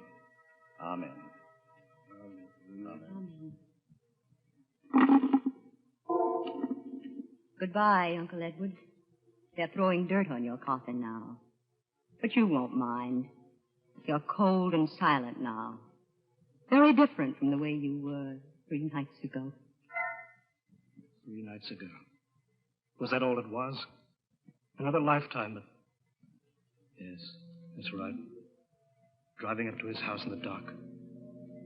Letting ourselves in. Uncle Edward! He must be up in his study. I guess so. Servant's night out. Uncle Edward? The door above opened, and Uncle Edward started down the marble staircase. In my mind's eye, instead of Uncle Edward, I could see my friends, a whole crowd filling the room, and myself in a gorgeous gown descending to greet them. A much more fitting picture than the stodgy form of Uncle Edward as he came down toward us. Well, this is a surprise. I thought we'd drop in, Uncle Edward. It's been a long time. 6 weeks to be exact, Fred. How are you, Grace? Wonderful, thanks, Uncle Edward. I'm glad to hear it. You look a little, off your feed. Come on into the library. You'll be more comfortable here. Oh, a drink, Fred? Why, Don't be polite. From what I hear, you're rarely seen without one these days. You sound as if you'd had spies watching us, Uncle Edward. It's entirely possible. I've certainly been interested in your activities. For instance, I hear you can be found at a gambling house almost every evening, Grace. Oh, only the fashionable ones, where everybody goes. You've got to keep in the swim nowadays. If you can afford it. You can't. Not on Fred's salary. That's the trouble. Well, frankly, Uncle Edward, that's why we've come here tonight. We're in a jam again. Money? What else? And you want me to bail you out, huh? Well, I'll be equally frank with you. This time, I'm not going to do it. But Uncle I'm Edward... sorry I've helped you out of messes often enough in the past. Each time, I hoped you'd pull yourself together, settle down, and lead solid, respectable lives. But each time, you disappointed me. Now, I've given up hoping. Uncle Edward, I promise you... Too late, Fred. I can't believe your promises anymore. I've given you and Grace every chance. Now I'm washing my hands of you. You can't expect help from me ever again. Now or in the future. Exactly what does that mean? My lawyer's coming here tomorrow, and I'm going to cut Fred out of my will. Cut him out entirely. Uncle Edward... Every cent I have is to be left to charity. Why, you're not serious. You can't be. Well, it's not fair. I'm your only nephew, and There's no use talking, Fred. My mind is made up. Now, would you care to discuss the weather? No. I thought you wouldn't, Grace. Come on, Fred. Uncle Edward, I advise you to change your mind about this. I beg your pardon? Because if you don't, you may live to be sorry. We went outside. Grace was in a white rage, and I was all jumping myself. We walked around the garden paths, trying to get hold of ourselves before we started back to town. You know what this means, don't you, Fred? The end of everything. We'll never be able to get credit once it's known that Uncle Edward's cut us off. Yes, I know. Somehow, some way, we've got to stop him from changing his will. But how? You know there's no use arguing with him. He's as stubborn as a mule. Besides, there's no time left. He's going to do it tomorrow. I know. Unless, of course, something happens to him before that. Such as? He could die. What? Suddenly. Some chance he's as healthy. Grace, what are you thinking of? You know. You're mad. If you want to spend the rest of your life struggling with debts, not able to do anything, I don't. But everything's perfect for it. The old man's alone in the house. No one knows we called this evening. No one will. Stop it. I won't listen to you. Be a man for once in your life. Everything you want. Money, luxury. For 5 minutes' work. Yes, but how? The gun. The gun he keeps in the desk in his study. You've seen it. Yes, but... We'll take the money, valuables, to make it look like a robbery. Well, what are you afraid of? The sight of a little blood? Grace, I don't know you when you talk like this. I know what I'm after for both of us. It's our only chance of a future. Together. Are you coming? Yes. All right. Then let's go in. The servants will be coming back. We haven't any time to waste. We went back into the house, climbed the long staircase to Uncle Edward's study. My mouth was dry, my knees were shaking. We reached the landing. Knock on the door. Grace, suppose... It's too late to suppose anything. Knock. Yes? Come in. I was expecting you back. You were? Certainly. I didn't think you let the money go that easily. Not after Grace's threat.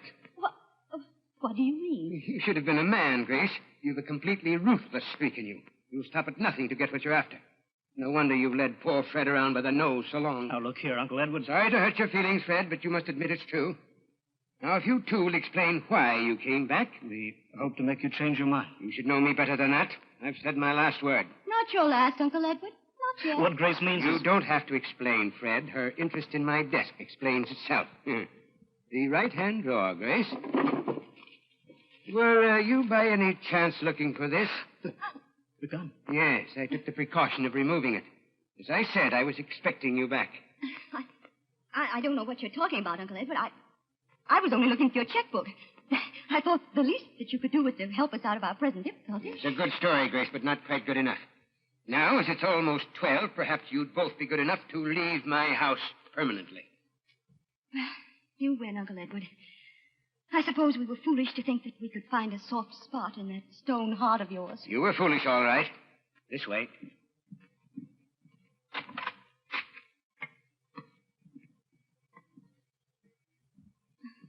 This reminds me of the old days, when Fred and I were first married, when we used to come and visit you. You used to see us to the head of the stairs when it came time to go. Just like this. That was a long time ago. I wish those days could come back. Impossible. Well, good night, Fred, and goodbye. Aren't you going to shake hands with your only nephew? Well, since it's for the last time, goodbye, Fred. Hold him, Fred. He's off, Fred. Let go of me, Grace. No. I'll give you money. All the money you want. Oh, Fred. Oh, you monsters. I'll make you pay for this.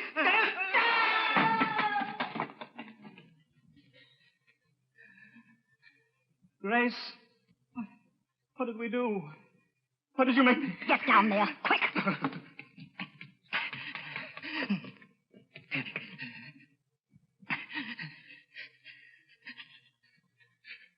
Some pulse. His heart. He's dead. Grace, when we find him... An accident. The old man tripped on the stairs and broke his back. The money's ours, Fred. Everything we wanted.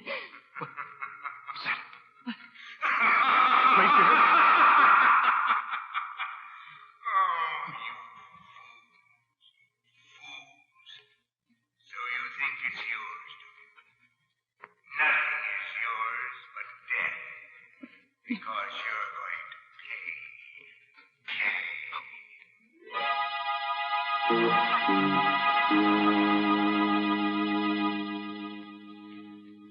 dead man lying at the foot of the stairs, and a white-faced couple staring at each other.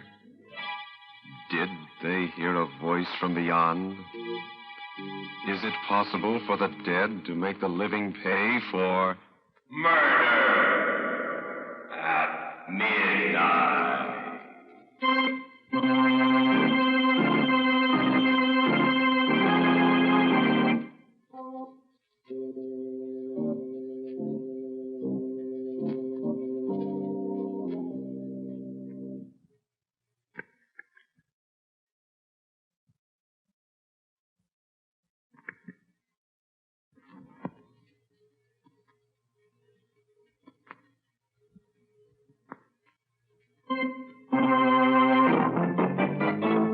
And now, here is Grace Tilson to continue our story.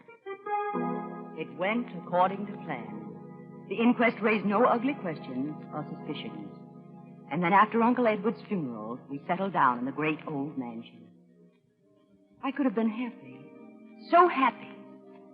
Except for Fred. He'd taken to drinking again. Haven't you had enough, Fred? Another little drink won't do me. Excuse me. You're such an idiot. The way you've been acting ever since we did in poor Uncle Edward? Don't be afraid to say it, Grace. We're alone now. Why did you give up your job so suddenly? I'm a rich man now. No need to work. But it looks so suspicious. And the way you've let yourself slip. That dirty shirt. You haven't shaved in 2 days. Don't tell me you're ashamed of me. I can't ask anyone to the house. And I had such plans for us. Entertaining, parties, making a name for ourselves. Sorry, that's not my idea of a career. In heaven's name, what is? Drinks. More drinks.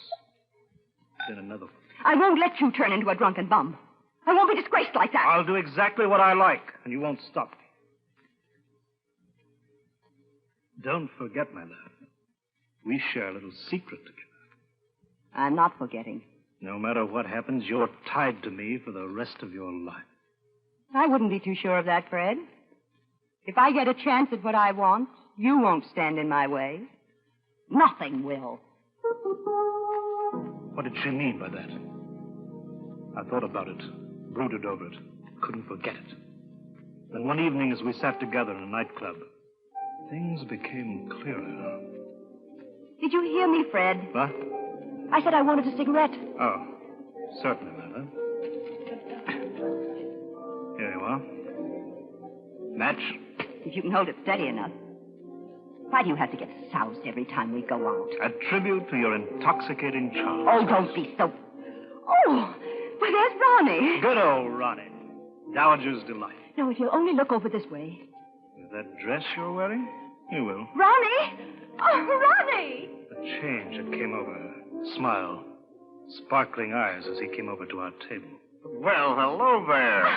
This is a pleasant surprise, bumping into you again, Tilson. Getting to be a regular routine. The theater, the races, everywhere I go with Grace. Yes, we seem to share a lot in common, Fred. Sit down, Ronnie. What do you have to drink? Oh, nothing, thanks. I've had my quota for the evening. Well, I'm glad someone knows when to stop. Maybe Ronnie's got other vices. I have, Fred. One of them's dancing. Do you mind if I take Grace out on the floor for a turn? Why ask me? I'm sure Grace will agree to anything you say. Fred, now what kind of a nasty... Oh, come on, Grace. Fred didn't mean anything. Well, see you later, old boy. They danced well together. As I watched them, I remembered the things I'd heard about Ronnie. Of his rich wife who died so conveniently. And the fortune he'd run through. I saw Grace look into his eyes. Their lips moved. The suspicion grew on me till it became a certainty. They were plotting my death. The veins stood out in my forehead. My hands grew cold. But I knew exactly what I had to do. I had to strike first. I had to kill them before they killed me. If only I knew what they were plotting. If only I could hear they were whispering at each other. Grace, darling, you're so silent. It's Fred. How dare he act that way? Oh, he's a very unpleasant person. Of course, he's under the weather. But that's no excuse. Just means he doesn't give a rap for you. Never has. Well, don't let's talk about him. Right. Music's lovely. Yes. So are you. Ronnie. You dance like an angel. I could hold you in my arms forever. Oh, we're just made for each other. You know that, Grace, don't you? I'd rather not think about it. But you must. Have you considered what we talked about the other day? It's impossible. Why? I love you more than anything in the world. We have the same tastes and ambitions. We could be a wonderful success together. But... You love me, too, don't you? Oh, yes, yes. Well, then what's stopping us? What's so precious about the life of a drunken bum? Fred's my husband. Husband? Do you love him? Even respect him? No. I did feel sorry for him, but not anymore. Not after tonight. I hate him. That's more like it. Well, then there's nothing to interfere. Except... The danger? Leave that in my hands. You have just one job to do, Grace. And that? Get Fred up to my place in the mountains for a vacation. I guarantee he'll never come back.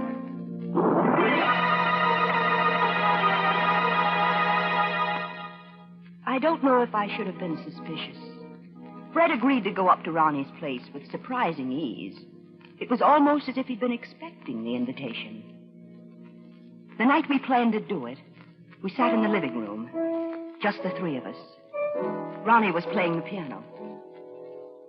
I'm afraid I'm awfully rusty. I haven't practiced in weeks.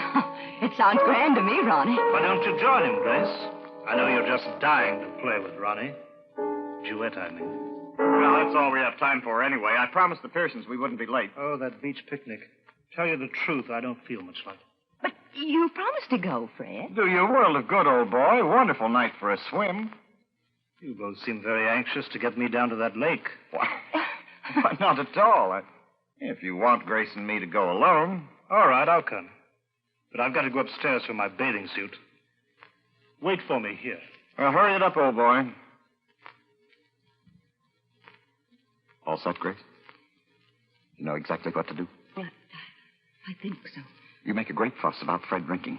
That'll be remembered afterwards. I'll take care of him at the raft. Push his head underwater. If you struggle, he'll call out. Not in the condition he's in. He's as weak as a baby.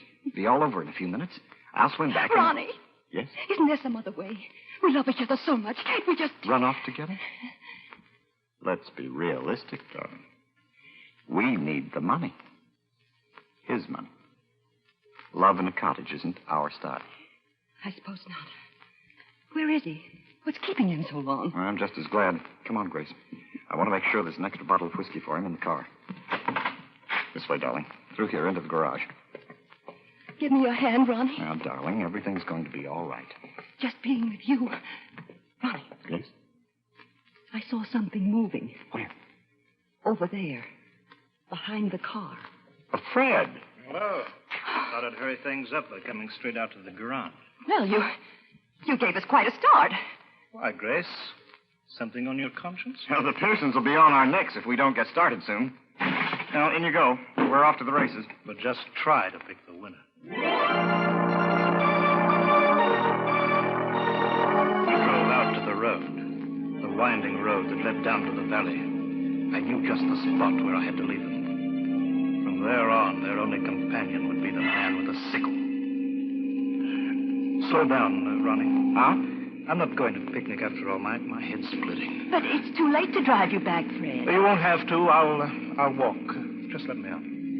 Very well. But, Ronnie... It's all right, Grace. We don't want Fred to have a miserable time at the picnic when we can settle things so much better this way. Oh, thanks. I hate to run out on you, but I've got my health to think of. Oh, sure. Oh, incidentally, there's a short cut back to the house through the fence there. I don't see it. Go on ahead. I'll turn the headlights on it. Oh, thanks. Well, so long. Have a good trip. Where are you going? Fred, look out! Shut up!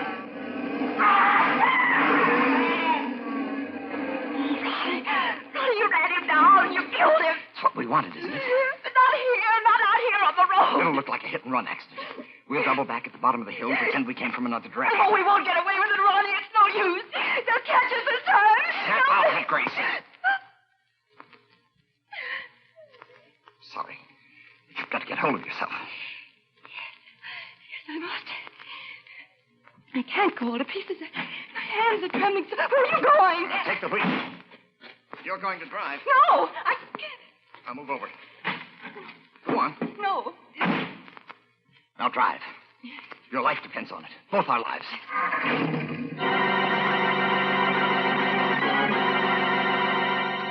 I started down the steep zigzag road, and slowly my nerves relaxed. As the car swooped round the curves, I felt a strange acceleration. Easy on these curves, Grace. It's a sheer drop if we go over the cliff. Oh, are you scared now, Ronnie? Well, I want to keep my neck in one piece. You needn't worry. I'm a good driver. Fred always said What's the matter? nothing. Keep your mind on the road. There's a hairpin bend ahead of here that... Hey, look out. Okay, I see it. I pushed on the brake. The pedal went all the way to the floor, but nothing caught. Nothing. No, Grace. Now, do you know what I was doing in there in the garage? I disconnected the brakes. Fred! The fence, Grace. The fence. Yes, Grace. I meant to kill you and Ronnie. Grace, slow down. Oh, Ronnie, Fred, I know something. Slow down. It's too late now. Long drop on the ruts. See you soon, Grace.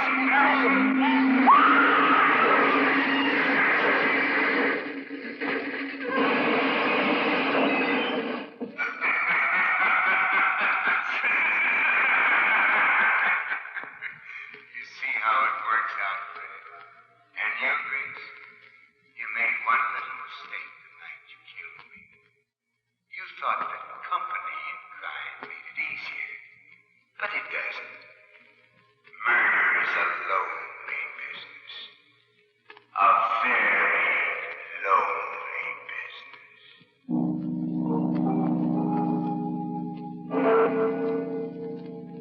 One body lying crumpled in the middle of the road, and two more in the shattered wreckage of the car at the foot of the cliff. 3 people, lonely no longer, as the clock strikes 12 for murder at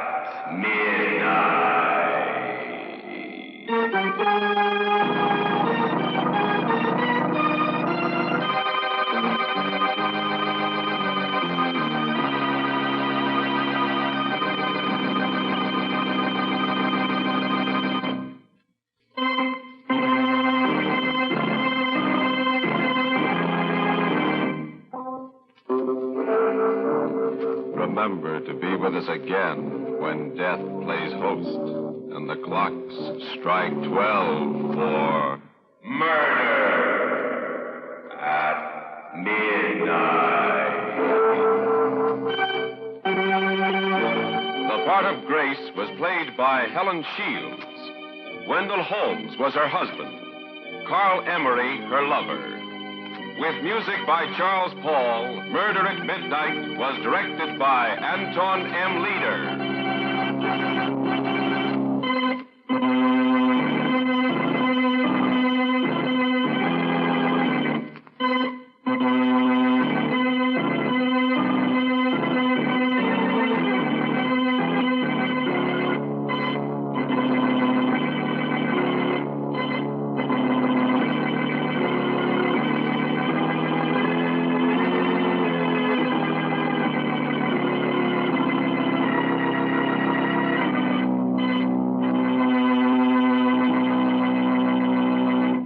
Murder at Midnight on Tuned to Yesterday from July 19th, 1946, a syndicated broadcast.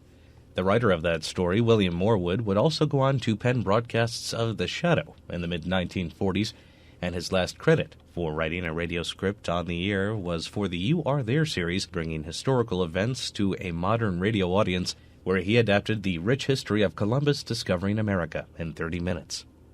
You're listening to an hour of horror on Tuned to Yesterday. I'm your host, Mark Lavonier. And now radio's outstanding theater of thrills, Suspense, with an all-star lineup including the woman known as the First Lady of the series, Agnes Moorehead, and a story by future director Elliot Lewis with wife Kathy, who also starred in seemingly countless broadcasts of the show. This episode called The 13th Sound from February 13th, 1947 on CBS. Suspense.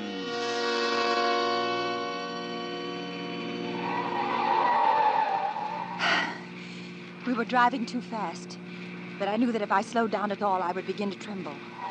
And so, although the road was tortuous, climbing steeply up the mountain, I kept my foot pressed hard on the gas pedal.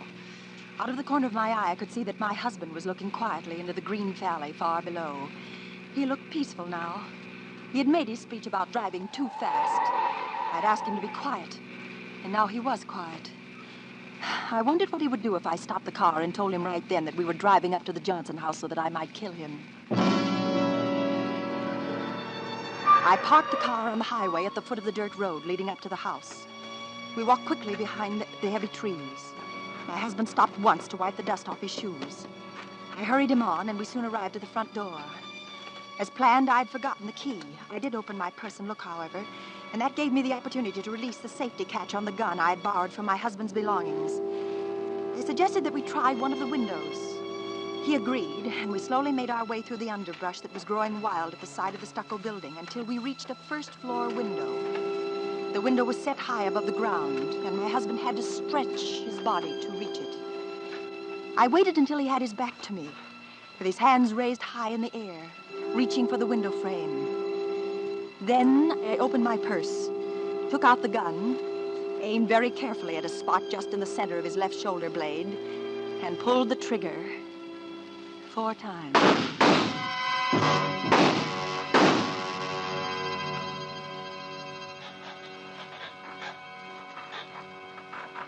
He didn't fall right away. He had had his fingers over the window ledge, ready to unfasten the catch when the bullets hit him. With some terrible effort, he dug his nails into the stucco and tried to keep from dying. I couldn't move. I wanted to scream, but my throat felt paralyzed. He tried to turn his face and look at me, but he hadn't that much life left. At last, he fell.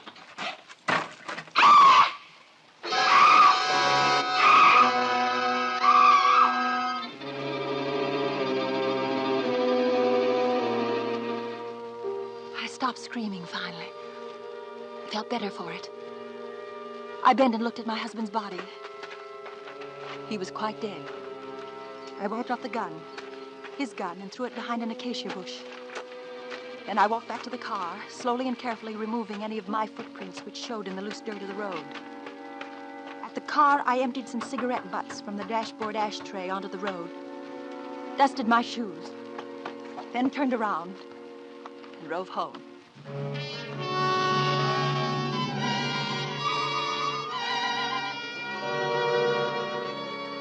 I put the car in the garage, went in and had my shower, and lay down in the library to wait. A few minutes after the grandfather clock struck 11, the telephone rang. Hello? Miss Skinner? This is she. Miss Jonathan Brown, Sheriff's Office. I have some bad news for you. My husband? Yes, ma'am. He's been killed. Miss Skinner? Hello, Miss Skinner. You all right?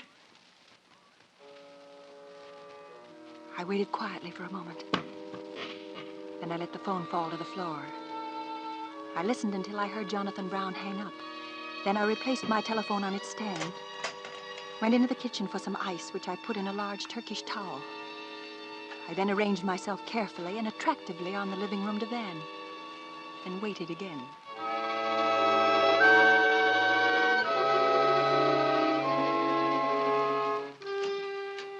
Miss Skinner.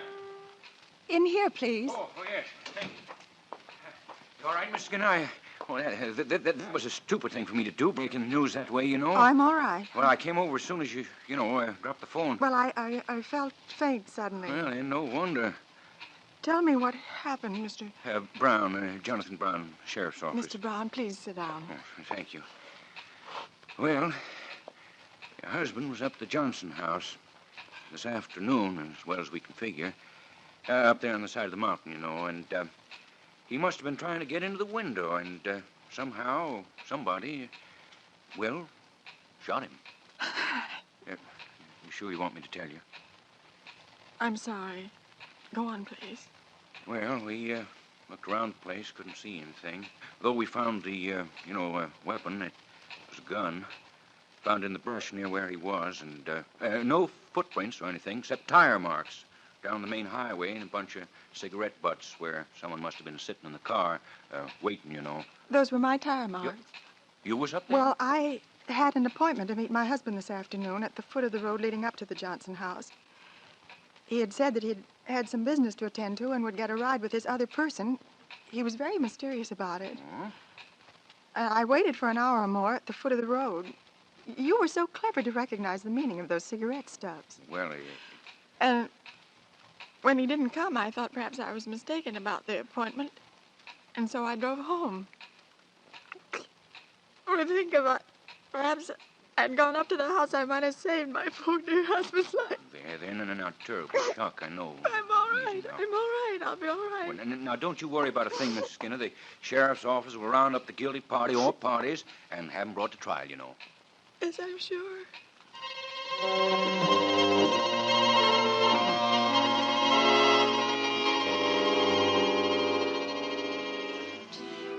I slept well that night for the first time in 10 years.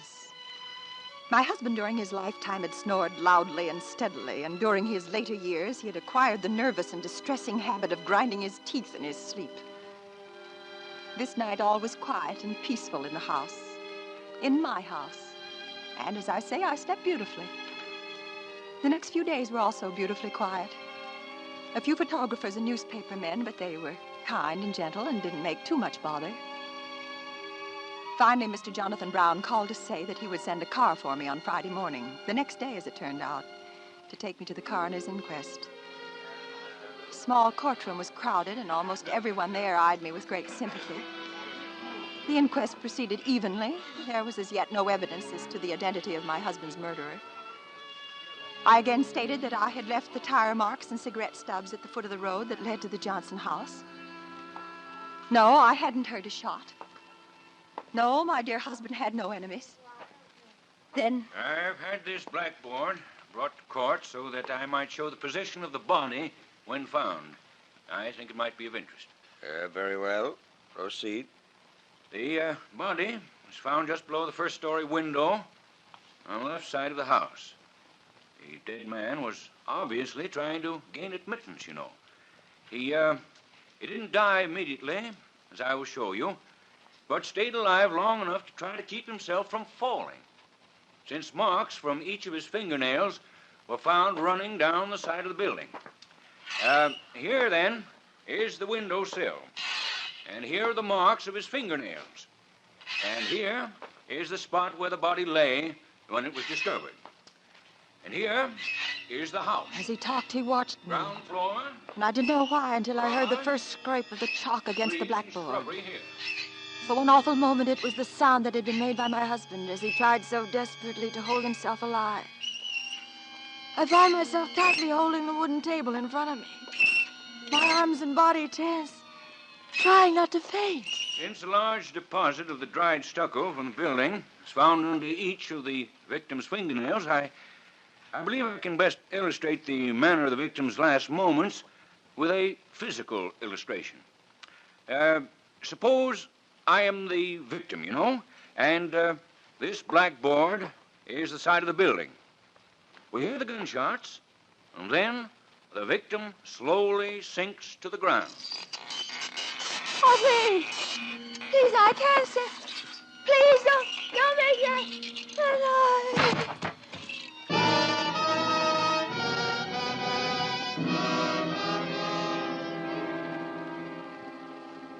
I must have been taken home from the inquest. For the next consciousness I had, I was lying on the guest bed. In the corner sat Mr. Jonathan Brown. He must have seen my eyes open. Feeling better? Yes, thank you. I'm terribly sorry. Oh, that's all right.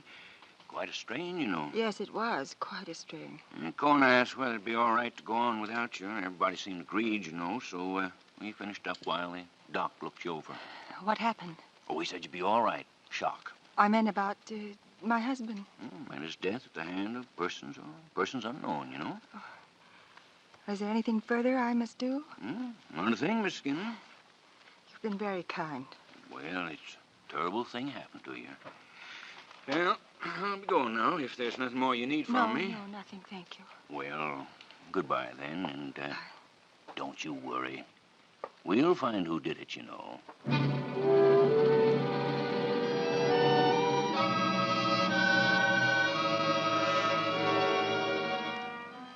After he had left, I had the time to be angry at myself for my behavior at the inquest.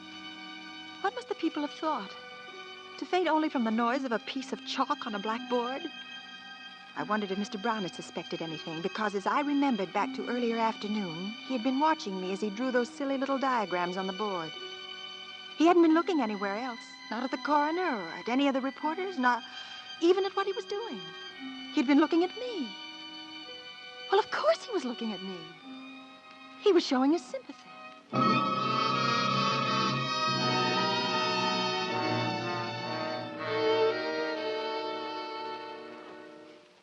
I slowly allowed myself to return to my former position in the community. I was able now to do the things I'd always wanted to do, but had been restrained from doing by a certain attitude of my husband's. He had never liked entertaining. He didn't believe that we should belong to the country club and take a civic pride in the fact that our home was the largest and most beautiful in the community. In fact, it was his desire to sell our lovely home that caused me to finally take that complete and drastic step. The first evening that I accepted an outside invitation was for one of the Wednesday night evenings of bridge at our club. At my table were the president of the bank and his wife. As I sat down, I noticed that a window pane on my left was shattered. Good evening, Miss Gray. Miss Gray. Well, good evening, Mr. Brown. Miss Skinner. Good evening, Mr. Brown. Well, I'm afraid I'm the culprit here. Playing ball with the kids this afternoon, and I threw one right through your lovely window. Oh, really? Yes. But I got old Sam here. I brought him along with new painted glass, and he'll fix us up shipshape in no time at all. Go ahead, Sam, right over yes, there. Mr. Brown. Sure, don't mind me, folks. I'll be through here in just a jiffy. Don't worry about it. Oh, incidentally, Miss Skinner, I always meant to ask you whether or not you minded noises, especially. Sharp noises, like, say, chalk on a blackboard. I don't understand. Chalk on a blackboard? At the inquest, I always wondered about it. You fainted just when the chalk was scratching across the blackboard. I don't remember hearing it. I'm afraid I fainted before you drew any diagram. Uh-huh. I assume that's what you were planning to do, draw a diagram? That's what I was planning to do, yes, ma'am. Yes. Does he have to do that? There's something wrong, Miss Skinner? Does he have to do that? Oh, Miss... I can't. Mrs. Skinner.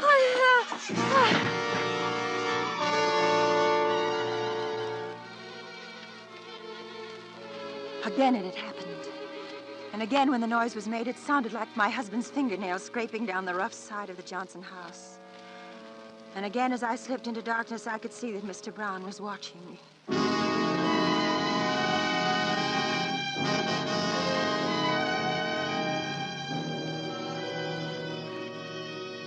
I stayed at home for the next few days. I canceled all appointments. The heat really was unbearable. In October, I resumed my activities. I began to see people again.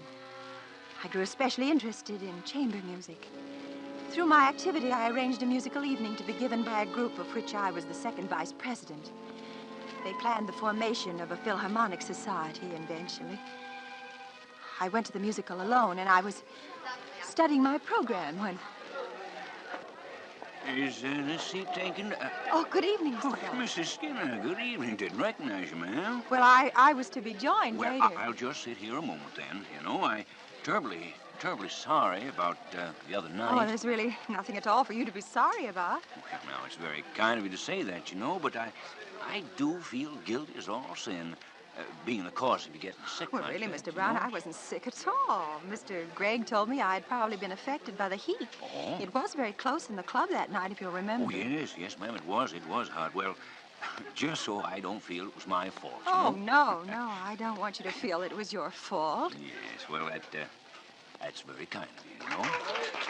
Oh, if you don't mind, I'll stay here until whoever holds this seat gets here. Oh, that's quite all right. We crave your indulgence and a certain open-mindedness for giving a fair chance to the first piece with which we're going to open our program this evening. The title of this piece is the 13th sound.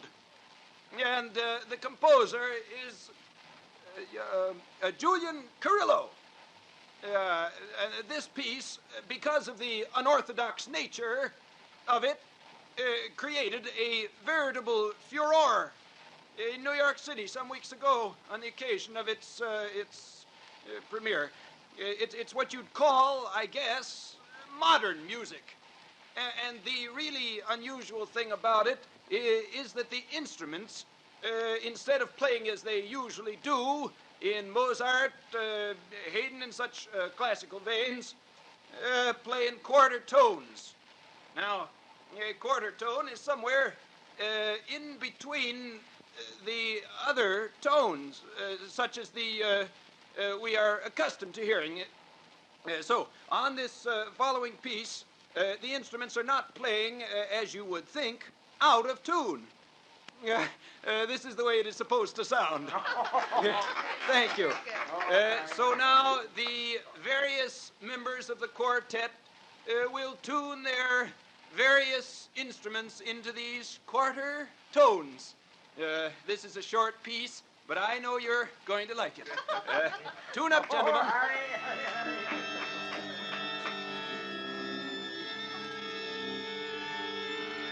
This should be very interesting. Don't you think, Miss Skinner? The 13th sound.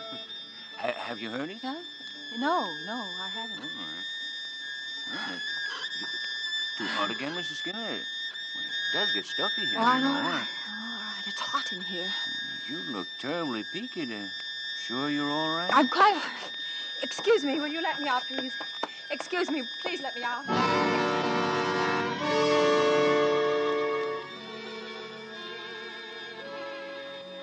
I left Mr. Brown sitting there. My man drove me home. I've never liked modern music. I locked all the doors. I found a hammer and a piece of board.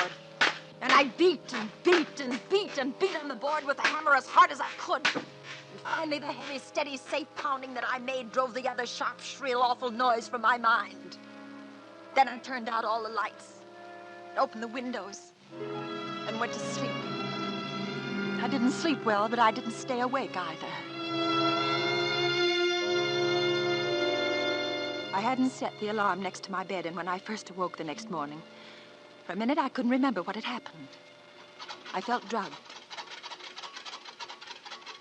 I got out of bed, put on a lovely chartreuse brocade housecoat, and started downstairs. The sun was shining outside. It was a beautiful day. Not the sort of day when you could be disturbed by unrelated noises. I felt grand when I got downstairs. And I heard... What? I didn't know. I didn't care. I knew only that I had to stop it before it happened to me again. Stop it! Stop it, please, stop it! Get out of here! Who told you to do your work here? Did someone tell you to make that noise near my house? Why, no, ma'am. The lawnmower, the dang thing wasn't cut, and I had to Get stop. out! Go on, get off this property at once. What? Yeah, Go yes, and ma'am. don't ever Sure. come back. Do you hear? Don't ever come back. Don't ever come back. Don't. Morning, Miss Skinner. Lovely day.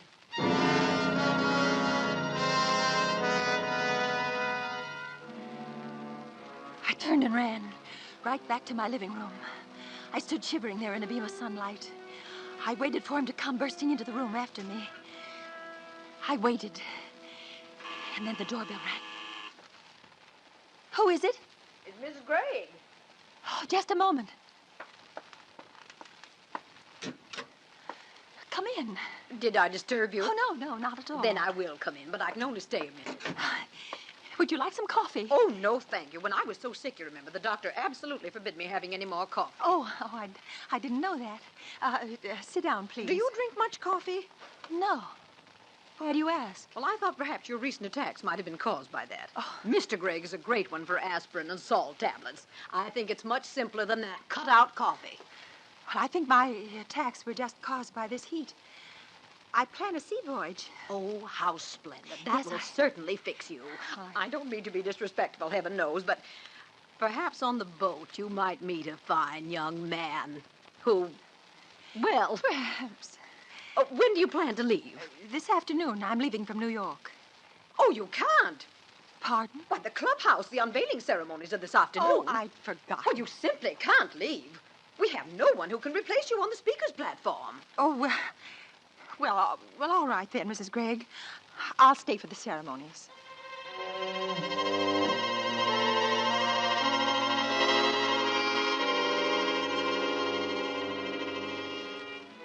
I drove to the new clubhouse with Mr. and Mrs. Gregg. The building was really very lovely. It was almost ready for occupancy. We were unveiling a heroic figure which graced the entranceway. Our speaker's platform was built alongside the figure, and quite a few of the members and their families were sitting on the wooden benches in the front patio, waiting for the ceremonies to begin. Isn't this exciting? Yes, it is, very. You ladies have done a marvelous job. Oh, thank you, Mr. Gregg. Oh, what's that fellow doing up there? Where? Oh, see, up on the roof there. Oh. The workman. Yes, it makes me nervous to see people at such heights. He's awfully close to the edge, but he knows his business, I imagine. Yes, I suppose so. Well, I'm very anxious to hear your little talk, Mrs. Skinner. Oh, thank you, Mr. Gregg. And I think you've managed admirably since you're unfortunate. Yeah. Well, you understand. Yes, thank you. Well, I think we should get on with it, eh? Well, I believe it'll only be a few more minutes. What is it? What is it? Good heavens. Look, workman, he's going to fall. Someone catch him. He's hanging on the edge. Some of the men are running up there now. They've got to catch him. Oh, they will. Oh, no. He's falling. Oh, no. Turn your eyes, ladies. Turn your eyes. I did it. What? I did it. Why not? I did it.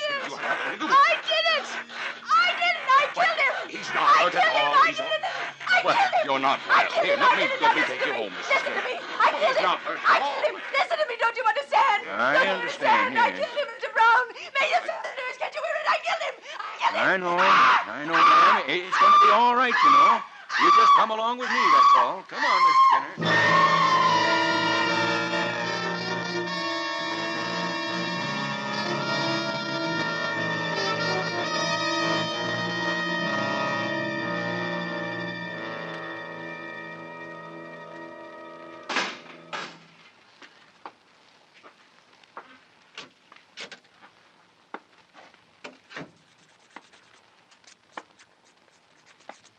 She sign it, Jonathan? Mm-hmm. Shame. Yeah. People do funny things. Yeah. Did you pay the fella? Mm-hmm. He's clever. Very clever. He sure is. I really thought he was falling off that building. Used to be an acrobat. Ah. How did he make that noise? He was holding tenpenny nails in his hands.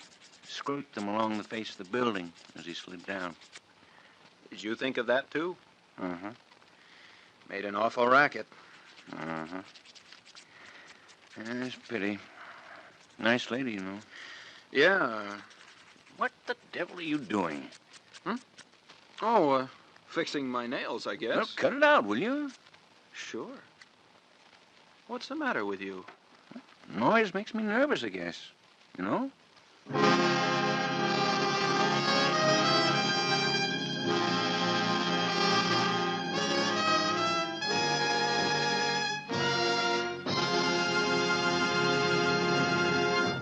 Suspense.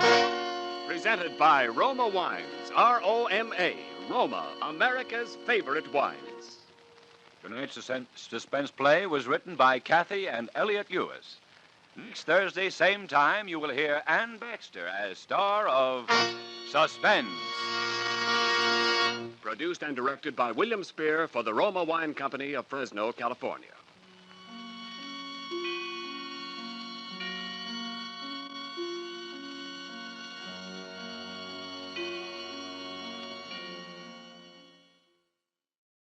Suspense, on Tuned to yesterday from the 13th of February 1947 on CBS. And so closes this hour of horror on Tuned to yesterday. Be sure to be with us next time for more great programs from radio's yesteryear. Until our next hour together, I'm Mark Lavonier. Thanks for tuning in.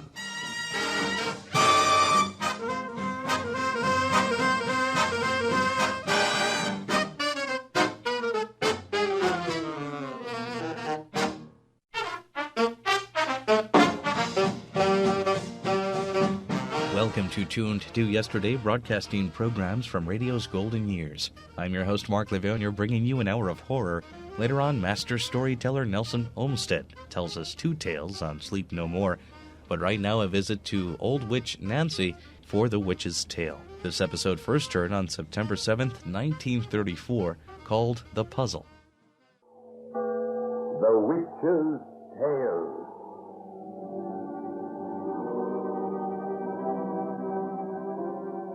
Fascination of the eerie. Weird, blood-chilling tales told by old Nancy, the witch of Salem, and Satan, the wise black cat. They are waiting for you. Now.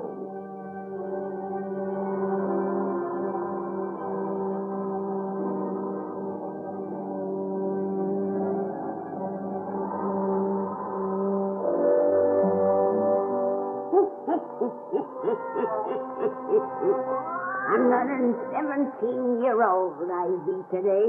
Yes, sir, 117-year-old. Well, Satan, let's get down to our yarn spinning. Come on, douse out them lights so we'll have it nice and dark. And draw it up to the fire so that you can gaze into the embers. You'll need a fire to warm your blood as you listen to this earthy tale. You gaze into the embers deep, and soon you'll see a big railway depot in the town of London, England. You hear them funny little engines the English people got? Soon you'll see a funny little coach like the ones they pulled behind them. And soon you'll hear our yarn about the puzzle. The puzzle.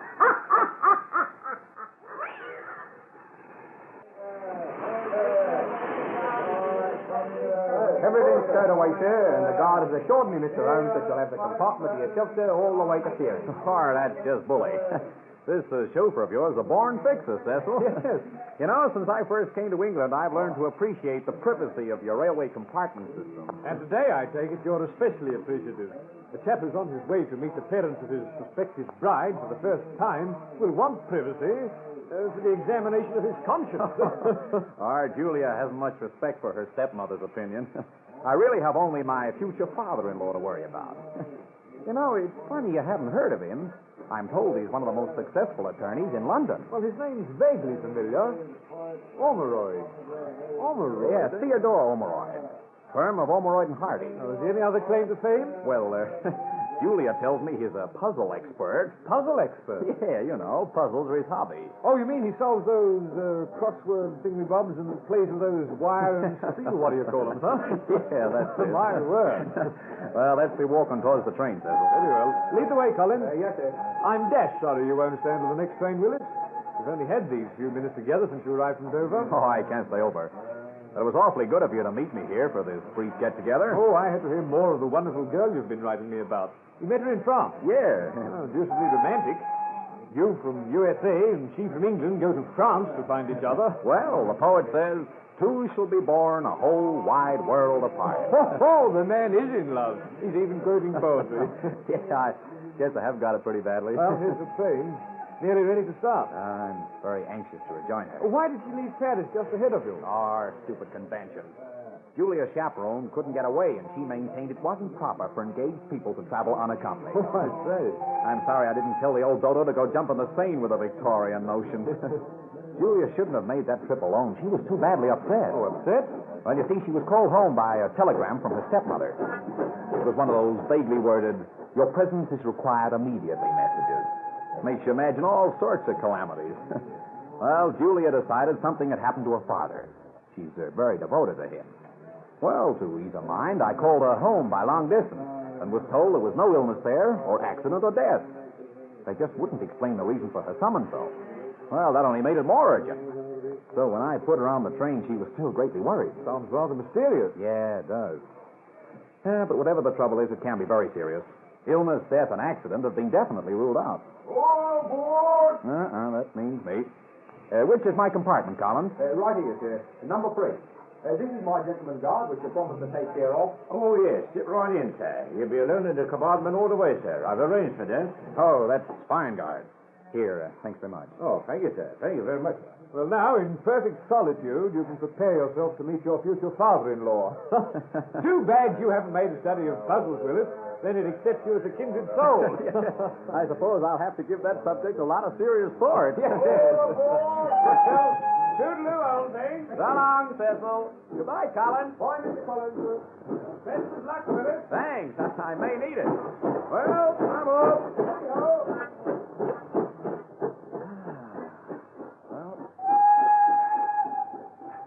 Nice young chap, your friend. What? Oh, I beg your pardon. But where... You weren't in this compartment a moment ago. How did you... A puzzle, isn't it? You really must give serious thought to the subject of puzzles, Mr. Holmes. You know my name? Very well. Now, permit me to tell you mine. I am Theodore Omeroyd. You're Julia's father? Yes. Oh, of course. Now I recognize you from the photograph. Oh, this is a pleasure, sir. Excuse me if I don't shake hands. I've recently met with a serious injury. An injury? A rather painful one. Although, as you see, I wear no bandages. Was it merely your hand that was injured, sir? You were very pale, as though you had experienced a serious illness. You have been ill. Oh, that's the reason Mrs. Omeroyd sent that telegram to Julia. It was because of me that telegram was sent. But let's not talk about that now, if you don't mind. I prefer a more pleasant subject. I'm very glad to know you, my boy. And I to know you, sir. But how did you know me? Well, that's an easy puzzle to solve. According to my daughter's letters, there can be but one Willis Holmes. Well, I hope I can convince you of that, sir. But the guard said I was to be alone in this compartment. And when he closed the door, I was alone. How on earth did you... I came aboard from the other side. The other side? Yes. You see how simple puzzles are when one is told the answers.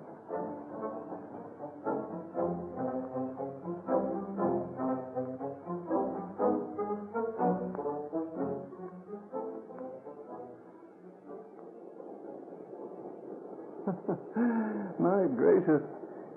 Here I've been talking of puzzles for a solid hour. I hope you'll forgive me. You see, to me, all life is an endless succession of intricate problems, which the successful man must solve for himself, and which the good man, the man who loves, must solve for others. I wanted you to know my philosophy. And now, I won't bore you any longer. Oh, you haven't bored me at all, sir. I've been intensely interested. Ticket, please, sir. Oh, good Lord, conductor, not again. Sorry to bother you, but it's rules, sir. All right, sir. And thank you. Well, one puzzle I'd wish you'd solve for me, Mr. Omeroyd, is why that conductor never asked to see your ticket. He's looked at mine 4 times. I ride free, my boy. Are you a stockholder of this road? No. I'm well acquainted with the chairman of its governing board, though. Mr. Travers. My firm handles his legal business. The last time I rode this train, I carried 50,000 pounds of his money in currency. In currency? 1,000-pound notes. That's rather dangerous, isn't it? Men have been murdered for a great deal less. It is a dangerous business. But when one is accustomed to handling large sums, one grows careless. We're pulling into Whittam. I leave you here, my boy. Oh, aren't you going home to Fearing, Mr. Omeroyd? Not now. First, I must return to Whittam. That's where Mr. Travers has his residence. You won't see me again until tomorrow. In the meantime, will you give a little serious thought to the subject of puzzles? I certainly shall, Mr. Omeroyd. But I value your expert opinion as to where and how I'd best begin. Circumstances will indicate your course of thought. Whittam! Whittam! All right for Whittam! Oh, it's been wonderful meeting you like this. I was a little worried at the prospect of formally asking you to accept me as your son-in-law. I accept you gladly. You'll look after Julia, won't you? I love your daughter very dearly. And you will remember that he who loves must solve life's problems for others. I must leave you until tomorrow. Again, excuse my hand. The injury I mentioned. Dear me, where's my cigarette case? Cigarette case? I haven't seen you use one, sir. I'm sure I had it with me. I must have dropped it here. Oh, well, I'll look for it. And... Just take care of it if you find it. You and Julia, take good care of it. All right, I found it already. Fallen behind these cushions. Oh, Mr. Umroy. Oh, guard! Guard! Aye, sir, yes, sir. Which way did the gentleman go who was with me in this compartment? A gentleman with you? In this compartment, sir? Of course, he just stepped out. You were standing right beside the door. You must have seen him. This door's been closed, sir, until you opened it yourself just now. You've been alone in this compartment all the way from London.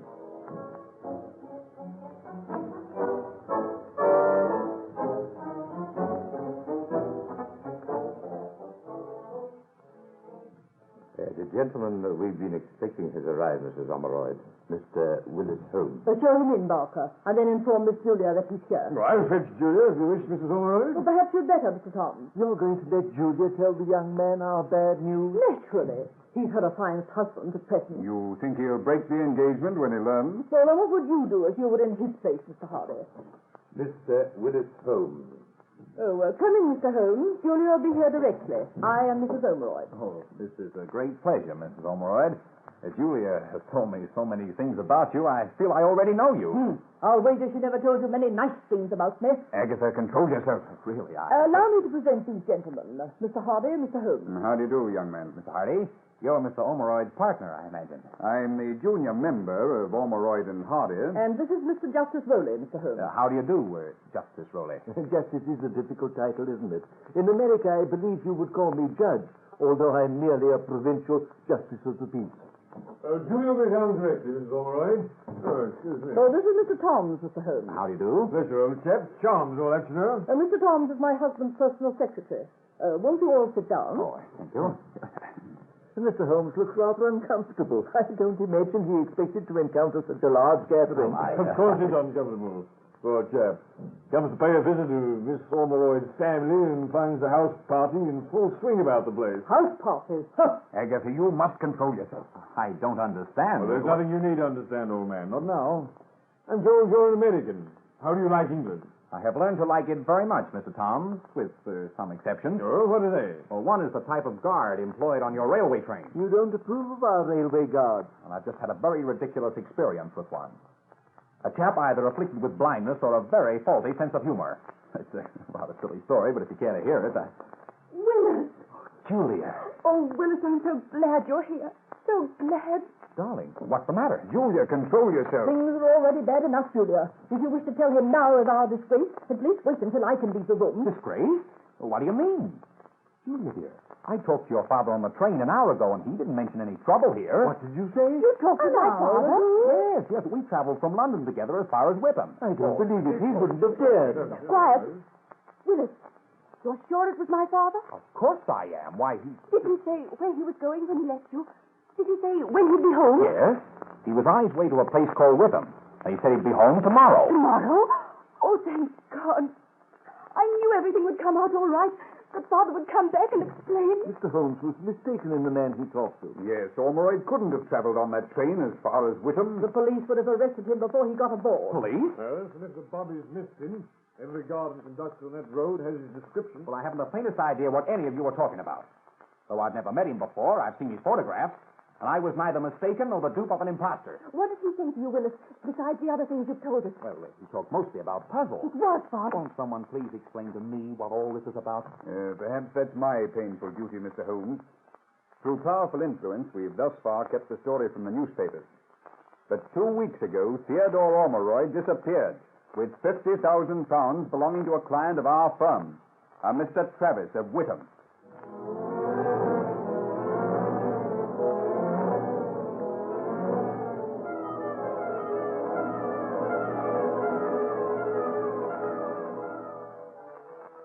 As no indication has been found that Mr. Omeroyd met with accident or foul play, Well, the inference is obvious. And he left me, his wife, to face the scandal. Travers is the man he was on his way to see today. You have been imposed upon. No, it was Father. I know he talked with Father. So do I. And I hardly think, Justice Rowley, that a practical joker would have possessed this cigarette case with Mr. Ormeroyd's monogram upon it. Father! By Jove! It's Ormeroyd. Where did you get that silver case? From the compartment where he left it, as he alighted from the train. Everything will be explained. He said he'd be home tomorrow. Willis, he said he'd be home tomorrow. Yes. Maybe that's him now. Maybe it... Don't be ridiculous. Your father wouldn't ring his own doorbell. If he comes here, the police will bring him as a prisoner. Come in. A police officer is here to see you, Mrs. Ormeroyd. Oh, they've arrested him. If they have, dear, they'll soon let him go. Show the officer in. Yes, ma'am. I asked to come in on you like this, ladies and gentlemen. Mr. Justice Rowley. What is it, man? Speak up. It's bad news, sir. The constables at Wickham have found Mr. Ormeroyd, sir. They've arrested him? No, ma'am. They found him dead. What? Yes, ma'am. The doctor say he's been dead 2 weeks. Dead 2 weeks? Yes, sir. They'll bring his body home first thing tomorrow. His body home tomorrow? Merciful God! What was it that rode with me in that compartment?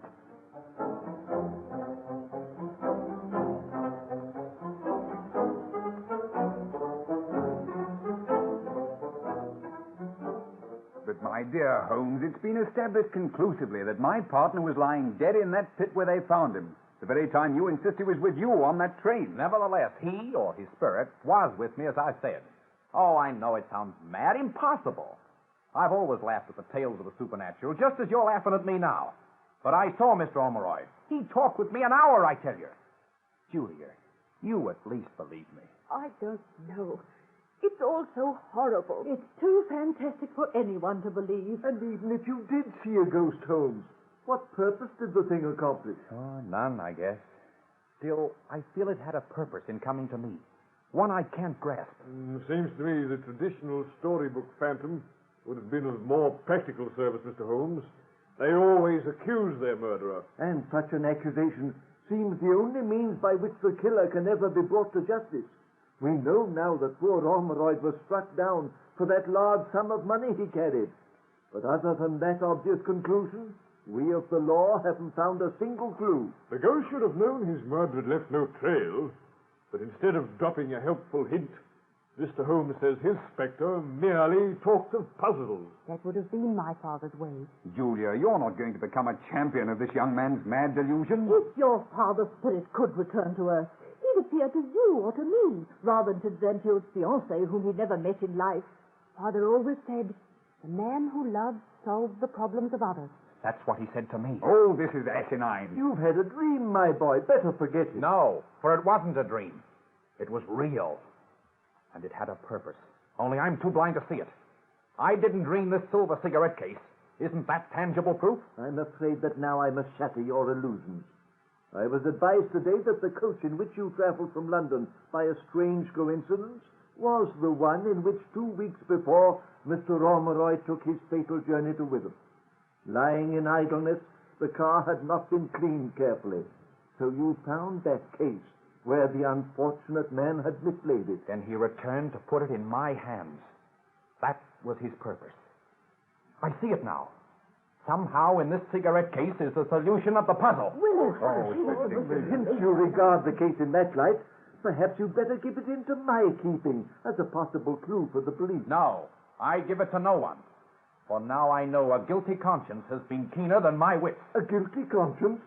Are you accusing... I accuse no one yet. Oh, what do you mean? I mean that now everyone in this room, at different times with a different excuse, has asked me for this case.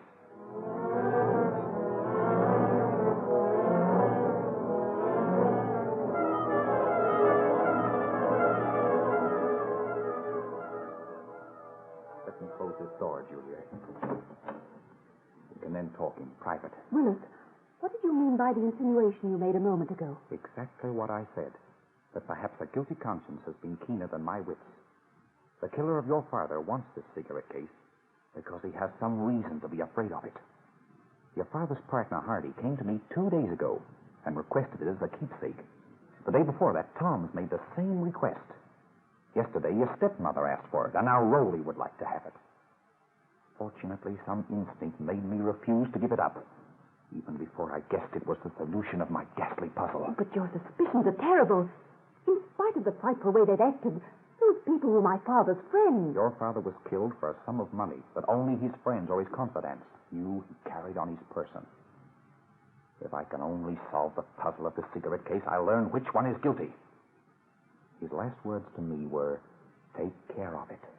You and Julia.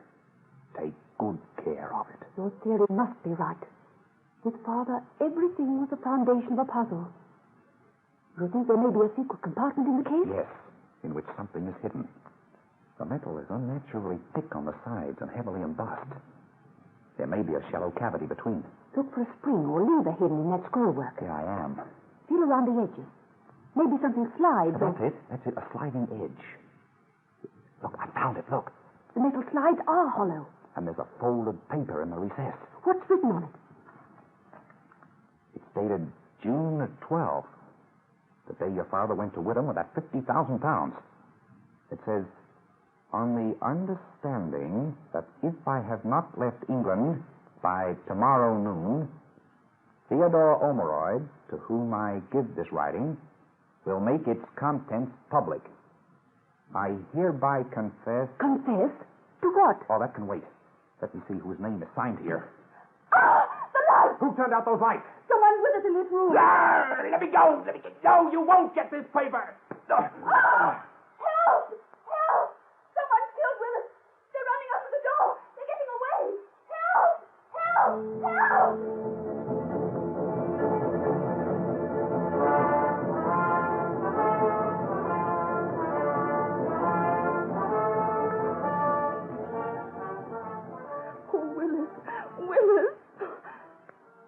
Going to be all right? Of course, he's coming to now. Nothing wrong with a bump on the head. What happened in this room before you screamed, Julia? Yes, for heaven's sake, what happened? One of you know what happened as well as I do.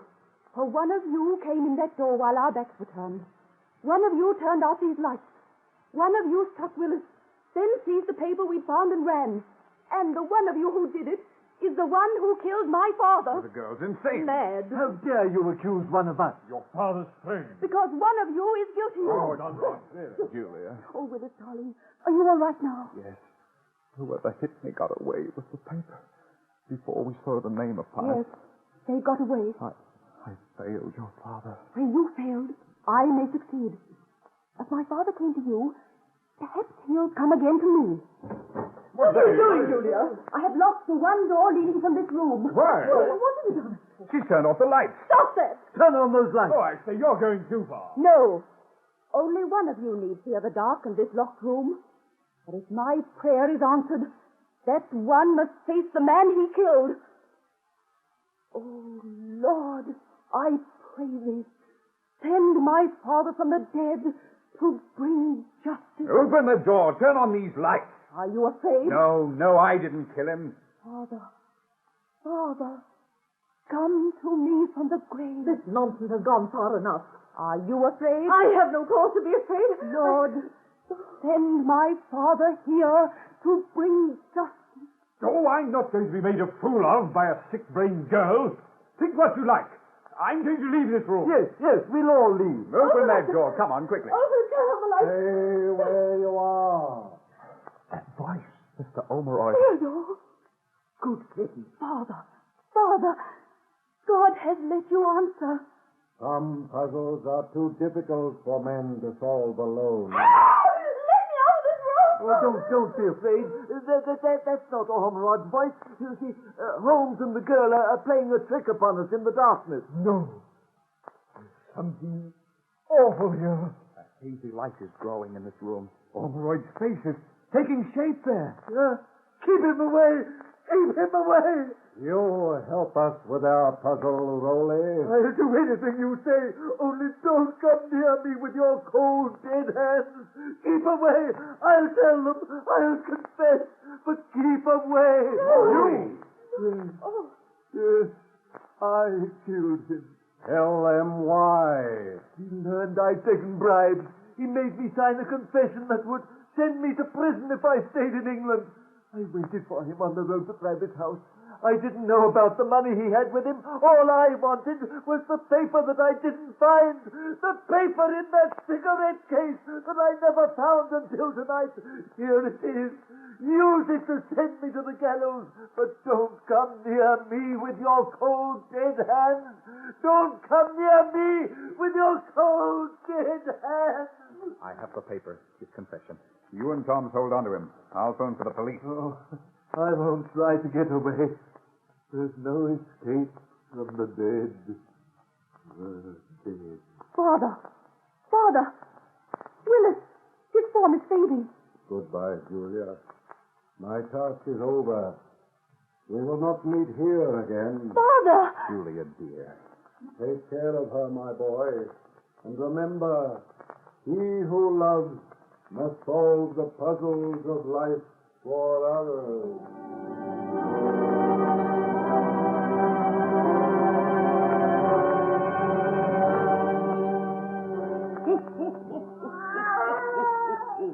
Well, that's the end of that scene.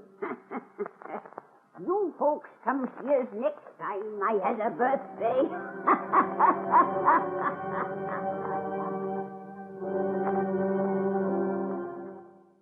The Witch's Tale, on Tuned to yesterday from September 7th, 1934, a syndicated broadcast. You're listening to an hour of horror on Tuned to yesterday. I'm your host, Mark Lavonier. Now time for the Sleep No More series with Nelson Olmsted telling us two tales designed to keep us on the edge of our seat from January 9th, 1957. The first one is called The Waxwork, which was adapted on the Suspense radio series at one time. Also The Man and the Snake, penned by Ambrose Bierce. He was an American author best known for his story An Occurrence at Owl Creek Bridge, which was adapted on Suspense 3 times, and also the Escape series. We hear his story, The Man and the Snake, as part of this broadcast next on NBC from January 9th, 1957. This is Ben Grauer introducing tonight's Tale of Terror, told by Nelson Olmsted on the National Broadcasting Company's presentation of Sleep No More. The story of terror can be as simple as a sheeted ghost rattling chains. It can be a complex and hidden world of horror, lurking in such unholy dimensions as only the dead and the moonstruck can glimpse. Or it can be those terrible, fathomless shadows which lie buried deep in the primitive mind of civilized man. And for this evening, well, Nelson Olmsted, tell us about this evening's story. Once in a while in my reading, I come across a short story so different, so powerful, so well written, that I can't forget it. Our first story tonight is a case in point, written by one of England's masters of the short story art, A.M. Burridge. It's about a man who went out of his way to scare himself to the absolute limit. Listen while I tell you about the Waxwork.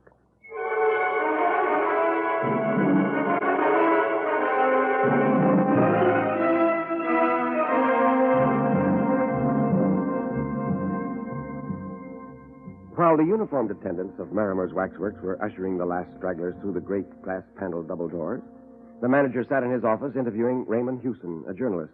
The manager was speaking. Yes, Mr. Hewson.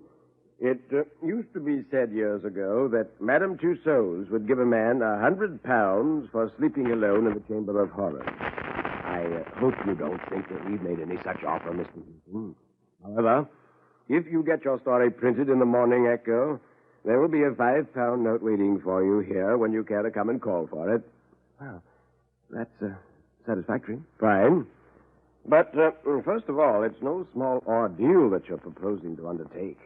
I'd like to be quite sure about you, and I'd like you to be quite sure about yourself.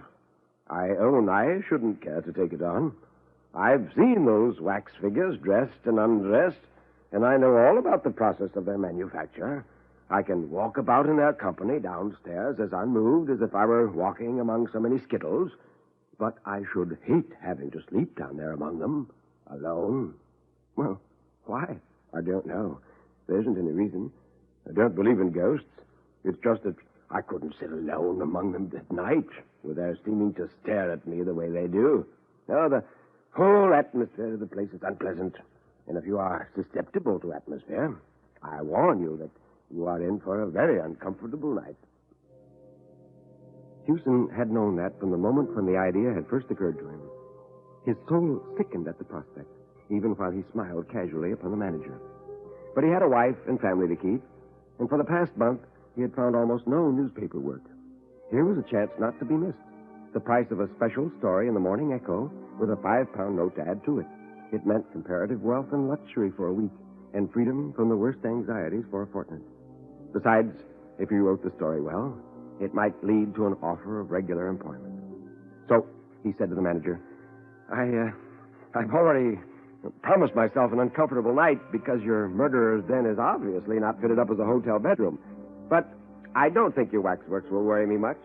You're, not superstitious. Not a bit. But you're a journalist. You must have a strong imagination.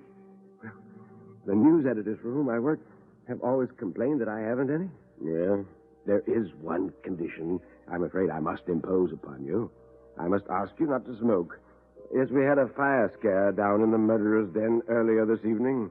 I don't know who gave the alarm, but it was a false one. Fortunately, there were very few people down there at the time, or there might have been a panic. And now, if you're ready, we'll go. Well, Houston followed the manager through half a dozen rooms where attendants were busy shrouding the wax figures. Beyond these rooms was the murderer's den. It was a room of irregular shape with a vaulted roof. By design, an eerie and uncomfortable chamber whose atmosphere invited its visitors to speak in whispers. The waxwork murderers stood on low pedestals. The manager, walking around with Houston, pointed out several of the more interesting of these unholy criminals, and Houston pointed and whispered, "Who's that?" Oh, I was coming to him. Hey, come and have a good look at him. Oh, this is our starboarder, Dr. Burdett. Huh? Yes, I think I've heard the name, but I forget in connection with what. Well, you'd remember better if you were a Frenchman. For some long while, that man was the terror of Paris, yes. As he carried on his work of healing by day and throat-cutting by night when the fit was on him. He killed for the sheer devilish pleasure it gave him to kill, and always in the same way, with a razor. After his last crime, he left a clue behind which set the police upon his track. One clue led to another, and before very long, they knew that they were on the track of the Parisian equivalent of our Jack the Ripper. But when he realized that the police were closing about him, he mysteriously disappeared. And ever since, the police of every civilized country have been looking for him. Yes, well, I don't like him at all. Ooh, what eyes he's got. Yes. This wax figure's a little masterpiece. You, find the eyes bite into you? Well, now, that's excellent realism, then. For Burdett practiced mesmerism and was supposed to mesmerize his victims before dispatching them. Huh? I thought I saw him move. Yes. You'll have more than one optical illusion before the night's out, I expect. You shan't be locked in. You can come upstairs when you've had enough of it. Well, good night, Mr. Houston. Good night. I'll see you in the morning. The manager left, and Houston got ready for the night. He wheeled the armchair a little way down the central gangway and deliberately turned it so that its back was toward the effigy of Dr. Burdett. For some undefined reason, he liked Dr. Burdett a great deal less than his companion. Busying himself with arranging the chair, he was almost lighthearted. But when the attendant's footfalls had died away and a deep hush stole over the chamber, he realized that he had no slight ordeal before him. The dim, unwavering light fell on the rows of figures which were so uncannily like human beings that the silence and the stillness seemed unnatural and even ghastly. The eyes of Dr. Burdett's effigy haunted and tormented him, and he itched with a desire to turn and look. At last he could stand it no longer and quickly looked behind him. Among the many figures standing in the stiff, unnatural poses, the effigy of the dreadful little doctor stood out with a queer prominence. He thought this was very cowardly and very absurd. They were only waxworks, and they couldn't move. Let him hold that thought, and all would be well. But then, why all that silent unrest about him? A subtle something in the air which didn't quite break the silence and happened whichever way he looked, just beyond the boundaries of his vision. Suddenly, he heard somebody breathing. He swung around quickly to encounter the mild but baleful stare of Dr. Burdett. No change. Oh, this was a little too much. It was bad enough that the waxwork effigies of murderers should move when they weren't being watched, but it was intolerable that they should breathe. Somebody was breathing. Or was it his own breath, which sounded to him as if it came from a distance? He sat rigid, listening and straining, until he exhaled with a long sigh. His own breath, after all, or, if not, something had divined that he was listening and had at that moment ceased breathing. Now, this would not do. This distinctly would not do. He must clutch at something, grip with his mind upon something which belonged essentially to the workaday world, to the daylight London streets. He was Raymond Hewson, an unsuccessful journalist, a living and breathing man. And these figures grouped around him were only dummies, so they could neither move nor whisper. Still, the gaze of Dr. Burdett urged, challenged, and finally compelled him to turn.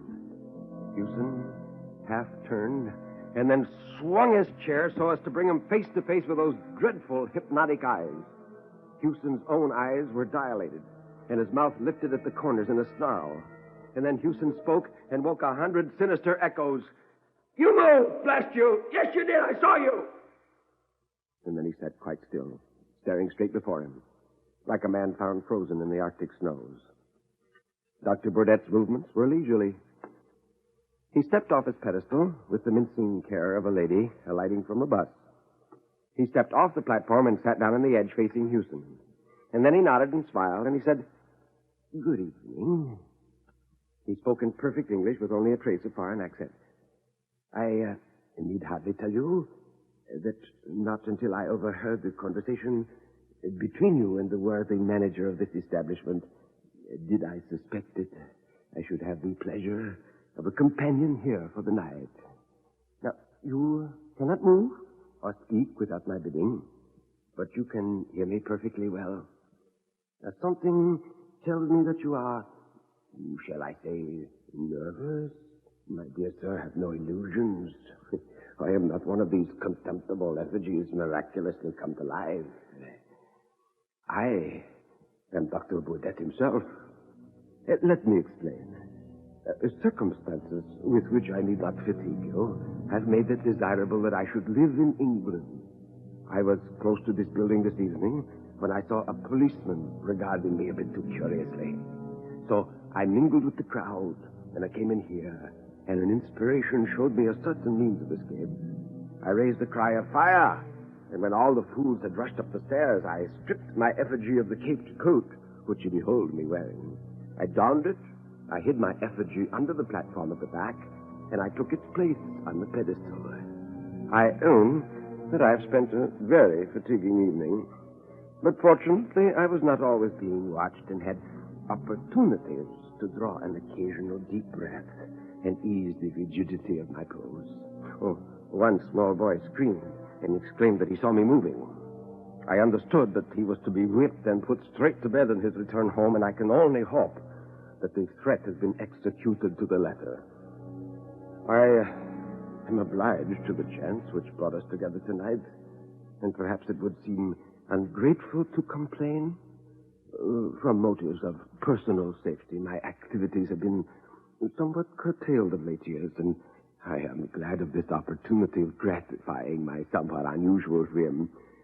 But you have a skinny neck, sir, if you will overlook a personal remark.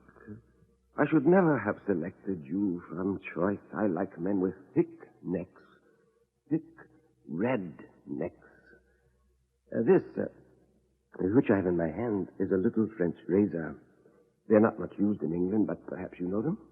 Yes, one strops them on wood. The blade, you will observe, is very narrow. They do not cut very deep, but deep enough. In just one little moment, you will see for yourself. Now, my friend, you will have the goodness to raise your chin a little. Thank you. A little more. Just a little more. Thank you. Merci, monsieur. Merci, merci. In the morning, the sunrise began to mingle with the subdued light from the electric bulbs. And this mingled illumination added a certain ghastliness to a scene which needed no additional touch of horror. The Waxwork figures stood apathetically in their places. In their midst, on the center gangway, Fuchsian sat still, leaning far back in his armchair. His chin was up-tilted, as if he were waiting to receive attention from a barber. And although there was not a scratch upon his throat, nor anywhere on his body, he was cold and dead. His previous employers were wrong in having him credited with no imagination. Dr. Burdett, on his pedestal, watched the dead man unemotionally. He didn't move, nor had he moved. After all, how could he? He was only a waxwork.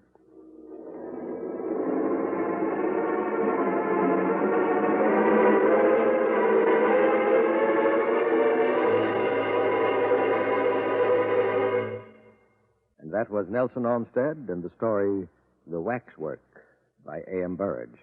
And the narrative I want to bring you now is about a man whose great fear was the last reaction of his life. It's entitled The Man and the Snake.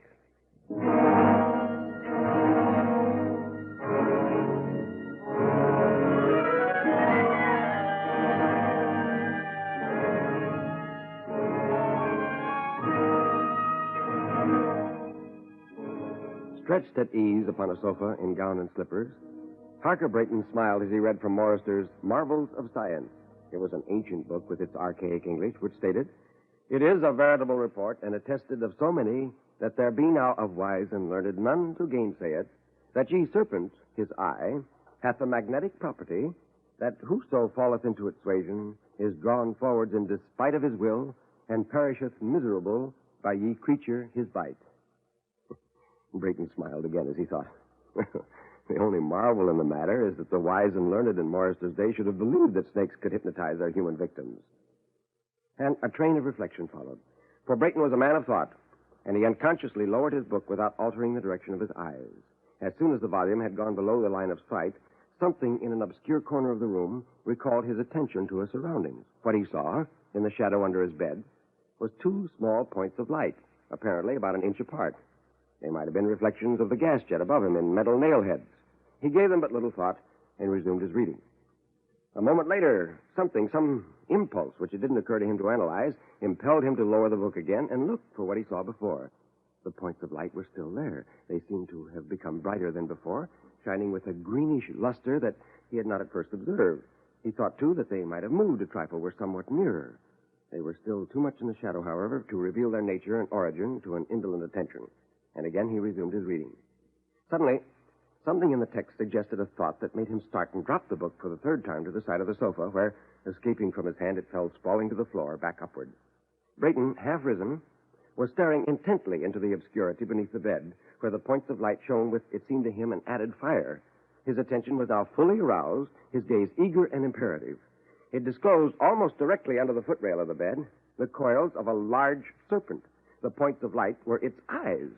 Its horrible head, thrust flatly forth from the innermost coil and resting upon the outermost, was directed straight toward him, the definition of the wide, brutal jaw and the idiot-like forehead serving to show the direction of its malevolent gaze. The eyes were no longer merely luminous points. They looked into his own with a meaning, a malign significance. A snake in a bedroom of a modern city dwelling of a better sort is happily not so common a phenomenon as to make explanation altogether needless. Harker Brayton, a bachelor of 35, returning to San Francisco from all manner of remote and unfamiliar countries, had gladly accepted the hospitality of his friend, Dr. Druring, the distinguished scientist. Dr. Druring's house, a large, old-fashioned one in what is now an obscure quarter of the city, had an outer and visible aspect of proud reserve. It plainly would not associate with the contiguous elements of its altered environment, and appeared to have developed some of the eccentricities which come of isolation. One of these was a wing, which was a combination of laboratory, menagerie, and museum.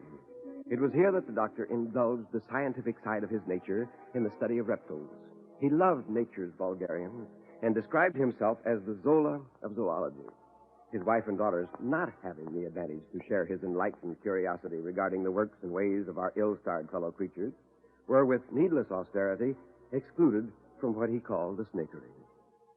Architecturally, and in point of furnishing, the snakery had a severe simplicity befitting the humble circumstances of its occupants, many of whom, indeed, could not safely have been entrusted with the liberty that is necessary to the full enjoyment of luxury, for they had the troublesome peculiarity of being alive. In their own apartments, however, they were under as little personal restraint as was compatible with their protection from the baneful habit of swallowing one another. And as Brayton had thoughtfully been appraised, it was more than a tradition that some of them had at divers times been found in parts of the premises where it would have embarrassed them to explain their presence. Despite the snakery and its uncanny associations, to which indeed he gave little attention, Brayton found life at the Druring mansion very much to his mind. Beyond a smart shock of surprise and a shudder of mere loathing, Mr. Brayton was not greatly affected by the sight of the huge snake under his bed. His first thought was to ring the call bell and bring a servant. But although the bell cord dangled within easy reach, he made no movement toward it. It had occurred to his mind that the act might subject him to the suspicion of fear, which he certainly didn't feel. He was more keenly conscious of the incongruous nature of the situation than affected by its peril. It was revolting, but absurd. The reptile was of a species with which Brayton was unfamiliar. Its length he could only conjecture. The body at the largest visible part seemed about as thick as his forearm. In what way was it dangerous, if in any way? Was it venomous? Was it a constrictor? He didn't know. Brayton rose to his feet and prepared to back softly away from the snake without disturbing it if possible, and through the door. Should the monster follow, a rack of murderous oriental weapons hung in the wall, from which he would snatch one to suit the occasion. Brayton lifted his right foot free of the floor to step backward. That moment, he felt a strong aversion to doing so. He lifted the foot a little higher by slightly bending the knee and thrust it sharply to the floor, an inch in front of the other. He couldn't think how that occurred. A trial with the left foot had the same result. It was again in advance of the right. His hand was grasping the back of a chair. The arm was straight, reaching somewhat backward. One might have said he was reluctant to lose his hold. The snake's malignant head was still thrust from the inner coil as before, the neck level. It hadn't moved, but its eyes were now electric sparks radiating an infinity of luminous needles. Brayton had an ashy pallor. Again, he took a step forward, and another, causing his hand to knock the chair over with a crash. The man groaned. The snake made neither sound nor motion, but its eyes were two dazzling suns. The reptile itself was wholly concealed by them.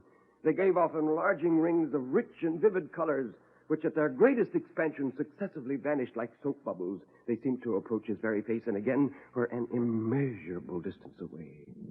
He heard, somewhere, the continued throbbing of a great drum, with desultory bursts of far music, inconceivably sweet, like the tones of an alien harp. He knew it was the sunrise melody of Memnon's statue, as though he stood in the Nile-side reeds, hearing with exalted sense that immortal anthem through the silence of the centuries. Music ceased. Rather, it became, by insensible degrees, the distant roll of a retreating thunderstorm. A landscape glittering with sun and rain stretched before him, arched with a vivid rainbow, framing in its giant curve 100 visible cities. In the middle distance, a vast serpent, wearing a crown, reared its head out of its voluminous convolutions and looked at him with his dead mother's eyes. Suddenly, this enchanting landscape vanished into blank. Something struck him a hard blow upon the face and breast. He had fallen on the floor. The blood ran from his broken nose and his bruised lips. For a moment, he was dazed and stunned and lay with closed eyes, his face against the floor. In a few moments, he had recovered and then realized that his fall, by withdrawing his eyes, had broken the spell which held him. He felt that now, by keeping his gaze averted, he would be able to retreat. But the thought of the serpent within a few feet of his head, yet unseen, perhaps in the very act of springing upon him and throwing its coils around his throat, was too horrible. He lifted his head, stared again into those baleful eyes, and was again in bondage. What ensued was a fearful scene. The man, prone upon the floor, within a yard of his enemy, raised the upper part of his body upon his elbows, his head thrown back, his legs extended to their full length. His face was white between his gouts of blood. His eyes were strained open to their uttermost expansion. There was froth upon his lips. It dropped off in flakes. Strong convulsions ran through his body, making almost serpentine undulations. He bent himself at the waist, shifting his legs from side to side, and every movement left him a little nearer to the snake. He thrust his hands forward to brace himself back, yet constantly he advanced upon his elbows. Dr. Druring and his wife were at this moment in the library. Their conversation was interrupted by a mighty cry which rang through the silent house like the voice of a demon shouting in a tomb. Again, and yet again it sounded with terrible distinctness. They sprang to their feet, the man confused, the lady pale and speechless with fright. Almost before the echoes of the last cry had died away, the doctor was out of the room, springing up the staircase 2 steps at a time. In the corridor in front of Brayton's chamber, he met some servants who had come from the upper floor. Together they rushed at the door without knocking. It was unfastened and gave way. Brayton lay upon his stomach on the floor, dead. His head and arms were partly concealed under the footrail of the bed. They pulled the body away, turning it upon the back. The face was daubed with blood and froth. The eyes were wide open, staring, a dreadful sight. Well, he died in a fit, said the scientist, bending his knee and placing his hand upon the heart. And while in that position, he happened to glance under the bed. Well, good Lord, how did this thing get in here? And he reached under the bed, pulled out the snake, and flung it, still coiled, to the center of the room, where it slid across the polished floor till stopped by the wall, where it lay without motion. It was a stuffed snake. Its eyes were 2 shoe buttons.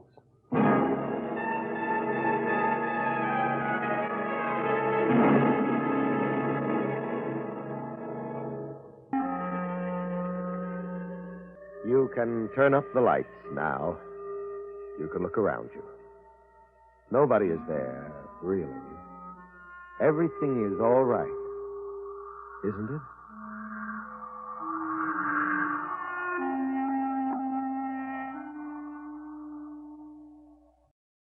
Sleep No More, on Tuned to yesterday from the 9th of January 1957 on NBC. And so closes this hour of horror on Tuned to yesterday. Be sure to be with us next time for more great programs from radio's past. Until our next hour together, I'm Mark Lavonier. Thanks for tuning in.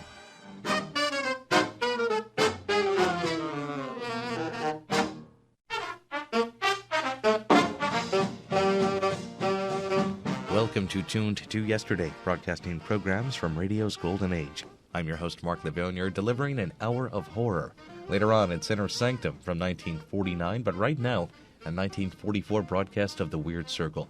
This story, released by NBC syndication, called The Strange Judgment. By what token can man live after death? By his works. Poe, de Maupassant, Balzac. These great writers of horror stories live on. Listen to The Weird Circle.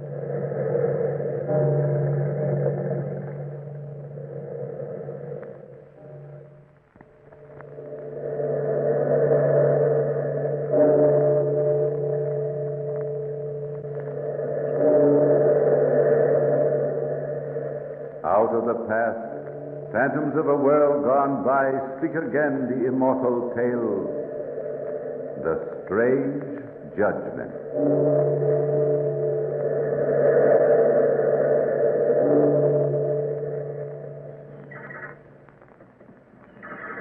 Someone is on the trail below. Now they are coming closer, pointing at my cave, here so high above the sea, at the pile of moss which is my bed, and the granite slab my table, the stoneware pitcher, the loaf of dry bread. Soon they will turn. See now, just like the others, they are going back down the trail, like the village folk who go to the marketplace by another trail so as to avoid me.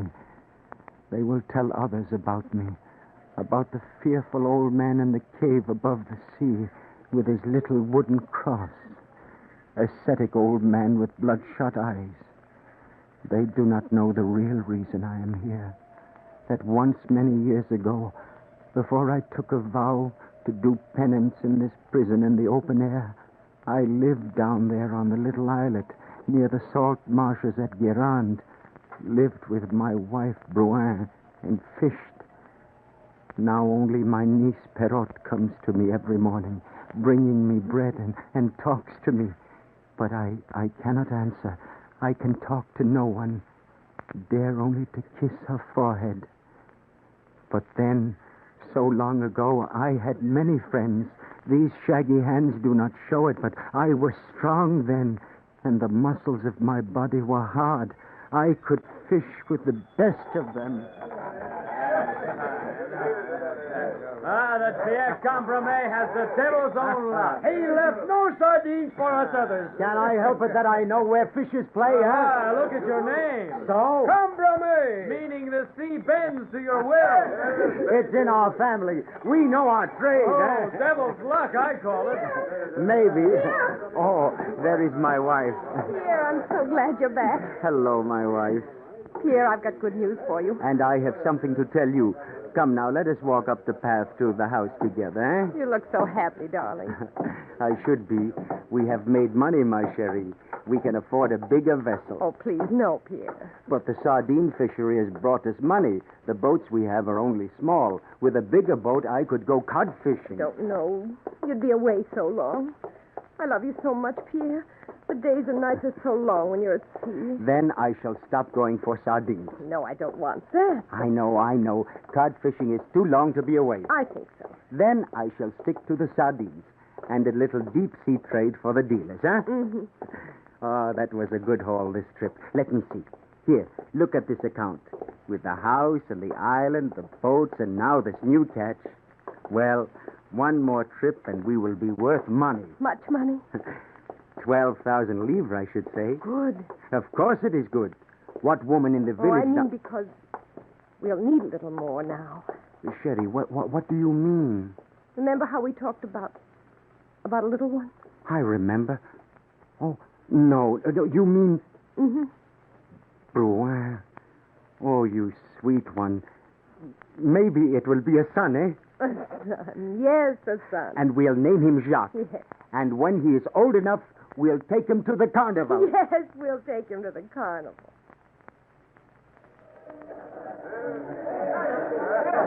That is enough candy for today, Jacques. No, Papa. I want that peppermint. No, Jacques. Let him have it, Papa. Bruin, you are spoiling your boy. Here, please. Let me have half a dozen peppermint sticks, eh? That ought to satisfy.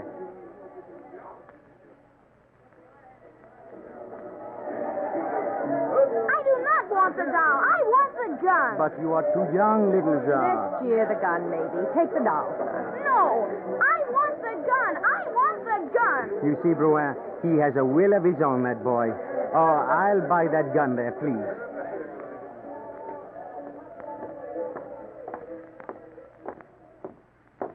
I'm afraid, Pierre. There it is, Papa. In that window. What a beautiful bicycle. Yes. But, Mother, a boy of his age should have a bicycle. The others in the village have none? How now? Our Jacques is no ordinary boy. Here, this way. Step into the store with me. I will buy it for you now. Pierre, we're spoiling him. He's so young and he wants so much. We're spoiling him dreadfully. Oh, he will outgrow it. He is only 6. Wait until he is 10. He will not be spoiled when he is 10.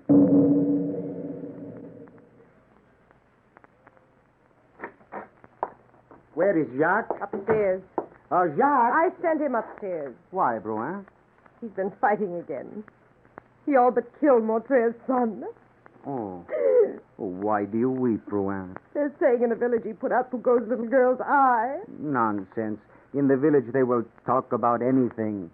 Oh, but he will be one for the girls, that Jacques. That isn't all. Last week the fowls, he twisted their necks just for fun. Such things make one bloodthirsty like a weasel. Oh, it is nothing, Bruin. Do not weep, please. He is young. He is only 10. Wait till he grows older. He will be the perfect gentleman when he is 15. Wait and see.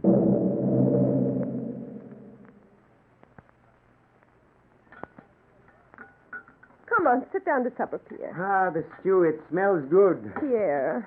Where is Jacques, eh? I don't know. Guérin, maybe, or Savenay. He's getting a little wild, Pierre. Oh, a boy of 15 needs to be active. It is natural. Pierre, remember the time you walked 20 leagues to repay a franc the dealer had overpaid you? Yeah, that was a walk, eh? Why isn't Jacques like that? I don't... You mean... Has our Jacques taken money? A little. I had a few coins and a jug in the cellar. Well, a young fellow needs money to carry on, I suppose. But that is not right. No, that is not right. Oh, he's still young. Maybe in a year or two he will be settled. Maybe he will not be so wild. Who knows? Maybe he will calm down.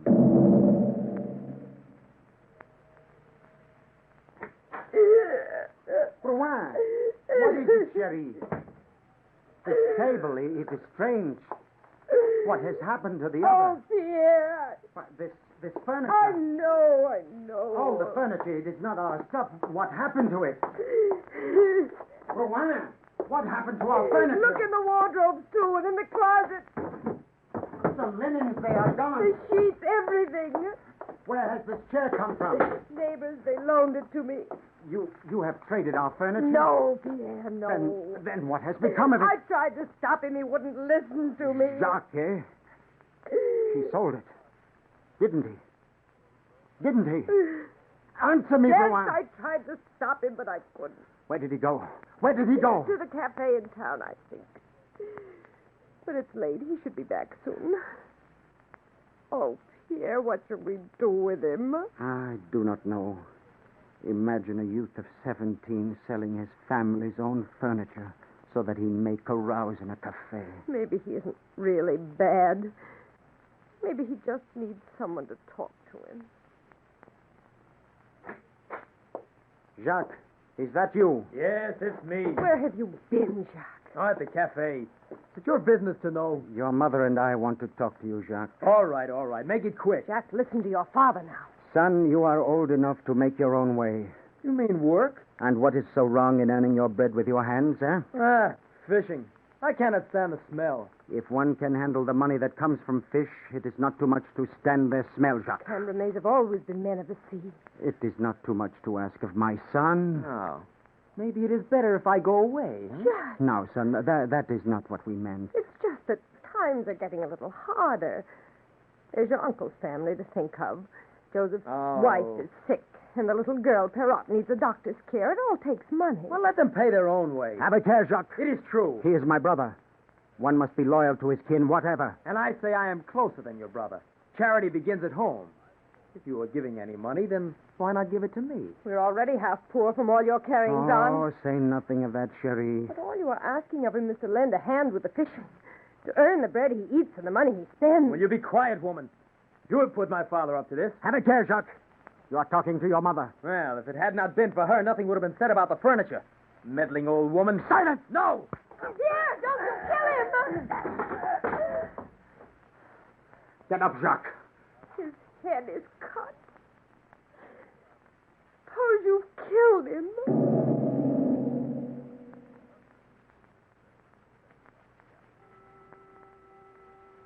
2 a.m. So late, and I'm so tired. Rouen, is that you? Yes. Where are you? In bed. So dark. Have you been in Jacques' room? Huh? Yes. How is he now? A little better. That was a bad beating you gave him. He should not have spoken to you that way. Oh, I didn't mind, really. But it was unkind the way he spoke of Joseph and his family. Of little Perrot. How's the mother, by the way? No better. I fear for her. Bad. So tired. Come to bed, Rouen. Yes, I will. Good night. Good night. Ah, the bed feels good tonight.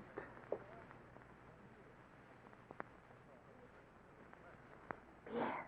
What is it? There's someone in the room. A thief. Who is it? Who is it, I say? Light the candle, Pierre. Yes. Over that way. There. Jacques! Jacques! Jacques, what are you doing here? Why aren't you in bed, son? Answer me, Jacques. What are you doing in this room? Yes. What's that in his hand? Stay where you are. Both of you. It looks like... Hold the light higher, Pierre. Yes. It's a knife. Jacques, what are you doing with that knife? Stand back. Don't come near me. Put down that knife. You would murder us in our beds. Stand back, I warn you. Give me the knife, Jacques. You wouldn't dare stab your own mother. I'll stab anybody. Anybody. Do you hear? Anybody!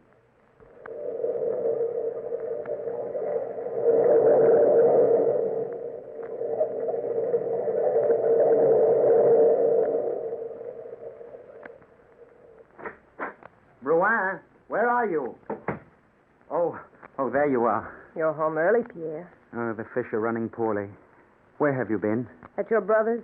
Oh, how is his wife today? Worse. And little Perrot? She still needs nursing. Oh, I saw Joseph at the fishery on the way home. They need more money. We're running low. But what we have, we share. You're a kind one, Rouen. Doctors and medicines for the sick, that always takes money. And Perrot, she's such a tiny thing and so helpless. I've fixed it so that later on she'll not be so bad off. What do you mean? In my mattress, I've sewed a Spanish doubloon wrapped in paper. I've written on the paper for Perrot so that there's no mistake as to whose it is. Where is Jacques? On another spree. With what? I don't know. He asked me for money, but as you told me, I refused him another centime. He must learn to work for what he gets. I would like to visit my brother's place before supper.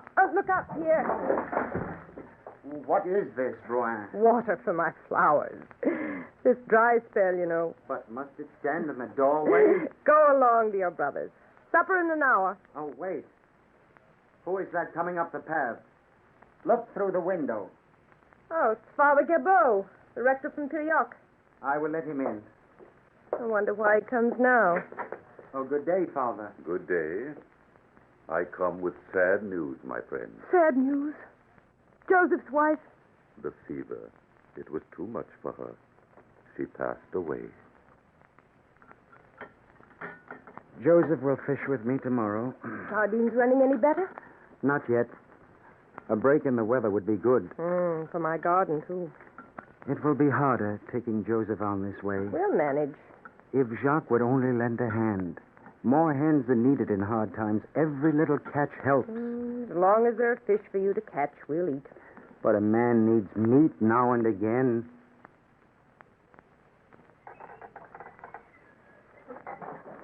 Is that you, Broin? Yes. Came down to the shore because I couldn't wait. I had something to tell you. I have something to tell you. Here. Look at this paper. I found it floating at the shore. My handwriting. For Perrot, it says. You know, then. The Spanish doubloon. Where is it? I don't know, Pierre.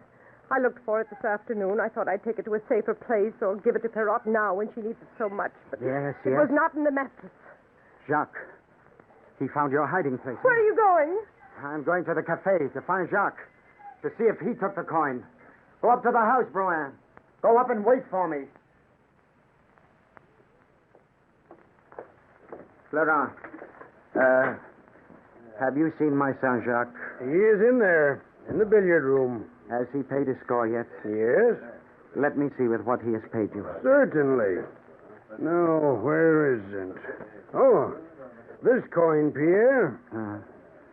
My son paid you with that, eh? But naturally. No, I'll take it. Here is silver for it. You see, there is a cross marked on the coin. I have sentimental reasons for keeping it. I understand. You did not tell my son I was here. Oh, of course not. I thought... that is good. Thank you, Pierre. I thank you, Florent. Au revoir. Au revoir.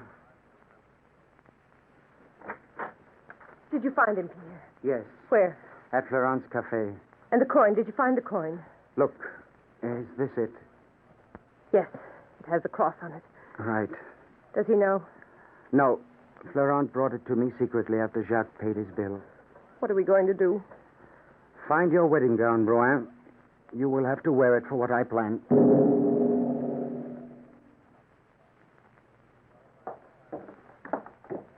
You look beautiful, Bruin, the day of our wedding when you wore that gown. To think now I must wear it for this. Never mind. It is the custom. A mother and father in their wedding clothes shall judge an erring son. Oh, fetch 2 candles from the kitchen, eh? And the 3-legged stool, too. There. We shall sit as judge and jury on this side of the fire. There. Now Jacques will sit here opposite us. Now the candles, eh? There now. That gives enough light.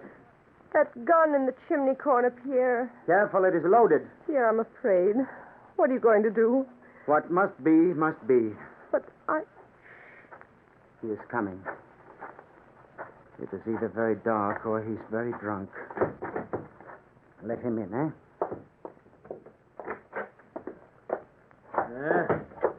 What's this? Is there going to be a wedding? Sit down, Jacques. Maybe this bucket of water will clear his head. No. Sit down. Leave me alone. Jack. Sit down on the stool there. Do as your father says. What is this?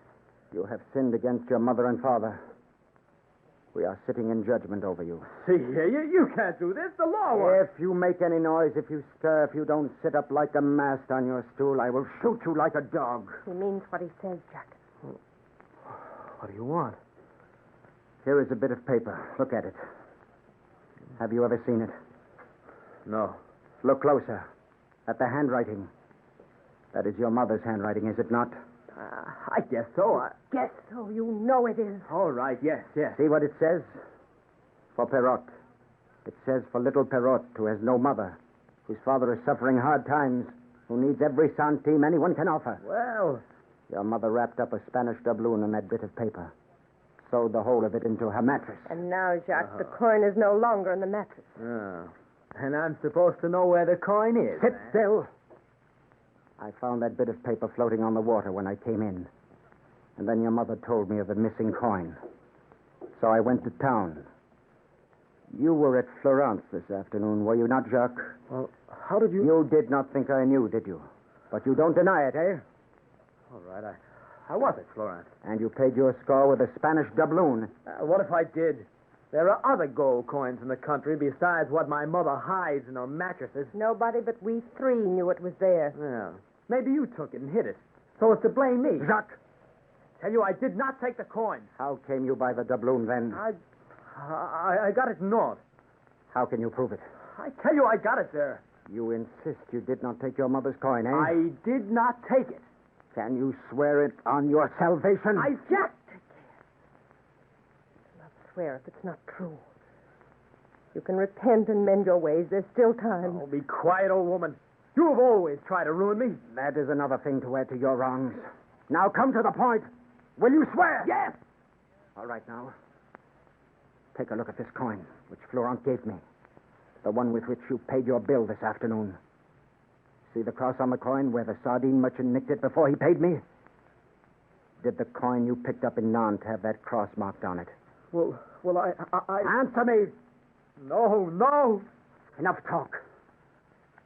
I say nothing of all the wrong you've done before. No Cambrémé shall die in the marketplace at Croisic. Say your prayers, Jacques, and let us be quick. Father Gabot is coming to hear your confession. He is already coming up the path to the house. Open the door for him, Brouin. Will you come in now, Father? Thank you. Bonjour, Father. Bonjour. Jacques is waiting for you. I am ready, son. No. He is waiting for your confession, Jacques. Speak, Jacques. The crime is worse when concealed. Confess to it. That makes it easier. Your mother is right, young man. The crime will weigh heavier on your conscience if you do not speak up. No. If I confess, he'll kill me. You seem to fear death more than eternal damnation. I will not do it. I will not do it. It is no use, Father. I guess he has always been willful, this boy. That has been the curse of this household ever since he was born. Very well. If you will not be needing me any longer, I have other visits to make, you know. Of course, Father. Pardon us, sir, for bringing you so far. I meant to give my son a lesson. Good night, then. Good night, Father. Good night, Father. Not another word. Get off to bed now. Better this way. Maybe he'll repent. No, not him. Nevertheless, I'm glad you didn't hurt him. Never mind. This night is not over yet. I shall wait until he is asleep. What are you going to do? What must be, must be. What are you going to do? You shall see. You shall see.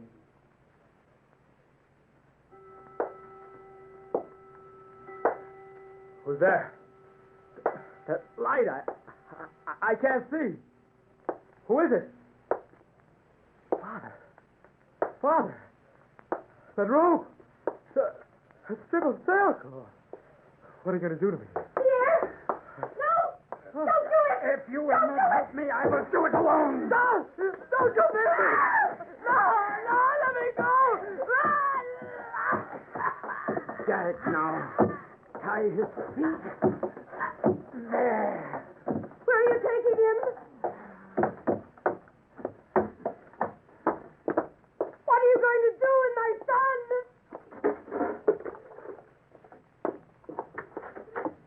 Pierre!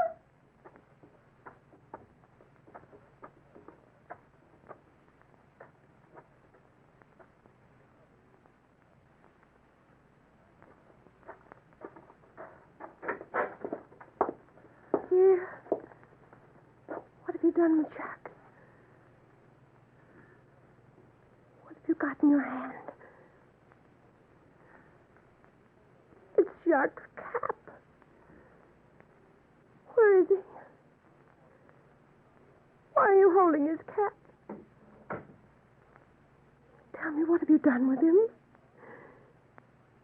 Pierre, what? His cap.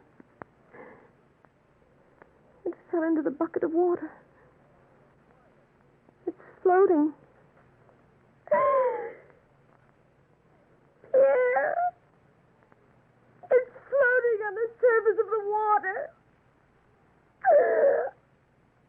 Oh, Jacques, my son.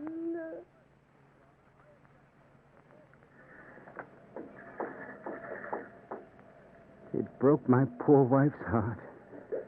She died within a week, and I was never the same. The thought of what I had done haunts me. I could not fish by day. I could not sleep by night. In the end, my conscience drove me to go to see a priest. He refused me absolution until I promised to tell my story to a justice, which I did. He sentenced me to this. And here I sit, a man under a vow, doomed to watch over the water, to talk with no one, sitting, watching, waiting.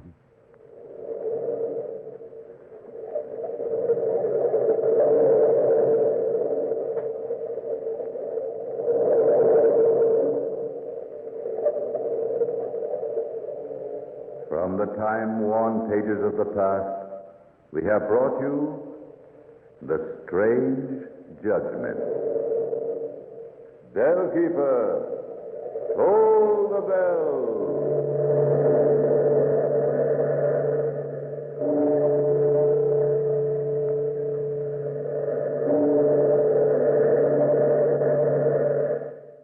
The Weird Circle on Tuned to yesterday from 1944, the 30th program in the NBC syndicated series. You're listening to an hour of horror on Tuned to yesterday. I'm your host, Mark Lavonier, and now we'll hear a broadcast that had about 13 million people tuned into CBS Radio on a Monday night at 8. It's Inner Sanctum, this Armed Forces Radio Service rebroadcast from July 4th, 1949, called Pattern for Fear.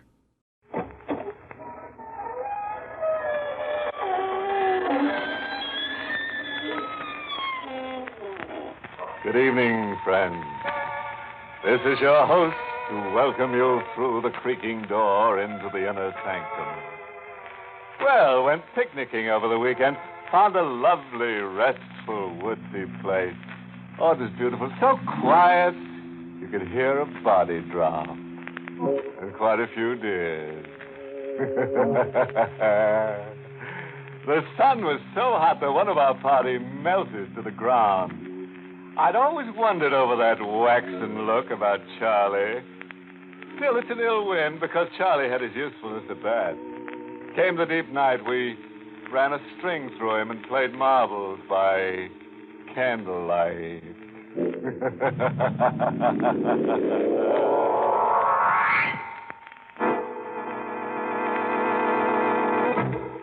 Tonight's Inner Sanctum mystery, Pattern for Fear, was written by John Robert and stars Everett Sloane in the role of Ludwig, with Cameron Prudhomme as Larrabee.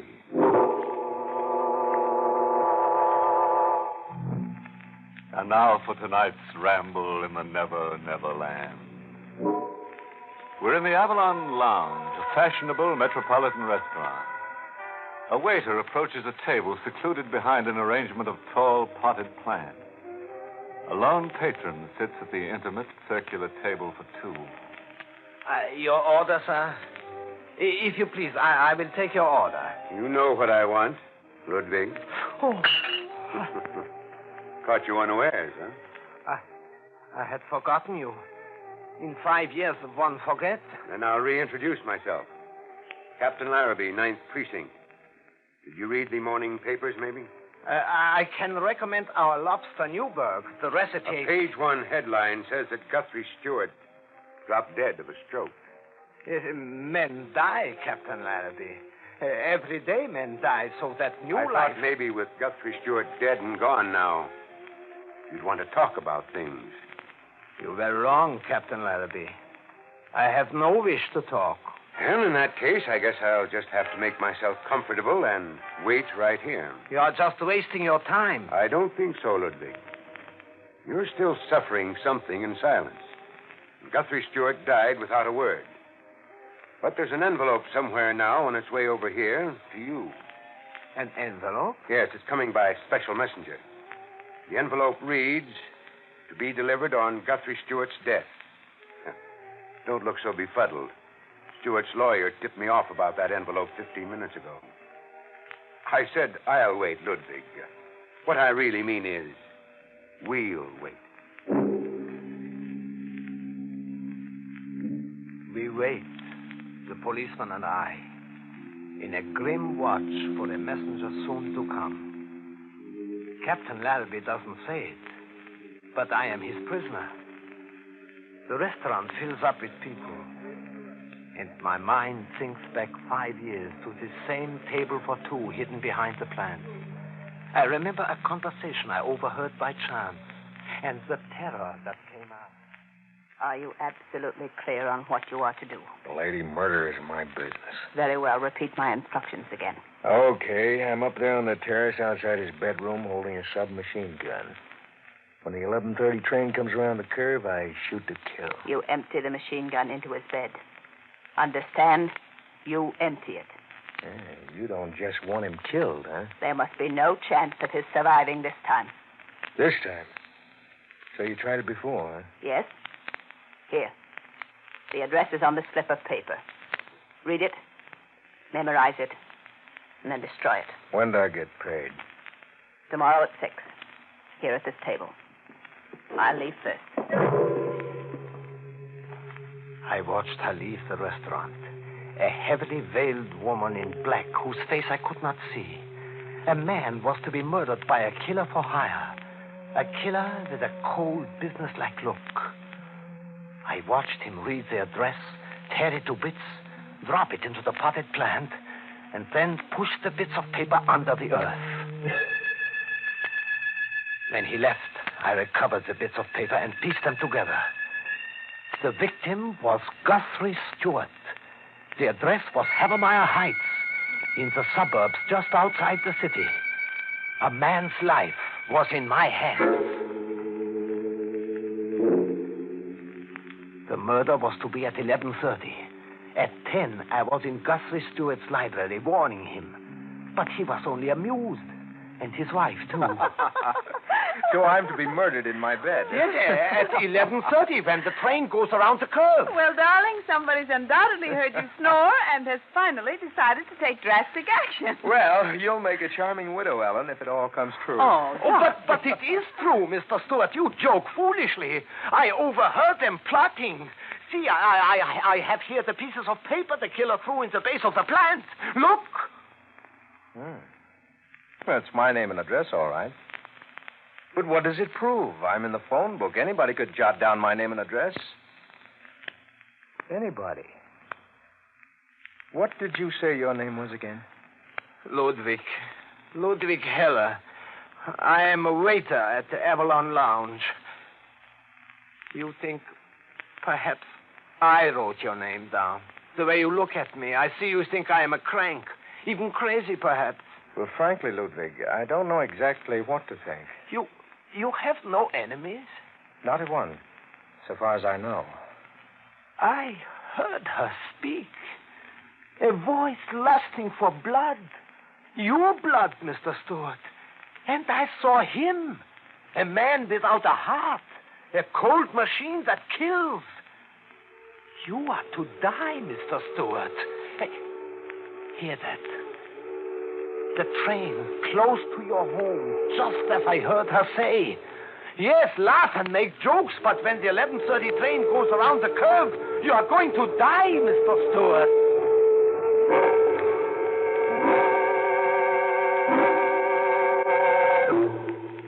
A man's life was in my hands, but I couldn't make the victim believe in his own approaching death. I went to the local police station to a Captain Larrabee. There I blurted out the story once more. I waited while he talked to Guthrie Stewart on the telephone. Yes, I got it. Yes, I understand, Mr. Stewart. Sure thing, I'll do just as you say. Look, Ludwig Heller. Look, Heller, I relayed what you told me to Guthrie Stewart. But I told you it was of no use to do that. He just laughs at it. He's not laughing anymore. As a matter of fact, he's hopping mad right now, and his missus, too. Hopping mad at you. At me? At you. He says if you keep peddling that fish story around, he's going to prefer charges of malicious persecution. He will prefer charges against me? Right. In fact, he left it squarely up to me. Now, you're to promise me you'll go about your business, whatever that is, if I'm to clap you in the clink for observation. He thinks I am crazy. He's sure of it. As a matter of fact, from the looks of you, I'm not sure you're not crazy either. Now, are you going to do the sensible thing? Yes. Yes, Captain Larrabee. I will go home. The sensible thing. Go home. 11 o'clock. In 30 minutes, a man would die, and his blood would stain all the rest of my life, because I was powerless to save him. The sensible thing. Go home, the police captain had said. But I did not go home. I had to see death look deep into its face. I returned to Havermeyer Heights to wait silently in the shadows on the terrace and watch. He was there, too. The killer and his machine gun. A black executioner waiting and ready.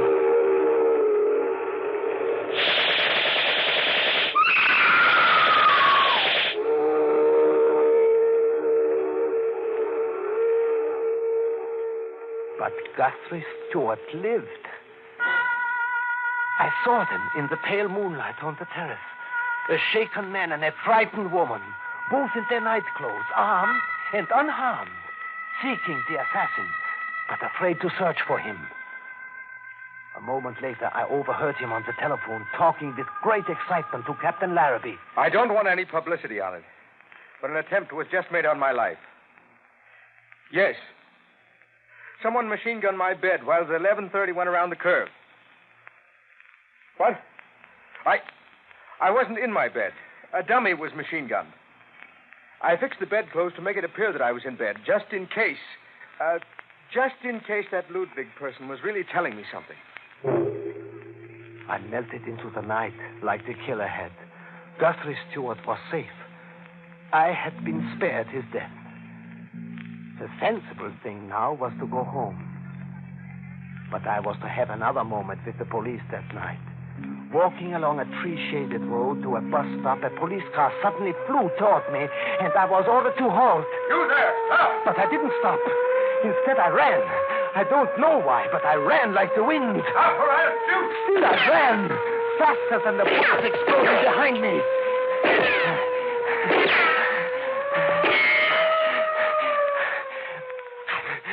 I found a neck of woods and hid. I lay face down in the earth for hours, listening to the night. And then, just before morning, I started back to the city, sneaking along the back roads like a fugitive. A curious thing had happened to me. In that night, the deep guilt I was sure the killer must feel had transferred itself to me.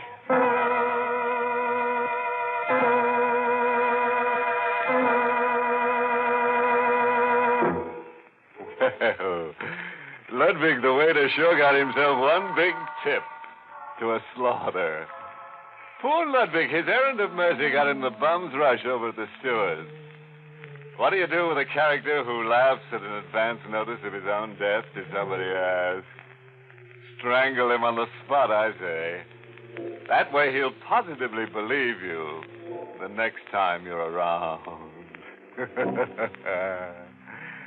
Yes, a murder in time certainly saves a lot of wasted breath.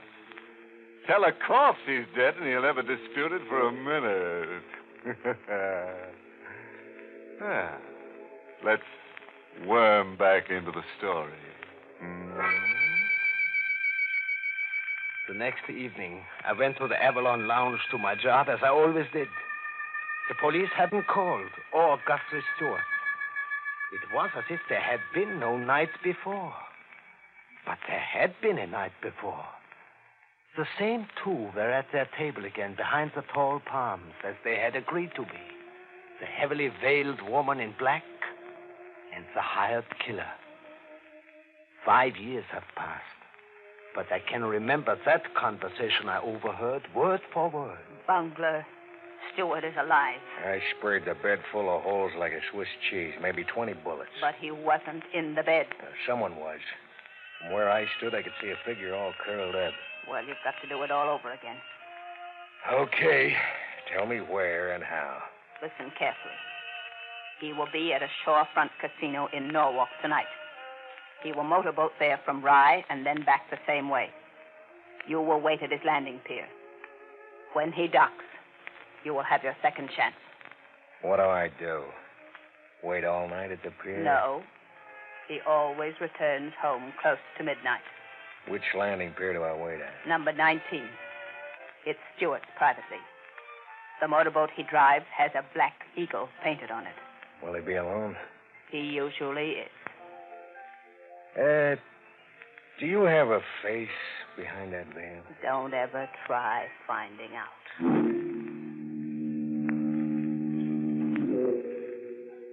Guthrie Stewart's life was in my hands a second time, as if I had been appointed keeper of his destiny. I was there, too, with the fog curling around me just before midnight on the docks facing the Long Island Sound. I hid, but as before, the executioner stood in the fog and mist, not 20 yards away from me, waiting. There were midnight chimes, and on the water, moving closer, the sound of a motorboat returning to dock. The black eagle on the prow was hardly distinguishable. And then a figure stepped out from the boat to the pier. I saw the killer move, and I screamed, "Stewart, look out! There is a gunman!"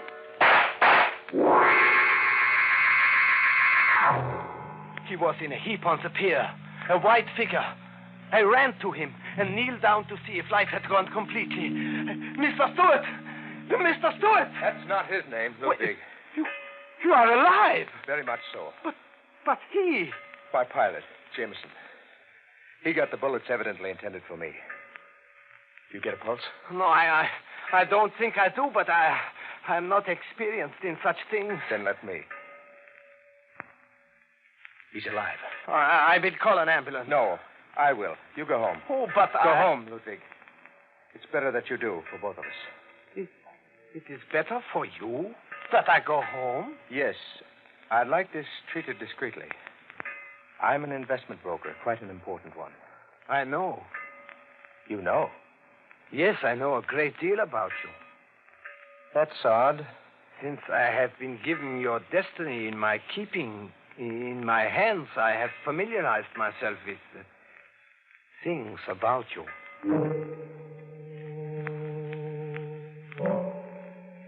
The next day, a heavy manila envelope came to the restaurant for me from Guthrie Stewart. The letter told me about his investment business, his social position, his fear of scandal and things. Besides the letter, there was a check. A $2,500 check for me. The police didn't come until the next night. Captain Larrabee took me to the station house. Guthrie Stewart was there, and Mrs. Stewart.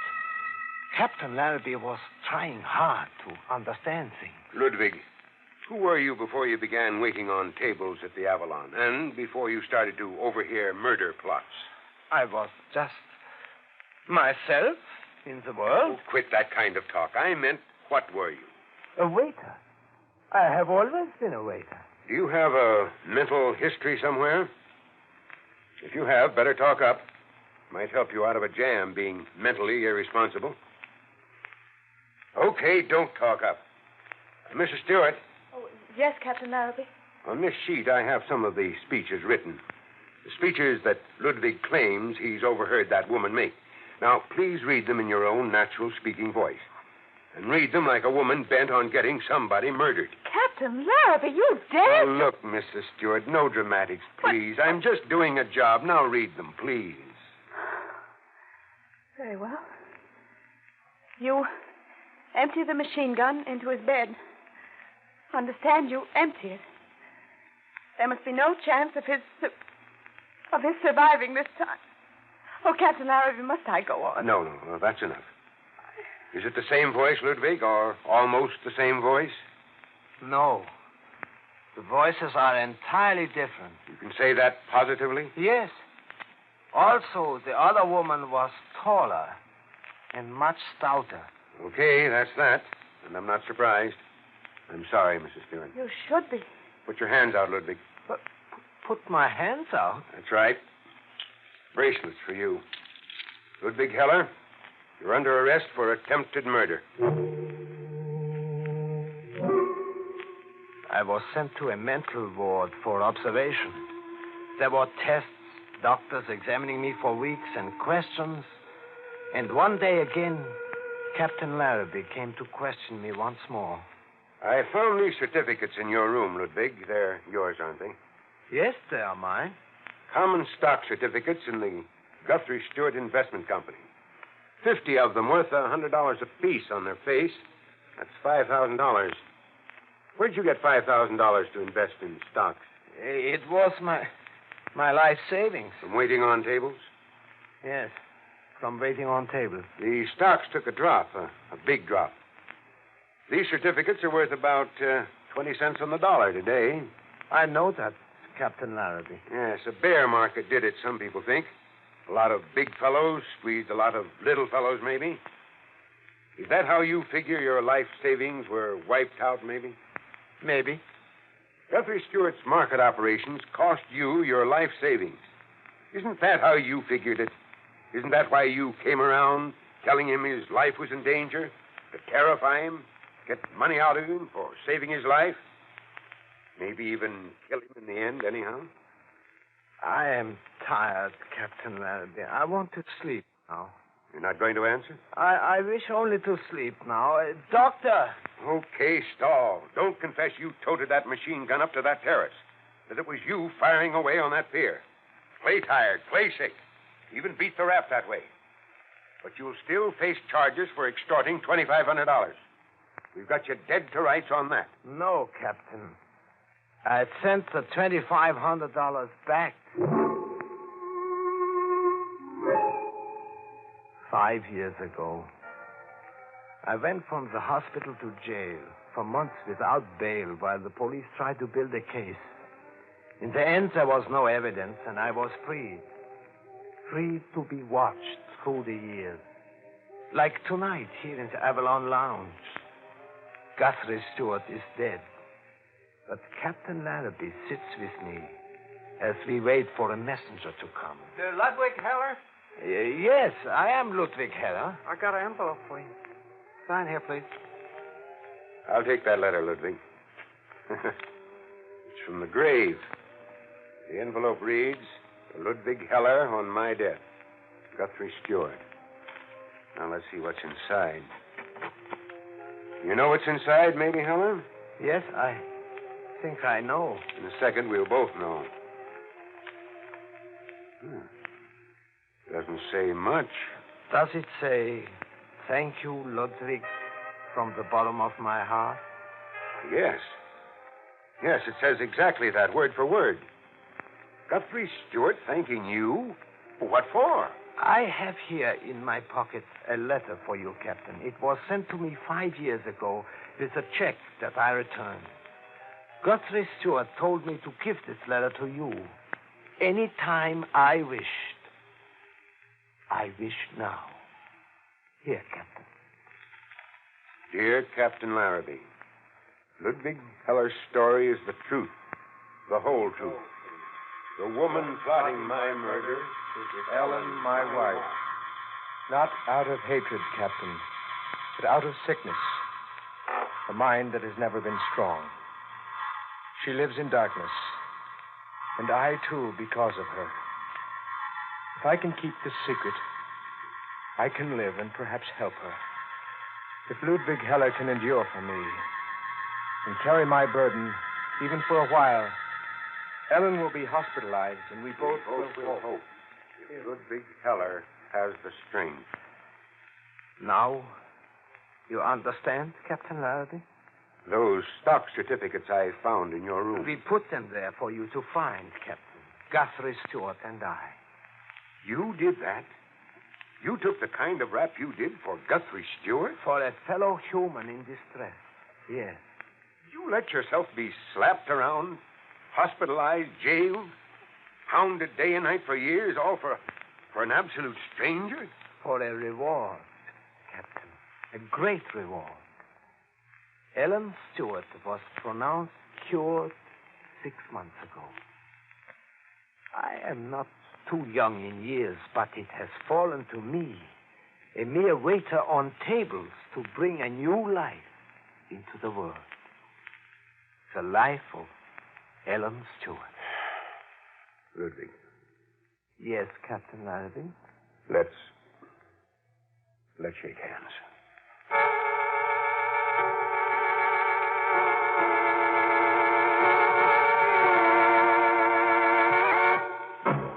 Stop in at the Avalon Lounge, anybody, for the town's best service a la carte.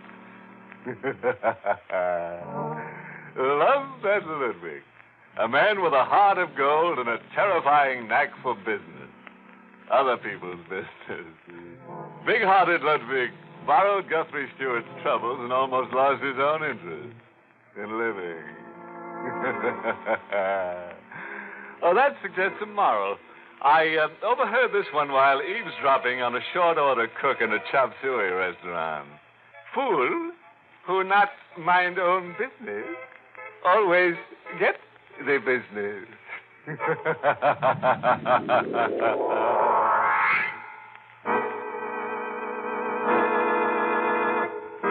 Inner Sanctum was heard in the United States over CBS, the Columbia Broadcasting System, and has been rebroadcast for servicemen and women overseas through the facilities of the United States Armed Forces Radio Service, the voice of information and education.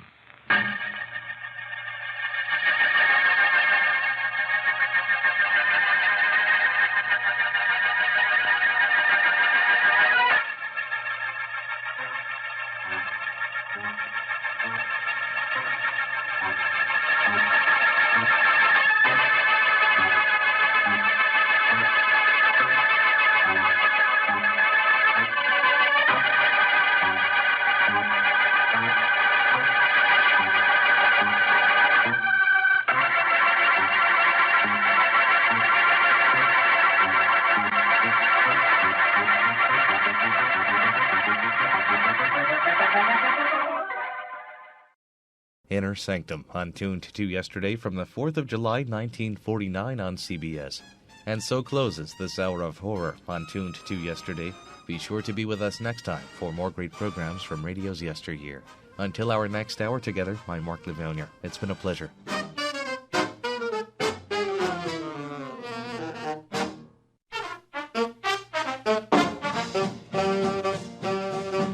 It's Tuned to Yesterday, showcasing programs from radio's golden age. I'm your host, Mark Lavonier. Welcome to an hour of horror. Later in the hour, a story from Lights Out, but right now it's Quiet Please, an ABC broadcast penned by Willis Cooper and broadcast on June 4th, 1949, the 101st program in the series called Tanglefoot. Quiet, please. Quiet, please.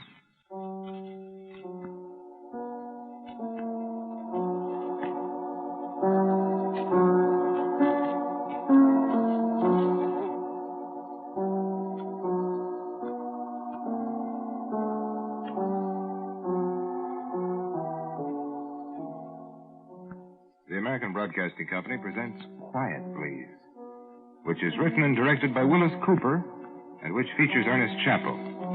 Quiet, Please for tonight is called Tanglefoot.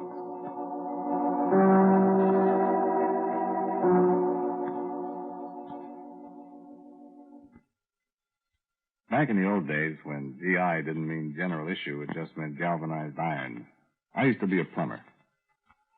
There are no cracks about leaving tools in the shop when you go out on a job. Because if a plumber took along all the tools he's liable to need on a job he don't know nothing about till he gets there, he'd need one of those moving vans to tote him. Just the same, what you can do with a 14-inch Stilson wrench and a mitt full of oakum, you'd be surprised at. This place where I worked, well, you ever smell a plumbing shop? Well, I tell you what you smell. Oakum first thing, like creosote. That's what you start with. Linseed oil, that's in the red lead you use on the joints and stuff. You smell a hot lead where the kids melting down scrap lead into little pigs you can put in your bag. Galvanized iron. Yeah, sure, you can smell galvanized iron. Go past the bins where they keep the L's and the T's and the street L's and the Cuptons and the Unions. All sizes. And 40 team sizes. You can smell galvanized iron, all right. Then there's the smell of rats that live back behind the bins. And gasoline burning in the blowtorches and the furnaces. And the thing I remember best of all, the smell of the flypaper. My heavens, there seemed to be flypaper every place. I don't know, maybe in the old days there was more of it, or there was more flies or something. Seemed like every place you went, you run into flypaper. Remember that smell? Like varnish with sugar in it? Like taffy that got spoiled? Kind of a fascinating smell in a sicky way. Think about it and you'd kind of think, yeah, no wonder the flies liked the smell and went for it. Smell? Sure, flies can smell. They got smellers that'll make a bloodhound jealous if you notice. And flies got lots of things. Yeah, you got a jillion eyes, 6 fancy legs, wings, and a trunk like an elephant. Only littler, proboscis, they call it. Huh? Ah, not the flies. They can't talk. Boy, howdy if they could. I know a lot about flies. I'll tell you about it.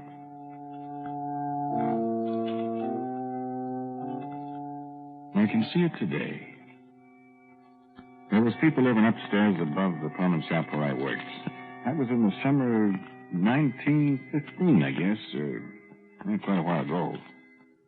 Their back porch hung over the back porch of the shop. Made kind of a shed where we used to thread pipe, melt up scrap lead, stuff like that. And Ricketts, the horse, he used to be tied up back there in the alley with a wagon. When he was working back there, it was quiet and shady and hot.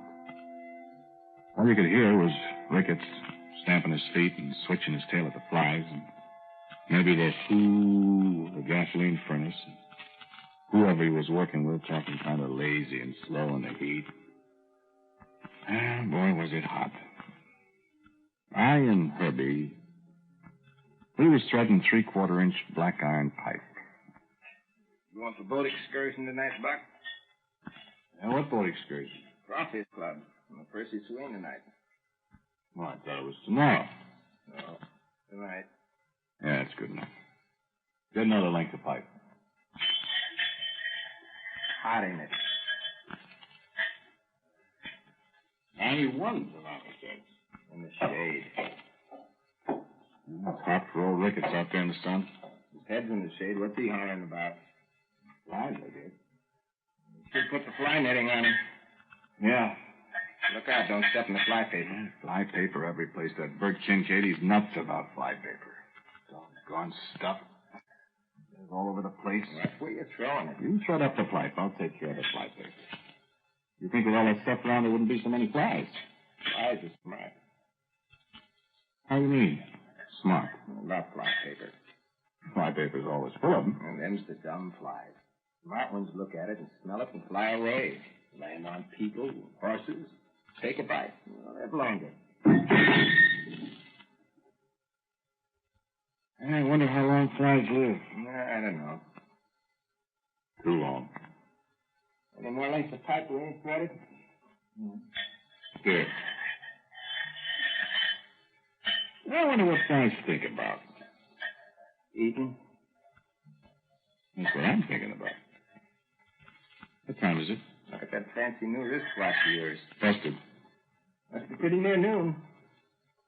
Gonna go home, do you? Want to go with me? I wasn't hinting. Heck, you wasn't. Well, no flies on you, brother. Oh, wow. I'll make some ice cream she left for me. Your mom home? No, she went up to Peoria this morning. P.A. Bedner's got a sale or something. Well, I could stop at Ruins and get some boiled ham or something. We could make sandwiches. Oh, we got some. All right, we got something there. We're eating off you. Or... Nah. 12 o'clock. Let's go.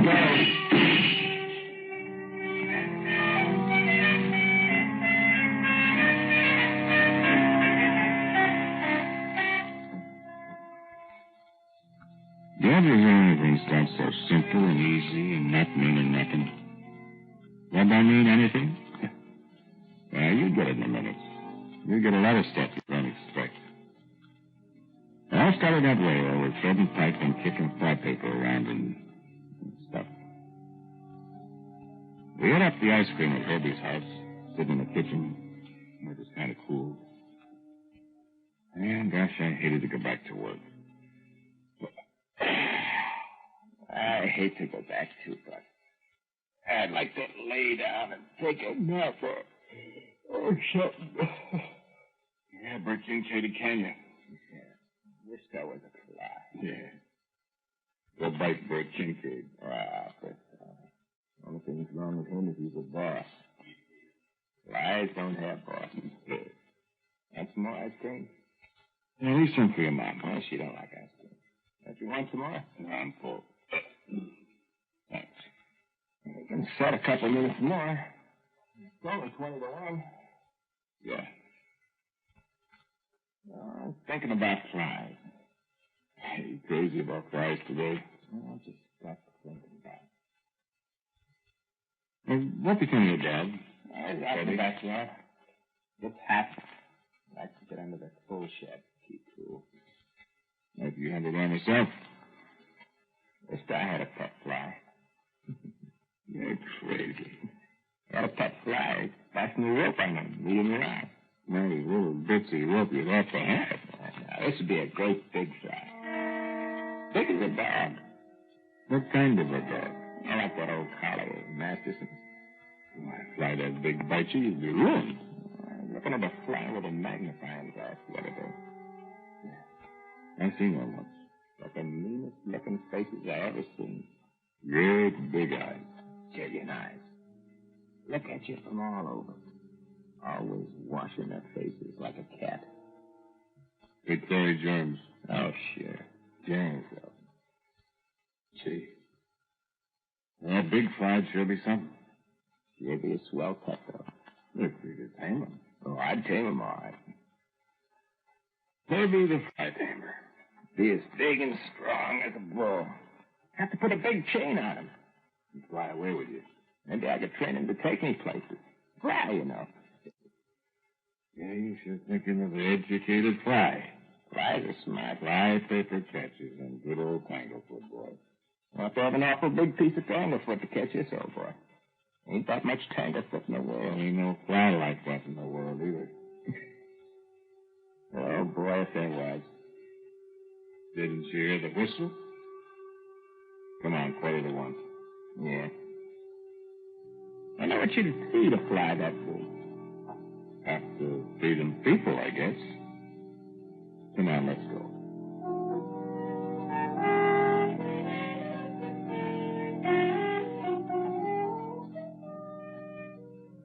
I remember it was pretty near 3-4 months later. It was just getting kind of the first days of fall, and people were starting to burn dry leaves along the curbstone. Herbie and me was fixing a hot water heater for Frank and Edith Gibbons, the telegraph operator. Live out there where Washington runs into Court Street.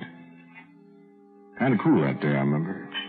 Mrs. Gibbons, she was jawing at us because she said we were so slow. She wanted that hot water heater fixed right this minute. She wanted to take a bath before the chicken pie supper at Christian Church. She had to put the icing yet on 2 devil's food cakes, and would we please hurry up, she was all of a tizzy.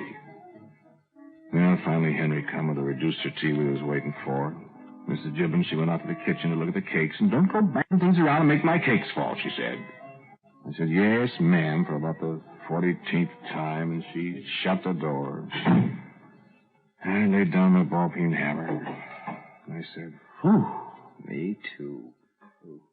I can't women leave you alone. Well, I get the union after her. She thinks she knows so much about plumbing. Well, at least it's cool. What's the matter? Yeah, I got my elbow in the flypaper. My heavens, what you still got flypaper around for? Here, let me do it. Oh, gotta take off the skin, too? Yeah, squirt me some gasoline on it. I got guck all over me. Ain't been any flies for 3 weeks. Need more gasoline. I know where there's a fly. Huh? I know where there's a fly. Well, why don't you swat him? Well, 2 reasons. First, I kind of like this fly. Like him? Raised him from a pup. Herbie. Raised a fly from a pup? Second thing is, you want to swat this fly, you better have a baseball bat. What? This here fly is 8 inches long. Huh? Hand me the red lead. How big? Maybe 9. Where are you going? Miss Gibbons. What are you calling her for? Miss Gibbons, call up the asylum. Herbie Butterworth is seeing flies 9 inches long.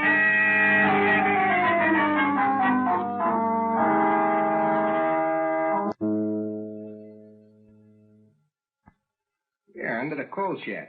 Come on, Teddy. Here, Teddy boy. Here, Teddy. Come on, Teddy. Come on out there, boy.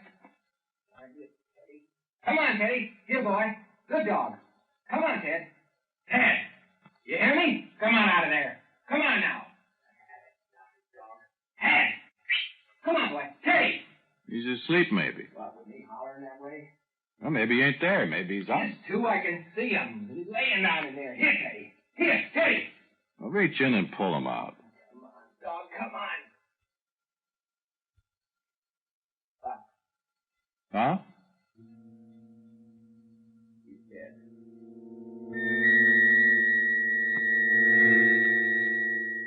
You ain't ever seen anything, I mean, that a fly killed. No, I don't mean kill by putting germs on him like that. I mean, well, murdered by a fly. This here fly is 8 inches long. Maybe 9. This here fly killed Teddy, that was Herbie Butterworth's dog, that was a hound dog that weighed 42 pounds on John April's scales the day before. This here fly, he just up and killed poor old Teddy. But maybe Teddy was scared to death by the fly first. Because nobody in the whole great big wide world ever seen a fly that was 8, 9 inches long. Nobody but first Herbie and then Teddy. And afterwards, me.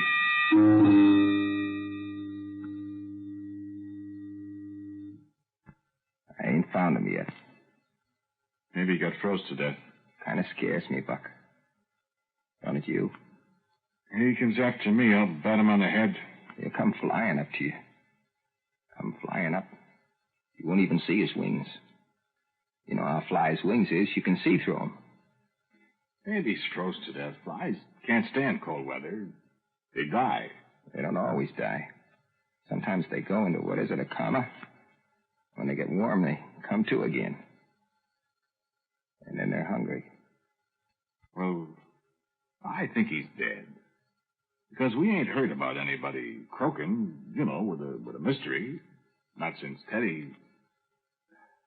Hey, I can still see that dog. Try not thinking about Teddy. Maybe you ought to leave some fly paper around. Big hunks of fly paper. I got fly paper all around the coal bin there where he was.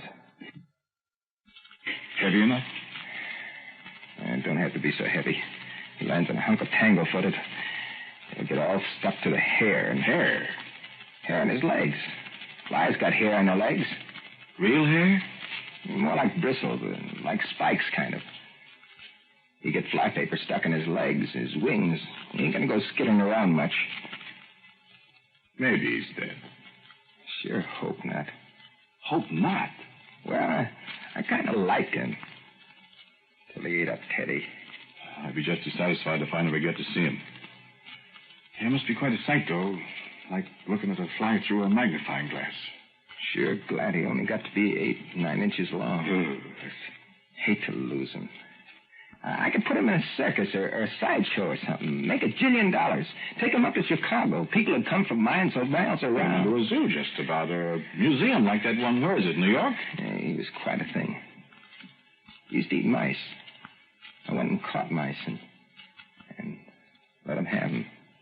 I want to see what he'd do to a dead mouse. Oh, thank you kindly. I seen what he'd done to Teddy. How'd you get him so big, Herbie? Huh? Secret, Buck. That's so? I bet if he'd lay an egg, the egg would be bigger.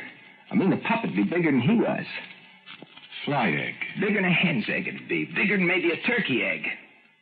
Maybe he's dead. Yeah. He comes after me. I'm going to shoot him. My old 12. You couldn't hit a balloon with a bull fiddle. Hit him all right. Hello, Louise. How'd you do? Hey, who's that, Buck? I don't know. Just moved to town from someplace in Ohio, Iowa, someplace. Louise McKinney, something like that. Where'd you know her? Met her at Empire Hall, that dance the other night. What dance? Social Athletic Club? Uh-huh. Well, night. See you at the shop in the morning. So long. It's cold, ain't it? Yeah, gonna snow. Feels like snow. More busted water pipes. Yeah. So long, Buck. Say, that Louise, what's her name? That's something, ain't it? Yeah, I feel like that there type. I like it. Say, Herbie. What? Listen. What? Listen, that great big fly of yours. Yeah? On the level now. Is there a great big fly? Huh? Couldn't you just be... I just thought about it all of a sudden. I never seen this here fly. I mean, you think I'm just fooling? I was wondering. I was just making it up. Was you? No. I wasn't making it up. I just wondered. Listen, Buck. I never made that up. Listen, I wished I was. I wish I'd never started making flies grow big. I ought to have stopped when I got one this big. I don't know whether to believe you or not. Listen, Buck, when I think what that there fly... You remember way back last summer when we first talked about it? You said, what would you feed a great big fly? Yeah. Remember what you said? What? You said people. People, you said. That's what you'd feed him. Oh, yeah. Listen, Buck, he already had a dog. That we know about.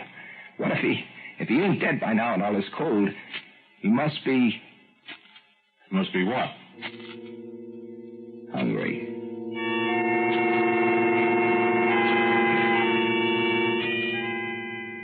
December 1915. Yeah, 7, 6, 5, 4, 3, the 3rd, the night Herbie and me talked like I told you. I remember because on the 7th, the Boy Scouts had a movie at the Capitol Theater. It used to be the Standard Theater. And there was a kid with a bugle blowing it out front. That was the 7th. That was the night Bert Kincaid phoned me up from the shop, and Mayor Watson came over from kind of next door and told me Bert was calling me. And I was over. Bert, he said, you and Herbie Butterworth go right away to these people, these McKinleys or McKinleys or McKinneys, whichever it was, because their friend or something was wrong with it, and they was hollering they was freezing. And I should go right on over, and Herbie would meet me there. He was already on the way with Ricketts and the wagon and the tools. So I said, all right, and I went home and put on my overshoes and my army sweater, and I'm over there. See, the place is only 2 doors away from where Herbie lived, there by the Garfield School. That's why he was there already, see? I never even bothered to knock on the door. I just went around to the cellar door with my Coleman lantern, and I come on down, and Herbie was there already sitting on the cellar steps, so I just about fell over him, and not looking very happy. Say, I said, I thought there was freezing to death here in this house with a busted furnace that's not cold down here. It's warm, I said. I fixed it. Huh? I fixed the furnace. This valve was corroded, and I put a new one on. I fired up. It's all right. Well, what you sitting on the cellar stairs for, then, if it's all fixed? What you sitting around here for? Well, What are you looking so crabby about? Anybody ought to be crabby? It's me. I walked halfway across town. I'm about... What you so crabby about? Huh? She's down here. Who? Louise, you know, the McKinley gal, or whatever her name is. Where? Oh. That's why I ain't welcome two's company. Three's Shut up. Gonna make some time, huh? Shut up. She'll hear you. Where is she? I went back there in the preserve closet. What for? Going to bring you a jar of apple butter? The old man makes elderberry wine. He got some bottles back there he brought from Ohio or Iowa or whatever it is. 3 years old. I sure like elderberry wine. I know it. Well, I tell you, Herbie, I'm a good guy. I'm your friend, Herbie. Seeing you got everything fixed up, I'll beat it. You don't have to go. I never stood in the guy's way, Herbie. I'll go out into the cold and the snow. Ain't no snow. I'll go right home and read V.C. Allensworth's editorials in the Times, and I'll leave the coast clear for you. You don't have to do that, Buck. Just as soon as I have one drink of elderberry wine. Know there was a catch in it. Now I'll go right away, honest, Herbie. Hey, you've been telling her about giant flies and things. Cut it out. That thing's dead. I guess If it ever was alive. You got the makings? Got some tailor-mades. Need those? Yeah, much obliged. Ain't you smoking? No. What's she doing, making that wine? Well, a man probably hid it for herself. You give her a good smacking if you find she's swapping. Probably give you a good smacking, too, huh? Why'd you yell at her? The folks will hear upstairs. Louise. Shut up. Hey, Louise. Shut up, Buck. Come on, let's go help her. Nix. Louise, you want some help? Buck, the people will hear you. In here? Hey, Louise. I thought maybe you needed some... Louise? Louise. Buck, what's that? Herbie. What's the matter, Buck? Buck, what's that? Louise.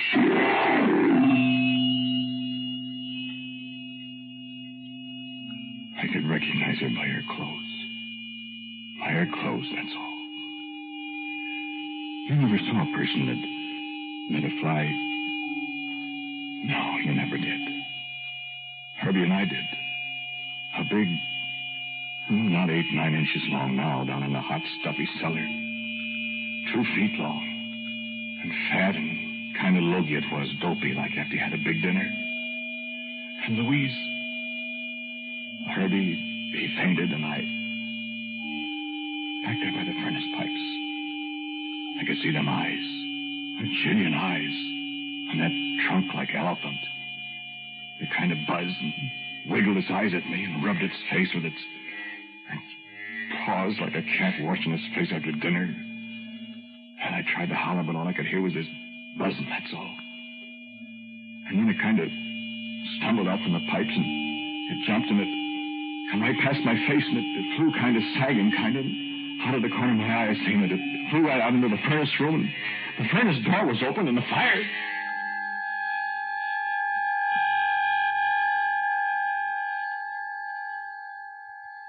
You don't want to hear anymore, huh? Well, there's only a little bit more. You've come this far with me, so... Well, they put us both, Herbie and me, in jail. They said we murdered Louise, but nobody could murder anybody like that. And there wasn't any other evidence, so... See, the fly was dead. Disappeared, and there wasn't anything to go on. So they had to let us go. That's pretty near the whole story. Ain't it, Herbie? The egg? Oh, sure. I pretty near forgot about that egg. And about the egg. Bigger than a hen's egg. Big's a turkey egg. Back there in the dark behind the pipes. I didn't see it. Buck seen it. But I never told anybody about it. Did I, Herbie? Nobody but you. Well, when they left us out of jail, we come back here looking for it, but it was gone. There was kind of a squenching back there, and we looked, and sure enough... Larva. They call it in the books. You know. And we took it away with us. And sure enough... This one grew bigger than its father, or its mother, or whatever it was. And every one since then has got a little bigger and a little hungrier. Is that so, Herbie? Yep. Hungry all the time. Never let him out to hunt. Wait. Look at him. Ain't he a dinger? First real live pet fly you ever seen. Here, Louise. We call him Louise. Look at them eyes. Jillions of them. Look. He unrolls his trunk. Ain't that cute? Nice, clean face. See the sharp bristles on his legs? Biggest fly in the world. Bigger than a collie. Bigger than a Shetland pony, I bet. And hungrier, too. Come on, Louise. Wake up. He's awake, Buck. Uh-huh. Okay, Herbie? Okay. Go on in. No, you I'm talking to. You, he says. Go on in. Go on in. Louise is hungry. That's it. What's the matter? Can't move your feet? Sure. You stuck in something? Used to call that stuff fly paper. We got a different name for it now. Yeah, no use trying to get loose. You're stuck for good. And Louise is hungry. Only hurt a minute, that's all. Careful, Louise, honey. Don't get your feet stuck in the man paper.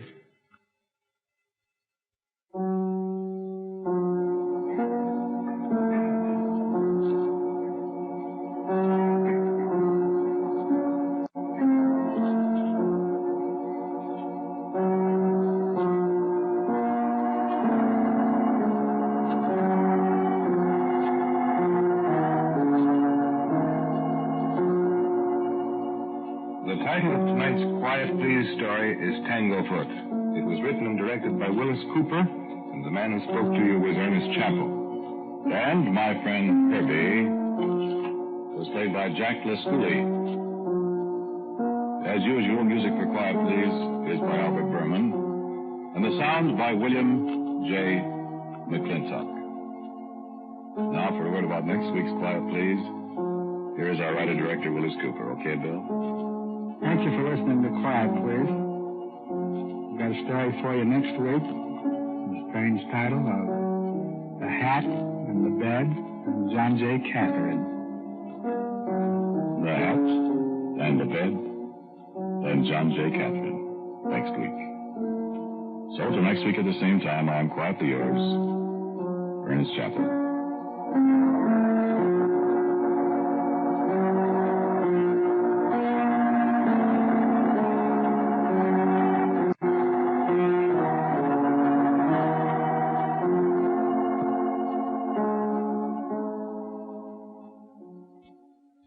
This is ABC, the American Broadcasting Company.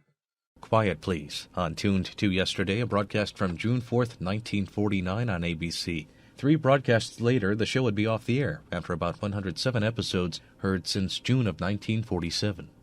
You're listening to an hour of horror on Tuned to Yesterday. I'm your host, Mark Lavonier.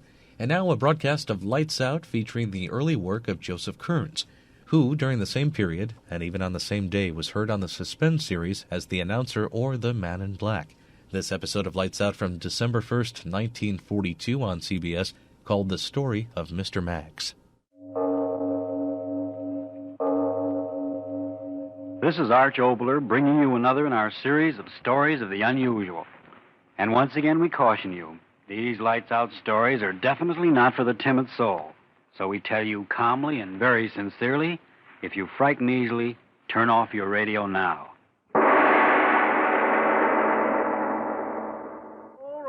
All right, gentlemen. Now, here's an opportunity you can't afford to miss. As the Americans say, an opportunity of a lifetime. In auctioning off these effects of various deceased members of the community, I assure you that no single piece has more pretentious value than this genuine oaken traveling trunk. As you see, gentlemen, it's bound in brass and locked tight and secure with a massive, genuine brass lock. What's in it? Nobody knows. But the law says that being unclaimed, strange merchandise, whoever buys it gets it all, as you might say, with all that's in it, be it gold or silver plate or the jewels of India. Now, what am I offered for this chest? Make your bids and make them good, gentlemen. Do I hear someone say 10 pounds? 5 shillings. Now, gentlemen, look at it. Locked tight. And nobody knows what's inside. A fortune waiting here. And somebody talks of 5 shillings. Now, come, let's on with it. What am I offered? 5 and 6. Oh, gentlemen, for firewood alone. I offer 6. 6. 6 and 6. 7. Well, gentlemen, it appears we're having a competition in little numbers. Is there anybody here would like to raise a bid in halfpenny? 7 and 6. 8. Gentlemen, I ask you, ain't there anybody here what's heard what I said about this chest being locked and sealed?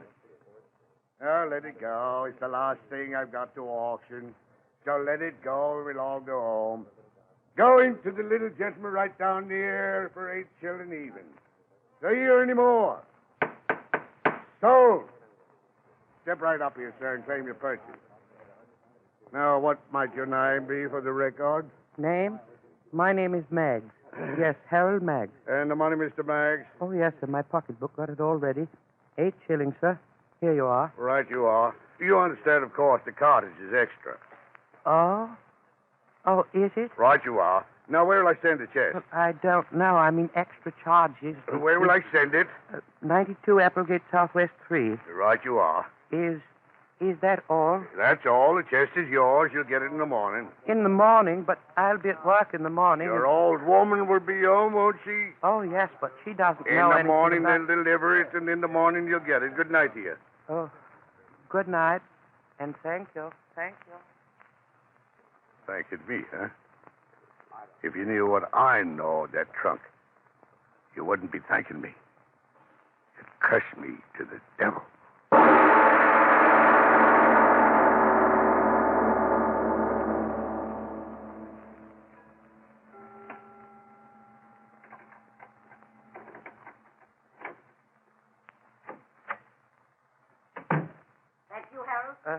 Yes, Agatha? Well, I must say it's a fine time for a man to be getting home. Mr. Bainbridge asked me to stay and check the inventory. Never mind what Mr. Bainbridge said. Did you get anything extra for doing what Mr. Bainbridge said? Well, I... Never mind what he said. I tell you what you get from me. A cold supper, that's what. Oh, it's all right. Oh, Agatha. is it? Now, just a minute, Mr. Harold Maggs. There's something else I want to talk to you about. Yes, Agatha? How much money have you been making on the races? Races? Me? You. Oh, no, you know I never play the horses. And how much money did that rich uncle of yours in Australia leave you? Australia? Me? Why, Agatha, what are you talking about? I haven't got any uncles in Australia. Oh, then maybe it's a gold mine you discovered. Or maybe a well that gives 100 gallons of petrol a minute. Agatha, are you all right? The chest. Oh. Why did you buy it? Well, They didn't give it to you, did they? It was only 8 shillings, and I... Only 8 shillings? You mean to stand there and tell me you spent 8 whole God-given shillings for that thing? Yes. Harold Meggs, I ought... Agatha, what's that? Never you mind what that is. Up in the garret. Yes, up in the garret. Where that great prize of yours is. Up in the garret where you should be until your head's examined. But, Agatha, what... It's Freddie, breaking the thing open to see what's inside. Breaking it open? Yes, and I told him to do it. Freddie, have you opened it yet? Not yet, Mom. Oh, Agatha, please, I don't want him to... No, keep quiet. I know you haven't got a key to it. But Raymond told me all about this prize package, they did. Oh, but... Plunked it right down in the middle of the kitchen floor. And poor Freddie and I had to carry it all the way upstairs. Oh, but Agatha... Oh, we'll find out what's in it soon enough. Oh, no, please, he shouldn't break the lock. It's a good one. Maybe I could pick it. I'll go up there. No, Harold, come back here. Let Freddie do what I told him to. Harold! Harold, come back here this minute. Harold, you regret this, making me climb these stairs. Harold, do you hear me? Mom, not him. No, Harold, what's come over you? He won't smash my chest. He won't. Well, Mom said I could. She did. She said I could. Dare you strike that boy? Oh, I didn't. Well, you thought about it. He may not be your flesh and blood, Harold Meggs, but he's mine. He's a big lout, 30 years old. Mom, he called me I a heard big lot and again. it's quite enough. Harold Meggs, give me that hammer. Yes, Agatha. I'll fix your precious chest, your precious lock. That's right, Mom. Show him. Show him. Oh, a good one, Mom. You smashed it. Oh, it was a good padlock. You keep quiet. Buy a cat in the poke, will you? Teach him, Mom. Well, now we'll see your grand bargain. Help me lift the lid, Freddie. Sure thing, Mom. We'll see what you wait with my good money. Mom. Why, it's empty. Empty. Harold, Mag, you wretch, you. Taking the bread out of the mouths of your good wife and your son to buy empty trunks. Wait, Agatha. Wait for what? For what? It's not empty. What are you talking about? See? The whole inside crusted with dried blood.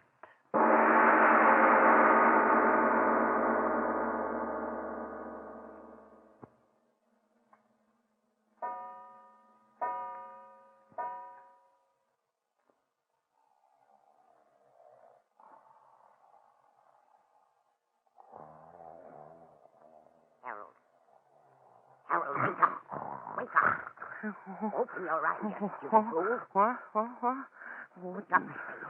It's not morning. No, of course not. Open your eyes. Oh. I heard something. Well, what did you hear? Can't you hear anymore? I said there's someone in the house. What? What do you mean? Listen. I don't hear anything. Don't talk. Listen. Ah! You heard? Yes. Up in the gallery. Oh. Get up and do something. Well, what could I Well, you're not going to let them steal the house away from us. There. Again. But why in the garret? Are you going to lie there talking while they... But we've nothing there for anyone to take there. It's Freddie. Freddie? What? Come on. No, not up there. Well, I'm going. Harold, come back and don't leave me alone to be murdered. Harold, don't go up there.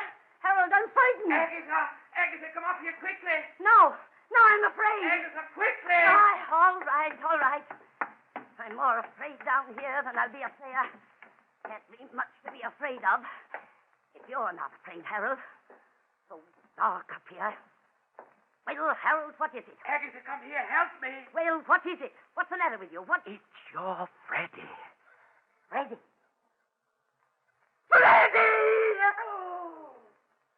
The lid of the chest seems to be closed on his head, and I can't seem to open it.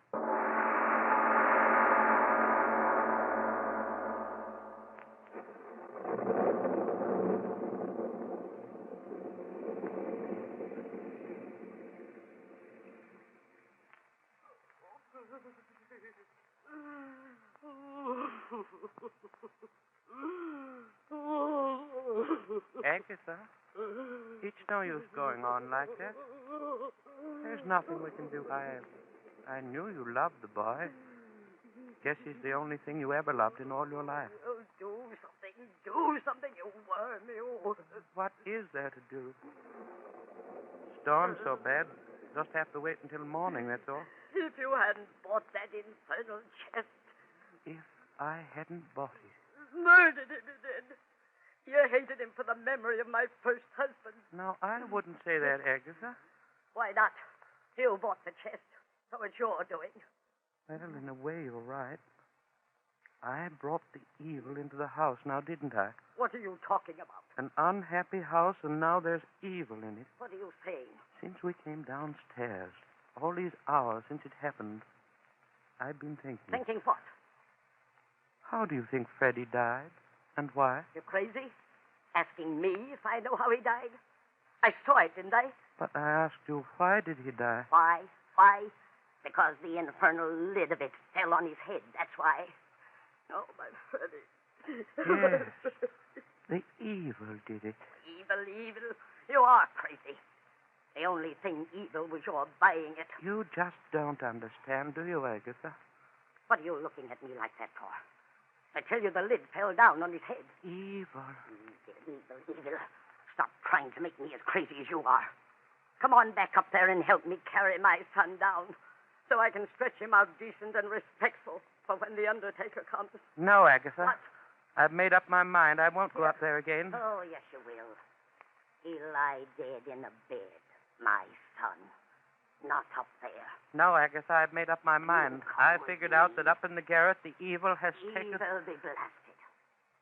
My son. You'll help me carry him down. Don't stand there. Storm's over. Help me carry down his body so I can lay it out decent. No, Agatha. No, hear me out. It's evil. I'll have you locked away, I tell you. Evil, and I knew somehow that it was there. That's why I dragged you downstairs again so quickly. You never thought much of me, Aggie, but this time, believe me, if I go up there with you, it means my life. I've listened to enough. A split-headed little worm, that's what you are. There's nothing up there but that blasted chest you bought, and Freddie's body. And if you won't help me bring him down, then, curse you, I'll bring him down myself. No, Agatha, come back. Aggie, come back. Agatha, I beg you. Aggie! Aggie, you shouldn't have. This once in all these years, you should have listened to me. If you'd have listened this time, I would have meant something more than...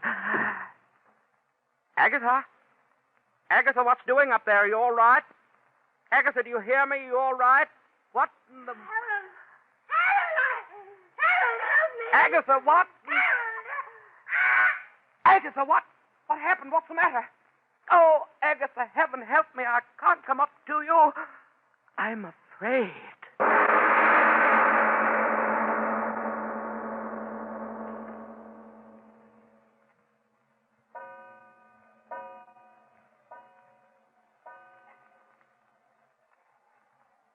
Agatha, that's another hour. It's hard waiting, Agatha. I've got to keep so quiet. I've got to listen. Perhaps you'll say something. Call me again. I've got to know what happened. Man can go crazy not knowing what happened. I'll keep very quiet. Perhaps I'll hear you saying something up there. Agatha? Wind. I hear nothing but the wind, Agatha. I'm afraid to move out of this chair, Agatha. As afraid as I've ever been in all my life. And that's been many times, Agatha. Something safe about this chair. It's my chair. I've sat in it so many times it knows me. And while I'm in it, nothing can happen to me. Now, can it? But if I were to get up, leave it, walk toward the door. No, I won't do that. I'll sit here and wait in the chair. And when it's daylight again... Agatha, is that you? I heard you again. Agatha? Agatha? Agatha, why don't you answer me? I hear you moving around. Why don't you answer me? Agatha! Agatha, isn't it you? Sounds as if a heavy chest were being moved along to the head of the stairs. No, nothing more. So quiet. Coming down the steps. Coming down. Agatha, is that you? You bringing the chest down? Agatha, is it you? No, it couldn't be you, could it, Agatha? And who is bringing it down? Who is it? Answer me. Answer me!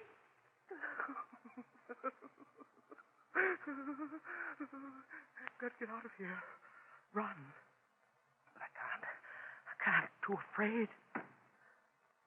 Who is it? Agatha, it is you, isn't it? It must be you. It must be. Not many more steps, then I'll see you. No, I won't look. I won't. Stop, you, whoever you are. Don't bring that chest down here. Stop! Stop!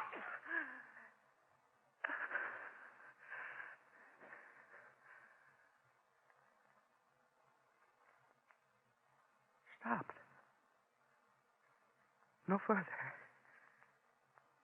Stopped. I won't have to see. I won't have to see.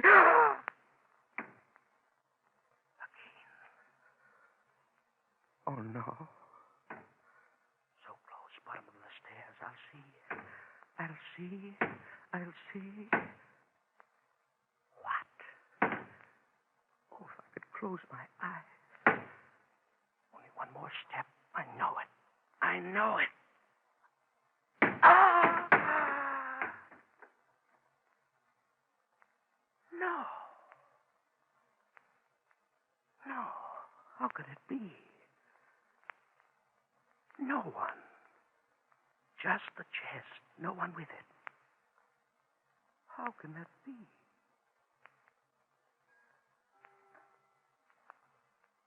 No one.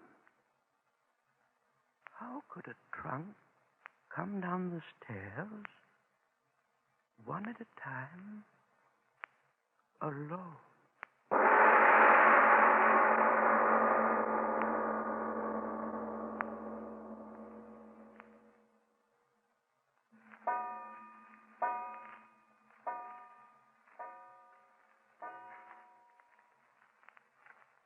Daylight.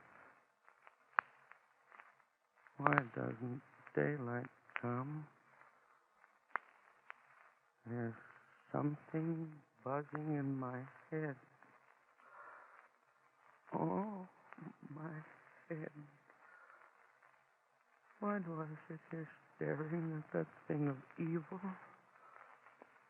I've got to know. Yes, I've got to know. Get up. Close to it. Just a chest. Why should I be afraid of it? Just a chest. Put my hand on it. Move it under my hand. Thing of evil, I'll get you. You won't get me, I'll get you. My axe. Where's my axe? Closet. Was in here. Yes. Got to find my axe. Won't get me, you blasted chest, you. Got it.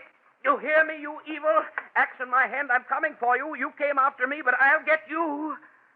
I see you there at the foot of the steps, you chest, you. Lying there so quiet, aren't you? Think I'll open you and then you'll get me, too? Well, you won't. You won't. I'm coming for you. See? I'm creeping close to you. Slowly. The way you crept down the stairs for me. How do you like it, you evil, waiting for your doom? I'll get close to you. I'll swing my axe, and then your evil will be over, won't it? You'll be wood and twisted bands of brass, and then I won't have to be afraid anymore, now will I? No! I'm close enough. You're doomed, Chest. I'm your doom. Here!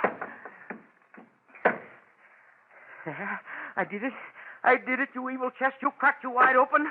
I'll pull the rest of you wide apart, and then... Agatha! You were in it! My axe, it's in your skull!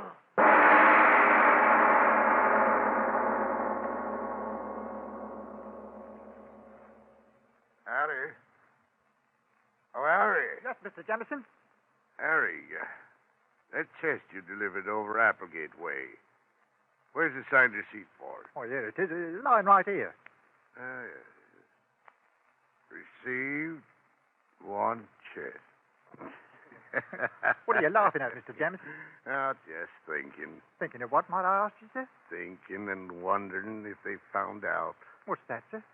That the chest was the one in which that murderer, the young last Wednesday, used to stuff his murdered victims. Cool. I wonder if that little man that bought it, what was his name? Mags, found out about his bargain yet.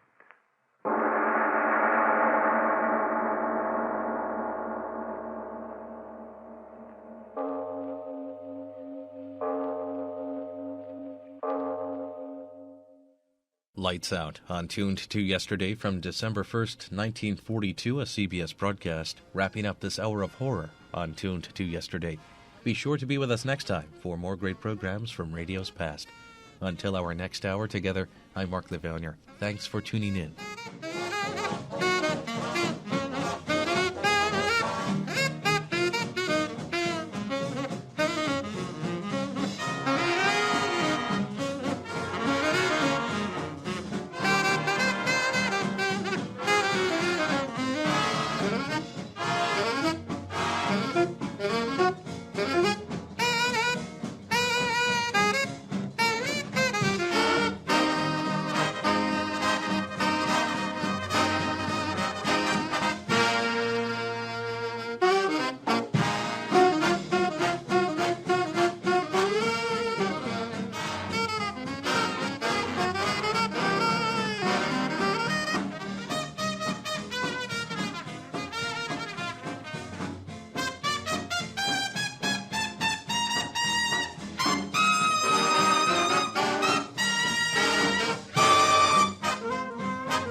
Tuned to Yesterday, broadcasting programs from radio's past. Welcome, I'm your host, Mark Lavonier, bringing you into an hour of horror. In just a little while, it's Suspense from 1954, but right now, The Haunting Hour.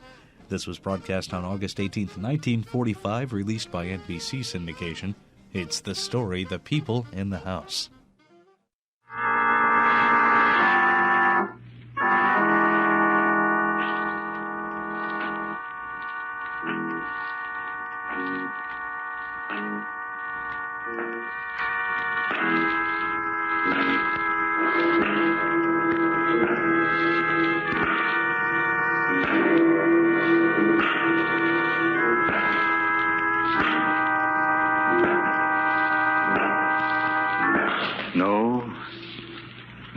Stay where you are. Do not break the stillness of this moment. For this is a time of mystery. A time when imagination is free and moves forward swiftly, silently. This is The Haunting Hour.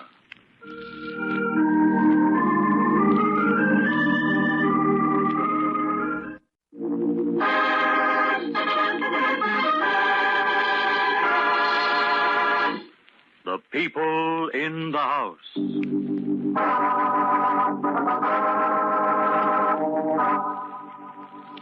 All houses have their secrets, and the house on East 67th Street in New York was no exception. Its rooms had seen the births and deaths of 7 generations of Thatchers. And now they looked down with despair upon the 3 people living within its walls. Evans Thatcher III, his son Kendall, Kendall's lovely wife Margaret. For evil and hatred stalked the rooms and took you by the throat when you entered the house. It was polite and hidden, but sinister. And present so strongly that you felt you could reach out and touch it.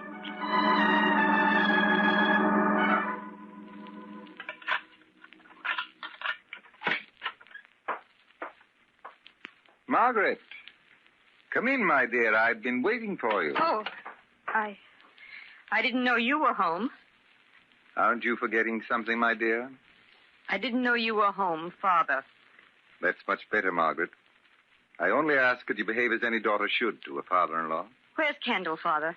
My dear, Kendall is only my son, but he's your husband. I'm surprised you should ask me his whereabouts. Most wives of my acquaintance are... All right, Kendall isn't home. Let's stop acting. My dear child, I've never acted with you. It is you who pretends to like me. I take little pains to conceal my dislike of you. I hate you. I hate you more than I believed I could ever hate another human being. And if it weren't for Kendall... Why don't you divorce Kendall, my dear? I'd gladly pay for it. Kendall isn't the proper husband for you. You should have married a strong young detective. There was a suitable match for you. By the way, what was his name? Walters. Larry Walters. Oh, yes. I remember the name perfectly. Father. And I didn't marry him because I was in love with Kendall. Oh, come now, my dear. we both know the truth. You could hardly marry a representative of law and order if you told him the truth about yourself. But after tonight, why, I imagine that difficulty should be solved. Oh, you're completely vile. But there's one thing you've never understood. A mind like yours can't understand it. I love Kendall more than I hate you. And I'm not going to leave him alone with you so that you can ruin him completely. Too bad that you can't afford to move out of my house into an apartment of your own, isn't it? I'm sure that if Kendall could get a job and support you, you'd be deliriously happy. Yes, I would. But you've taken good care to see that Kendall is too weak to go out in the world, haven't you? Now, my dear Margaret... Don't think I don't know what you're doing. You've hated Kendall since the day he was born and deliberately set out to ruin him by giving him everything he wanted. You've made Kendall so completely dependent upon you that he's afraid to leave. You've pampered him so that he's fit for nothing. You're insane. No, I'm not. I'm perfectly sane. I'm willing to stay here and fight you till I've made a man out of Kendall. We both walk out of this house together with our heads up. And I'll see you both dead and rotting first. Oh, good evening, Kendall. Did you take my message to the club? Yes, Father. Mr. Ainsley said there was no reply. Oh? Hello, Margaret. Hello, darling. Well, aren't you even going to kiss me? I haven't seen you since this morning. You bet I am. Nonsense, Kendall. Stop acting as if you were a newlywed instead of behaving like a man who's been married a whole year. Well, my mother and father were married 22 years, and he kissed her every night when he came home. There. You see, Father, kissing your wife. Kendall, come along upstairs. I want to talk to you. My dear Margaret, you'd better change. We're dining with some friends of mine. But Kendall and I had planned to eat home tonight, Father. Did you? I don't very well see how you can. I left instructions that there was to be no marketing today and gave the servants the night off. Are you coming, Kendall? Yes, Father. I'll see you later, Margaret. I hate you, Evans Thatcher. I hate you. I wish you were dead.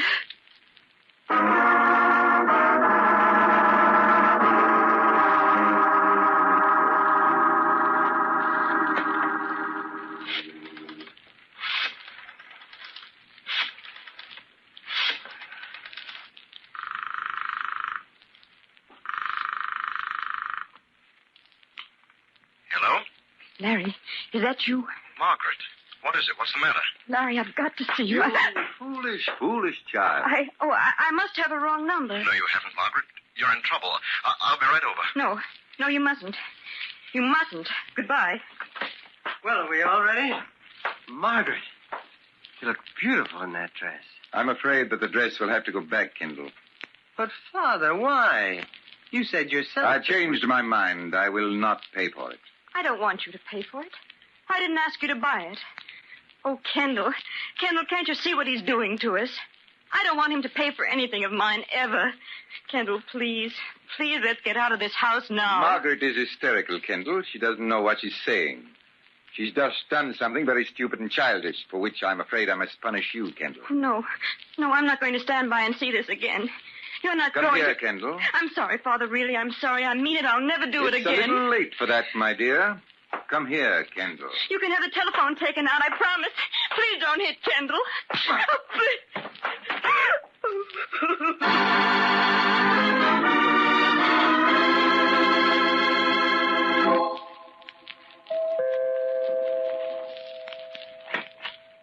Mr. Thatcher? Oh, come in, Mr. Walters. It was thoughtful of you to telephone, let me know you were coming. It enabled me to open the door myself. I don't like to let the servants know that I have detectives calling on me. Oh. You don't like detectives, Mr. Thatcher? Not in my house. As a matter of fact, though, I've been expecting a call from you for a few days now, ever since Margaret was so foolish as to telephone you the other night. As a matter of fact, Mr. Thatcher, that's just the reason for my visit. Margaret didn't sound at all well to me. Very observant of you, Mr. Walters. Margaret isn't well. She's a neurotic. That's funny. When I knew her, she was a perfectly healthy young lady. Perhaps. But now she's definitely neurotic. Then, of course, you've put her under the care of a physician. I dislike your attitude very much. Are you implying that my son and I aren't treating Margaret properly? Because if you are, you can get out now. Actually, you have no right in this house. I received you because I wanted to show you that there was no reason for Margaret's call to you the other night. Now I shall let you see Margaret. You can hear from her own lips what I've been telling you. Yeah, I'd like to see her. If you'll excuse me, I'll go up and bring her down myself. Thanks. I won't offer you a drink. However, the radio is over there if you wish to turn it on. It may help you pass the time.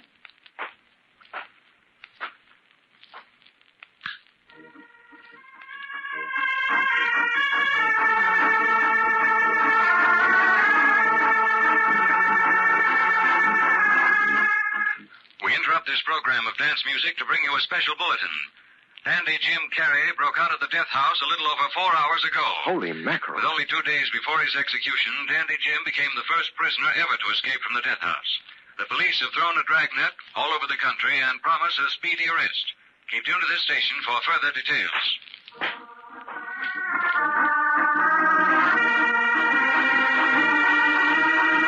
Here he is, Margaret. Please tell him how you feel. Hello, Margaret. Hello, Larry. I don't know what was the matter with me. I was just upset and nervous. That's why I called you, Larry. Yeah, that's what Mr. Thatcher told me. Now, look here, Walters. I've stood for a lot from you because you were a friend of Margaret's. But I'm telling you, I'm not going to stand for any more insinuations. It won't do either Margaret or Kendall any good at all. Remember that, Margaret. I'm not insinuating anything, Mr. Thatcher, but I'm not a fool. I know darn well that Margaret called me for some reason, and I don't believe a word of what you're saying. All right. You've succeeded in making me do something that's very painful both to me and Margaret. Please go, Larry. Please. I don't need your help. I don't want it. Don't worry, Margaret. I promise you that this won't affect Kendall at all. Now, Mr. Walters, here are the facts. Margaret's made a very good marriage. Yeah, I know. Exactly. Exactly. A girl in Margaret's position has no right to expect to marry my son. You see, Mr. Walters, my son was brought up with everything in the world he wanted. His for the asking. Margaret, on the other hand, had a much different life. Much different. You mean that she wasn't spoiled? That and other things. If I did spoil Kendall, Mr. Walters, it's only natural.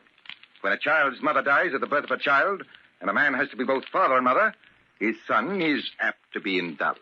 Or hated. Have you ever heard of Dandy Jim Carey, Mr. Walters? Yeah, of course. He's in the death house now, awaiting execution. You didn't know that he was Margaret's brother, did you? Oh. You see what your insinuations have made me do, Mr. Walters. Uh-huh. I see. But it may interest you to know that Dandy Jim escaped from the death house 4 hours ago. What? Thank heaven. I think that's your phone. I'll answer it. I wouldn't dream of it, my dear. I'll go. Margaret, why didn't you tell me? I can see you're in a jam. Let me help. I can't, Larry. Just leave me alone. It's best that way. Hello? Believe me. Hello. Hello, answer there. But, Margaret, I only want to help. Believe me. Evidently a wrong number. Yeah. You seem to have a lot of them around this house. And now, Mr. Walters, I think there's nothing more for us to say to each other, so... Good night. If you want me, Margaret. She'll know where to reach you. Good night, Mr. Walters.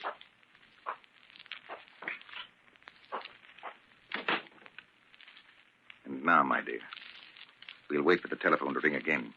Only this time, when Mr. Walters isn't here, you will answer. No. No, I won't. I think you will. Won't you, my dear? I think you will. Won't you, my dear? Where's Kendall? I want Kendall. Kendall won't help you. He never will. Stop it! Stop! Certainly.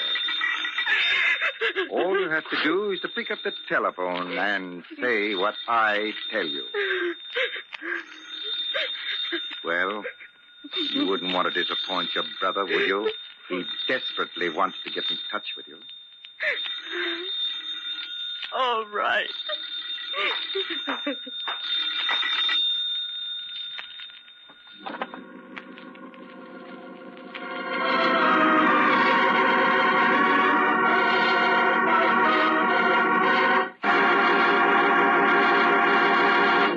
Margaret had a brother, Dandy Jim Carey, who had escaped from the death house, and is even now trying to get in touch with her, while she sits on a bench in Central Park waiting anxiously for Kendall.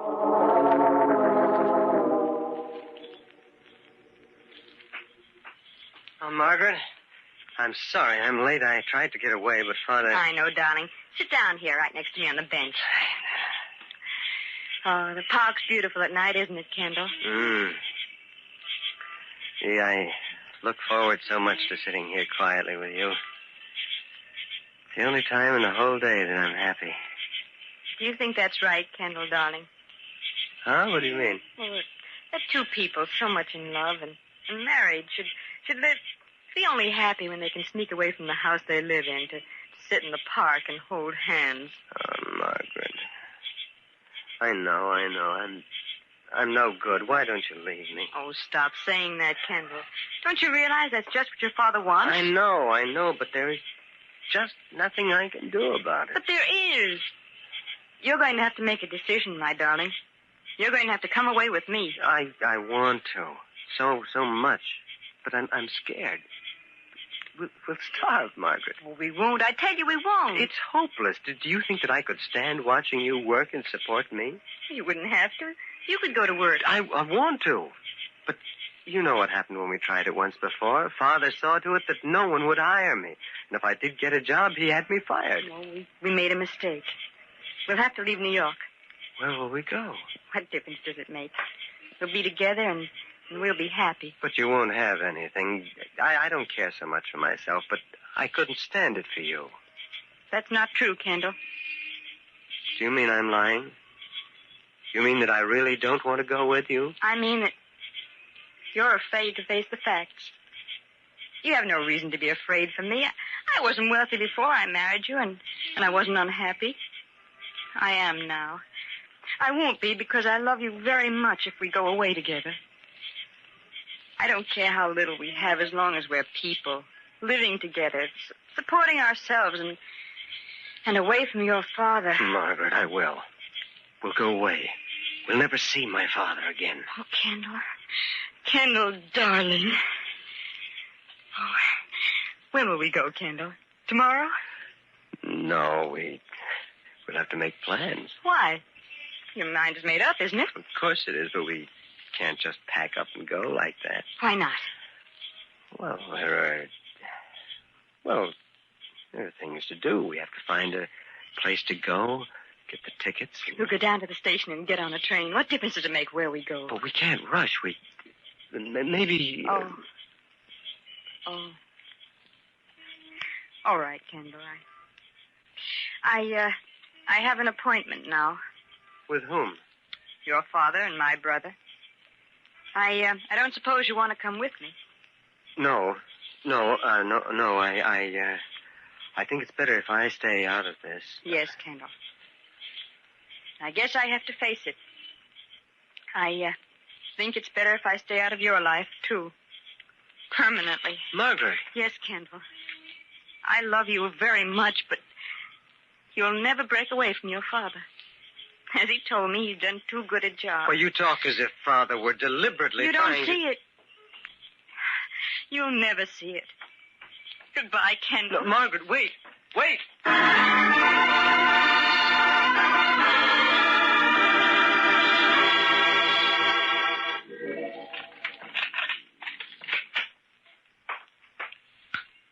Come in, Margaret, my dear.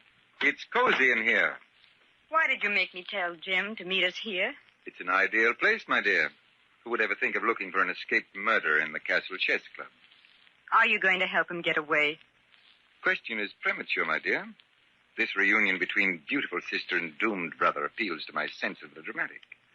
That is why I brought you to the Castle Club tonight. I hope you realize the honor I've conferred upon you.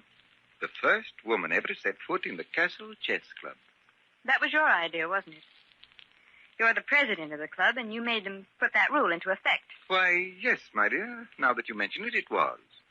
You see, I don't believe that a chess club is any place for a woman. That isn't the real reason. You hate women. You've hated us all ever since your wife died. And that's why you hate the son you think caused her death. Shut up. Silence. Shouting doesn't change anything. I'm right. That's the explanation for you and everything you've done. You're impudent. And you shall pay for it. I don't care.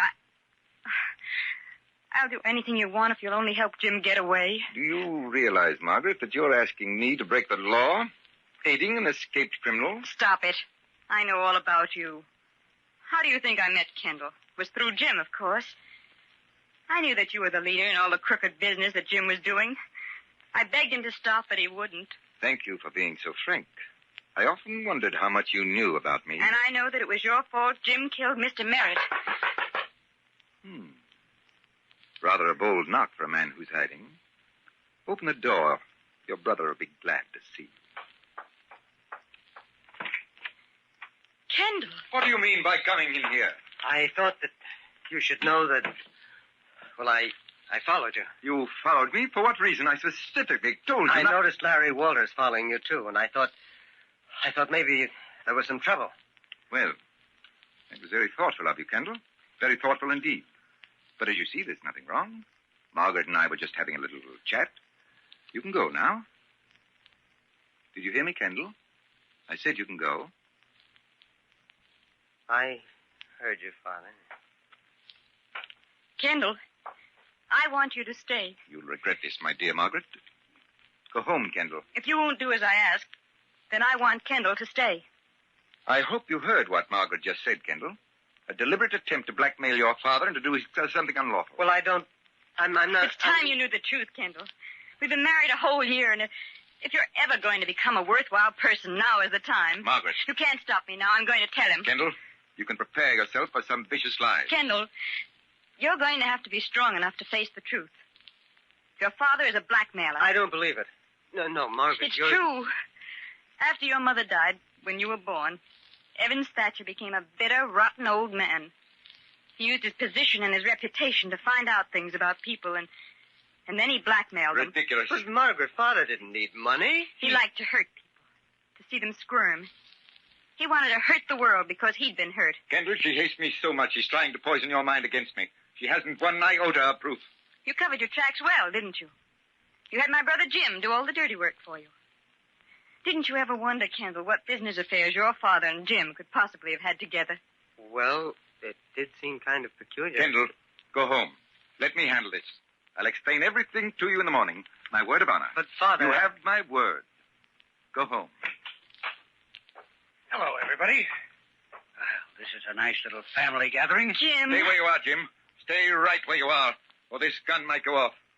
Go on, Kendall.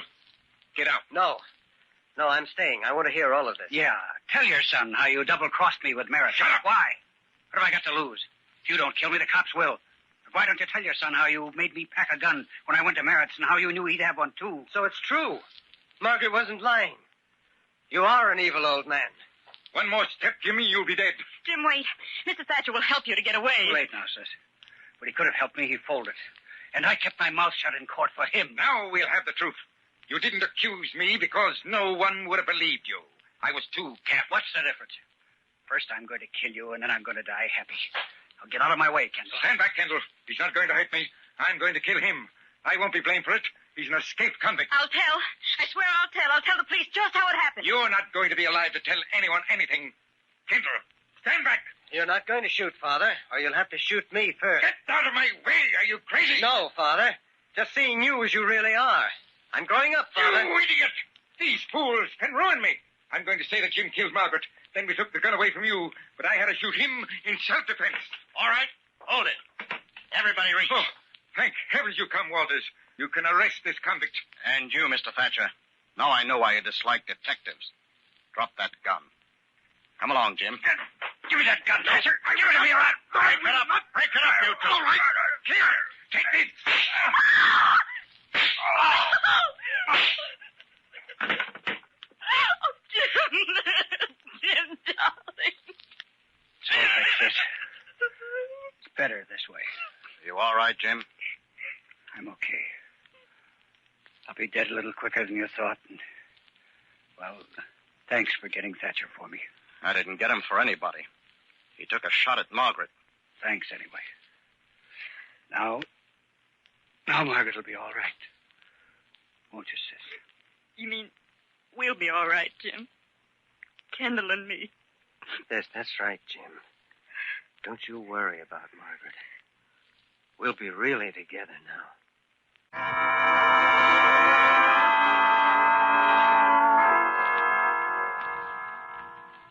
From shadows and stillness.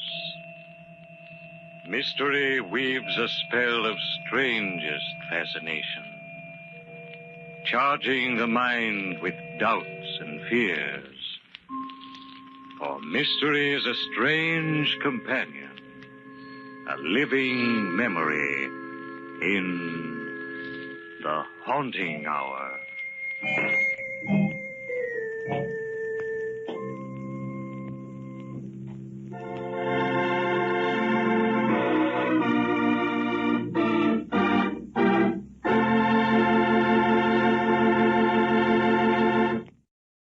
The Haunting Hour, on Tuned to yesterday from the 18th of August, 1945 from NBC Syndication. You're listening to an hour of horror on Tuned to yesterday. I'm your host, Mark Lavonier. Now, coming up next, a program from CBS that sort of marked the end of radio as it was. The Suspense series, on the air at this point for about 12 years, lost its main Autolite sponsor and for the next 3 years would bounce around the CBS radio schedule without financial support from an advertiser. Much went the way of many radio shows of the time as more advertising dollars were put into early television. This episode stars movie actor Peter Lawford and the story A Terribly Strange Bed from June 7th, 1954 on CBS. Autolite and its 98,000 dealers bring you Mr. Peter Lawford in tonight's presentation of Suspense.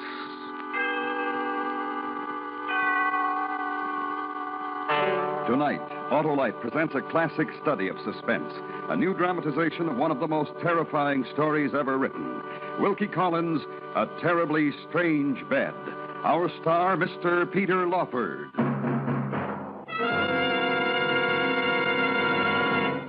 Shortly after my education at college was finished, I happened to be staying in Paris with an English friend. We were both young men and lived, I'm afraid, rather a wild life in the city of our sojourn, and thus had probed the various refined pleasures suitable to our class, and searched for others less elegant. Searched for them in the neighborhood of the Palais Royal, which lies covertly against the dark River Seine, and from each closed doorway the small echoings of small promises. That one, Henry. That doorway there. Oh, you're drunk, Gerald. Pleasantly, exquisitely, modestly, delicately am I drunk. And therefore... Therefore what, Gerald? The doorway I have suggested and the word Frascati painted on it. Noble word, noble mysteries. I've been there. Oh, sly and traitorous friend. You have been there. And alone, slyly and without me. And it has a ghastly kind of respectability. 5 franc respectability, and it would not amuse me. Come along, Gerald. Come along, Gerald. That's it, Gerald. You're coming along very nicely. What I want, Gerald... Oh, what you want, Henry. Want and you shall find.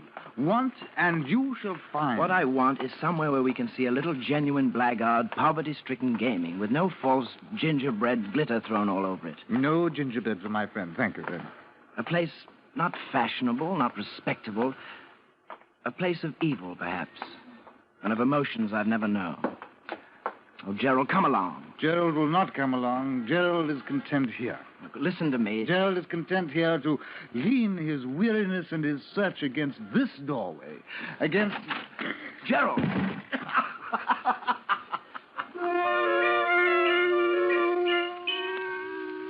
The door had flung open behind him, and Gerald had fallen flat on his back. And for a while laughed, then with my help got up. And Gerald laughed no longer. For the room, the gaming room, was tragedy. Mute, weird tragedy. And the quiet in the room, horrible. And the people of the room, a thin, haggard, long-haired young man whose sunken eyes fiercely watched the turning up of the cards and never spoke. The flabby, fat-faced, perspiring player who registered on a pasteboard how often black won and how often red and never spoke. The dirty, wrinkled old man with the vulture eyes and the darn greatcoat who had lost his last sou and still looked on desperately and never spoke. The voice of the croupier. Red and black. Make your bet. Red and black. The voice of the croupier, dull, thick in the atmosphere of the room. We had entered on a laugh, but the spectacle before us was something to weep over. I'd found it. the pleasure I searched. I'd found it. Henry. Yeah? Your eyes. The look in them. Yes? It's what you wanted, isn't it? The place of evil and of emotions you'd never... I want to play. Of course you do. Come then. Red and black, make your bets. Red and black, your bets. Red and black, your bets. 1,000 francs on black.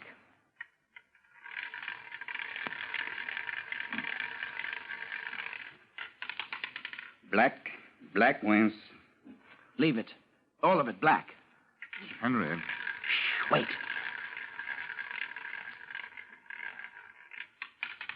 Black wins. Leave it. All of it black. Henry. Yes. This is a passion in you. No, not a passion. Idle amusement. Yes, only amusement. Wait. Black. All of it. All of it red. This time red. Oh, not passion, then. Intoxication, perhaps. Yes, intoxication. As I have never known it, intoxication. Yes. Which has become... Red wins. All of it red. And 10,000 more. Oh, which has become passion. Which has become passion. Red wins. Now, the black croupier.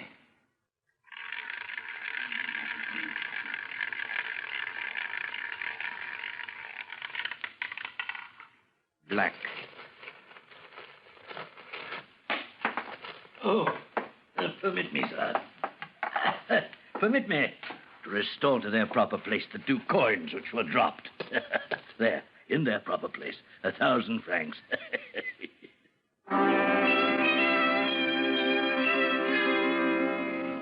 A tall man, and quite fat, pinched into a frogged and braided surtout.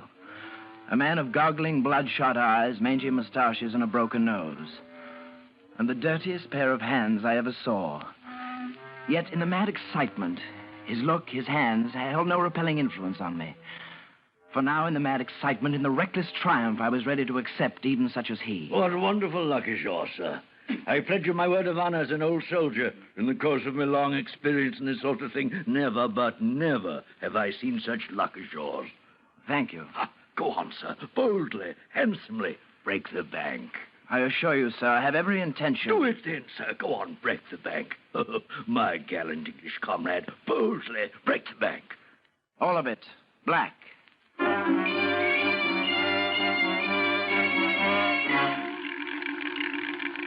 And I did go on. Went on at such a rate that in an hour... Gentlemen, the bank has discontinued for tonight.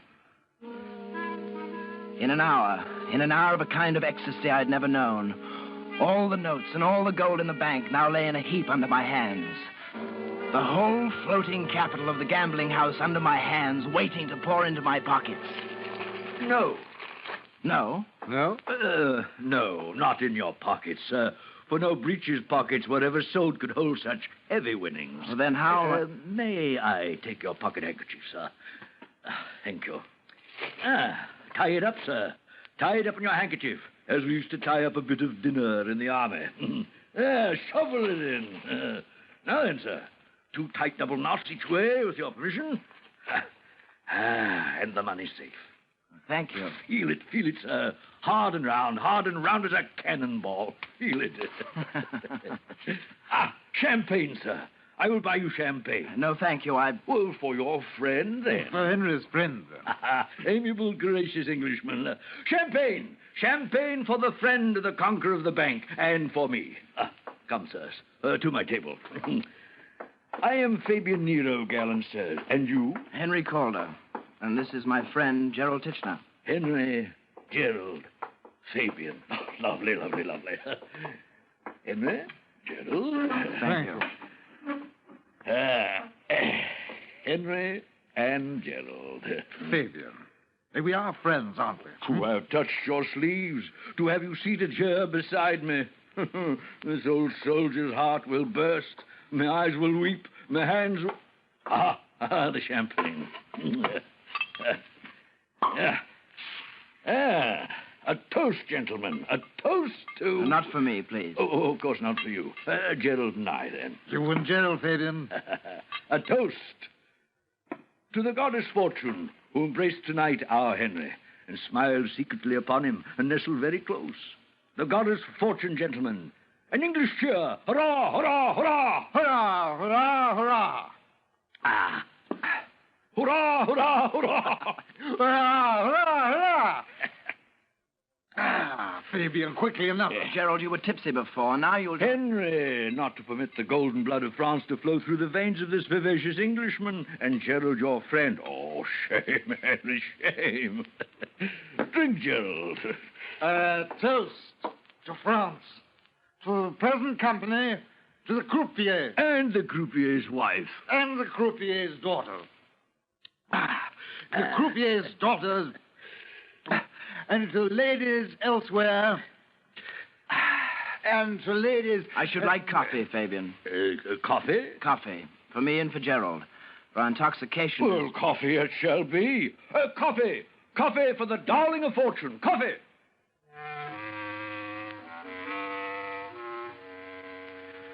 The word pronounced by Fabian Nero seemed to have a magical effect on the company present.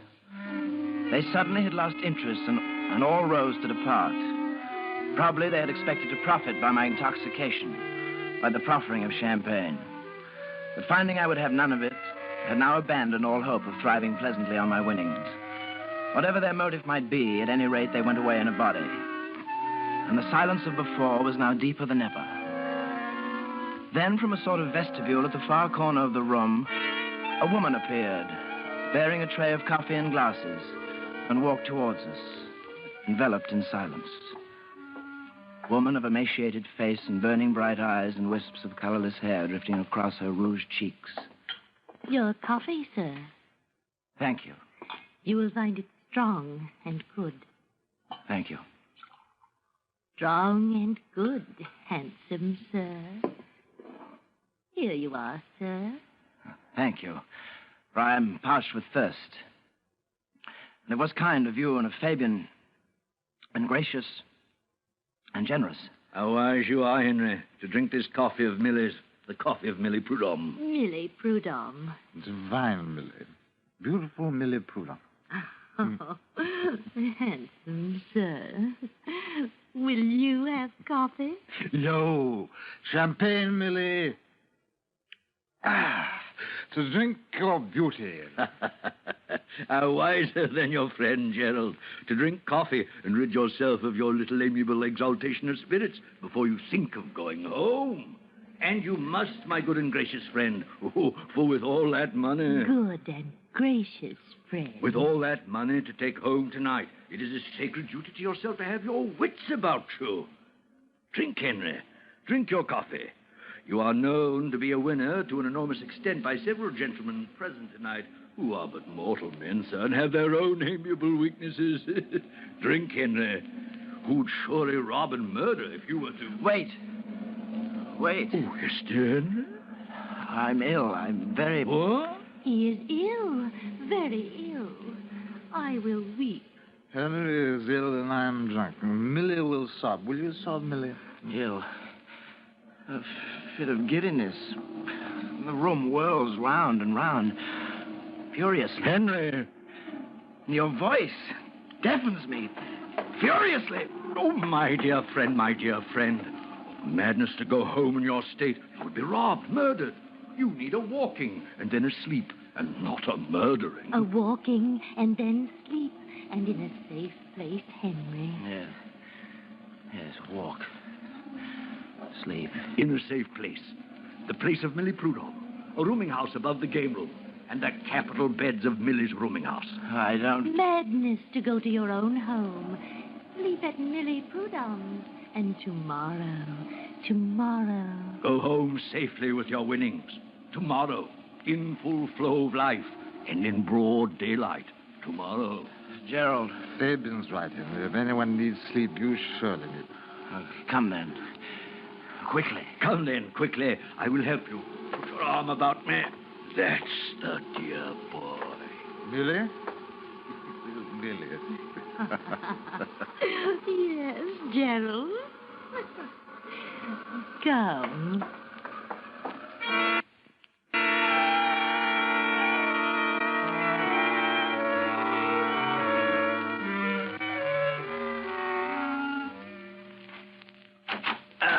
In here, Henry. Here. The choicest room of Millie Prudhomme. The capital bed there. And the tasteful furnishing. And the deep sleep to be had. And the safe one. Till tomorrow, Henry. I don't know how to thank you. You have thanked me enough already with the exaltation of your splendid company. And that I could have been of some small service to your small malady. Oh, Millie. Well, let me go, Gerald. Oh, handsome, sir. Oh, come, Millie. Henry wants his sleep. Oh, the wine, Millie. The wine. Oh, Henry, oh, Henry. Millie Prudhomme, she...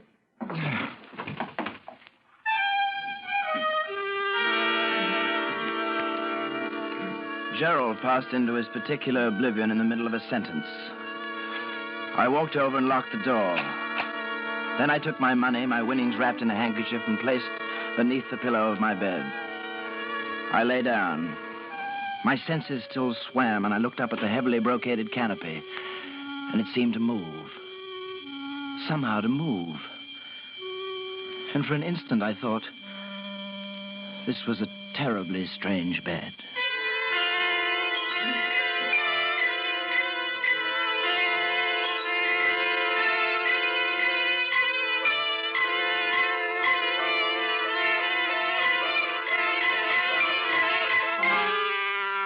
Autolite is bringing you Mr. Peter Lawford in Wilkie Collins' A Terribly Strange Bed. Tonight's presentation in radio's outstanding theater of thrills, Suspense.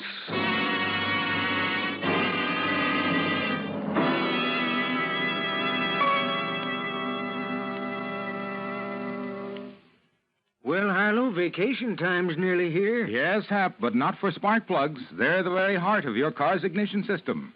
And if they're not right, the chances are you won't get smooth and efficient engine operation during summer's hot and heavy driving. That's why now's the time to check them, eh, Harlow? Yes, Hap. And when replacements are needed, wise drivers insist on ignition-engineered Autolite spark plugs, like the famous Autolite resistor spark plug. That's the amazing double-life spark plug that gives top performance for twice as long as ordinary spark plugs. And the Autolite resistor is only one of a complete line of Autolite spark plugs designed for every use. Right, Harlow? Right, Hap. So, friends, see your Autolite spark plug dealer tomorrow for a spark plug checkup. From bumper to tail light, you're always right with Autolite.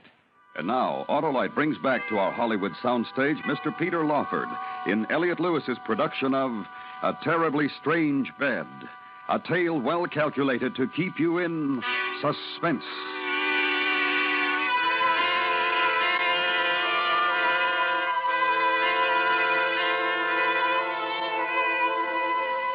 I could not sleep. Restlessness took me over, and I got out of bed. There was the dim, quiet flicker of a single candle, and next to it, a washstand. I plunged my face into the water. There was a single chair, and I sat down and tried to compose myself. Slowly, the giddiness left me. A shutter. And a window. Shutter attached by a single hinge and flapping against the side of the house. And no lock on the window. No way of locking the window. Henry? Gerald. Gerald, are you up? Where? In a room. Over the gaming place. It's all right. I've locked the door. But the window, it's... Window. And there's a window.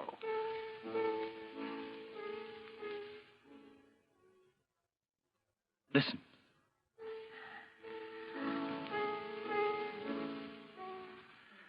Did you hear?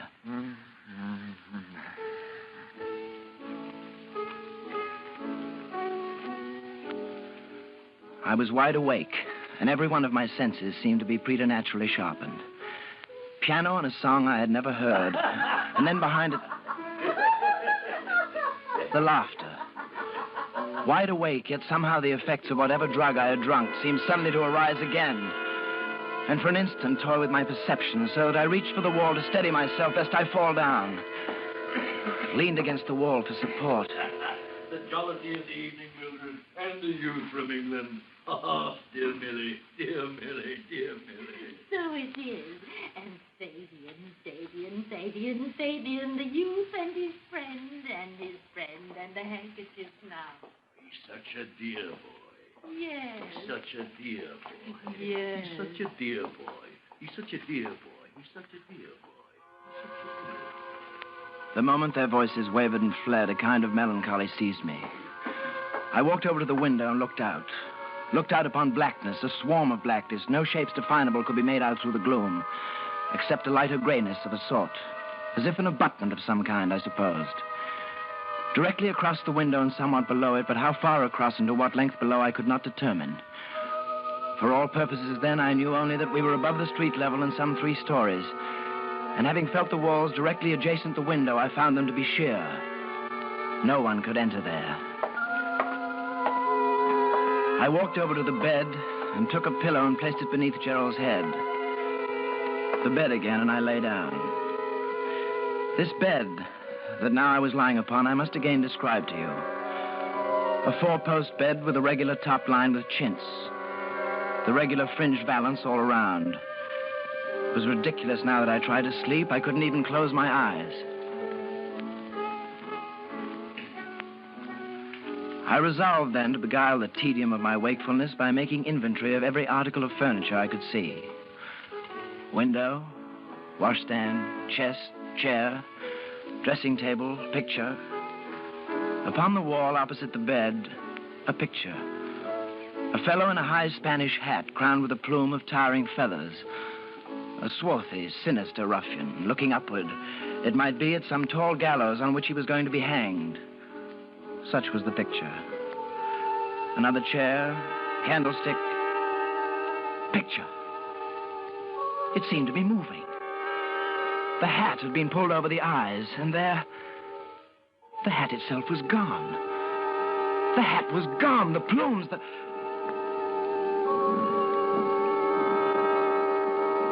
Was the bed moving? No. No, it was but a brief and terrible dream. How could the top of a bed move? Brief and terrible dream, trick of the eye, and the mind's going down for a moment into sleep. Yet I let my mind say it. The top of the bed had moved. Gerald, wake up. Huh? Open your eyes.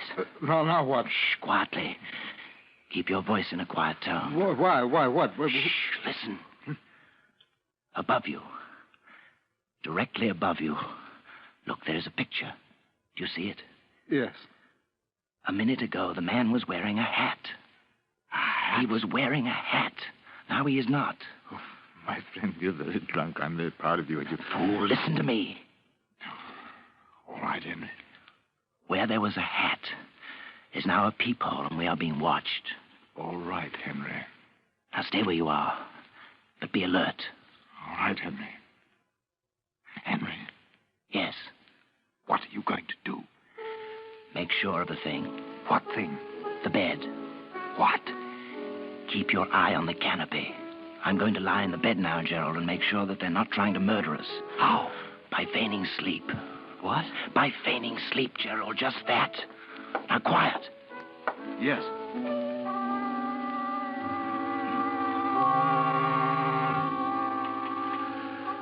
Now, I am constitutionally anything but timid. I have been on more than one occasion in peril of my life, and I have not lost my self-possession for an instant. But when the conviction settled on my mind that the bed top was actually moving, it loosed a feeling within me, foreign, laced through with terror. So I lay there, motionless, speechless, breathless. The candle spent went out, but the moonlight still brightened the room. I lay there.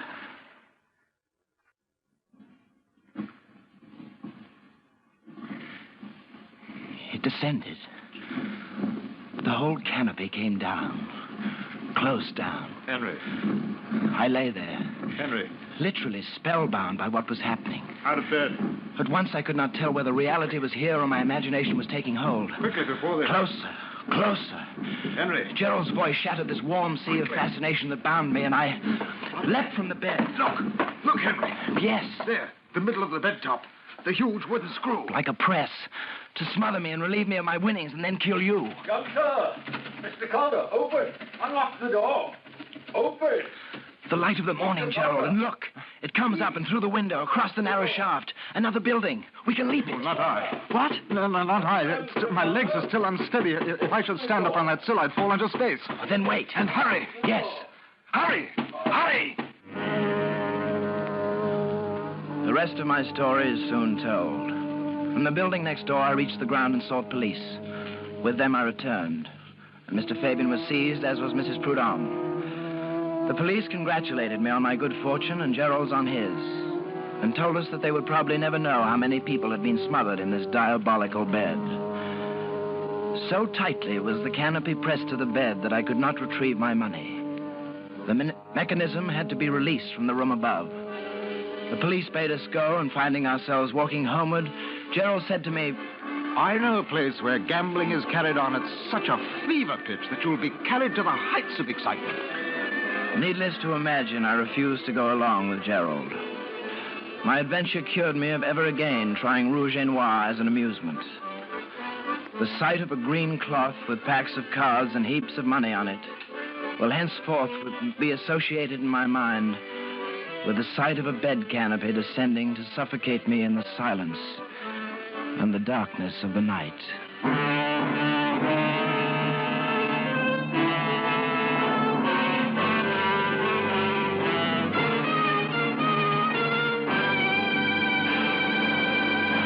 Suspense, presented by Autolite. Tonight's star, Mr. Peter Lawford. Here are the results of the great $100,000 Autolite Family Charity Drawing. Over 5,200,000 entries were received for this event. Last week, the final drawing was held in New York under the supervision of a distinguished committee. Here are the names in the order of their selection.